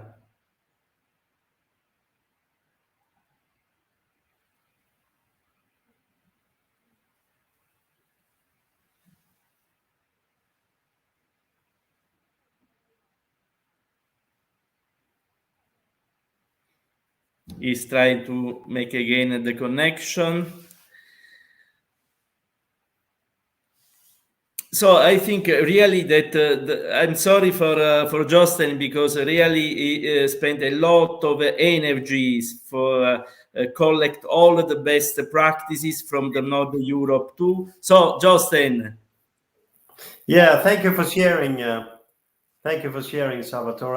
And I must say that what we have learned today until now is not only the People Food Summit, but it is the summit of the hands. It's a summit of the real people of the world that we have seen from nearly all the continents we have been to now. We have seen people working with their hands, not machines, not big machines who's doing it. And I think for me, this is what may create the holistic view, not only of the agriculture, not only for the regenerative organic agriculture, but the transformation we need in humanity, the transformation we need from egocentrism to ecocentrism, that we see that we can share ideas together, that we really can take care of the nature. And this is what we have to do. We have to do the transformation processes, both in practice with the agriculture and food, but also together as humans. This is maybe as important as regenerative agriculture is to have, I don't know if we call it the transformation from the economic man to the ecological man. There has been, as we know, economy has been the guiding star for us for many years, and profit has been very important. Of course, we need money. We need sustainability also in the economic life, but we need also sustainability in the social life. We also need the sustainability in our life together with nature. So this is what I take from this, or learn from this People Food Summit, is really a holistic thinking with all the principles of organic and regenerative farming flowing into some new ideas and development possibilities for humanity. I don't know how you see this, Salvatore. Is this something you see as a seed from the people you meet in Cilento and other places? Yes, and Justin, I think that what Professor Giuseppe Cilento said is fantastic. No, we need new human relations and the new relations of humans with the nature. So I think that really with the People's Food Summit, we are on the right way. For that, thank you very much to all the organizers, in particular to Andre, of course, and the big team of Regenerational International. And so, Justin, you are doing a great work. Oh, Mark, too, please, Mark, if you have some last sentence.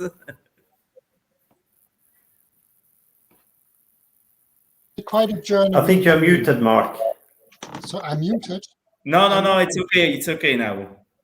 Okay. No, it's okay now. No, do you hear me? Can you hear me? Okay. Yeah, the thing is, the journey that I make with Twin Regions, I think we have a big problem in our society concerning wisdom. Even at our universities, we develop knowledge and technologies, but without the wisdom to act wisely. And I think we need more wisdom inquiry. It sounds a bit like a priest, but I really think that we have all the means to empower people with technology and knowledge, but we don't equip them with wisdom to act wisely.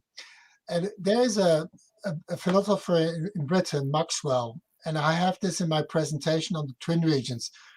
I read a lot about him, and it is really something which we have, and I think especially I lived that in Africa, and I've seen this a bit in the presentations this evening that came from Uganda, from West Africa. These people are much more connected to nature than we are, and they respect nature in a different manner, and they have a deeper social connection to it. We're detached from ecology, and we will not, and this is, I think, it's very important that we feel connected.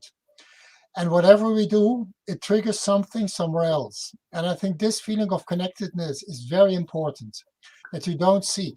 And this is why I'm so much insisting on the polluter pays principle. I know that many people, even in my own ranks, don't like it, but you have to be responsible for your acts. And I don't see how we can squeeze out of that. We cannot continue to take interests for the money we lend to third world countries, and on the other side, we don't live up to our carbon debt. It is just a contradiction. We're asking them to pay us back money for work we haven't done, but on the contrary, they're more suffering from carbon dioxide than we are, and we're refusing. We're refusing. We say, no, this isn't possible. We're paying already too much tax. It is not true.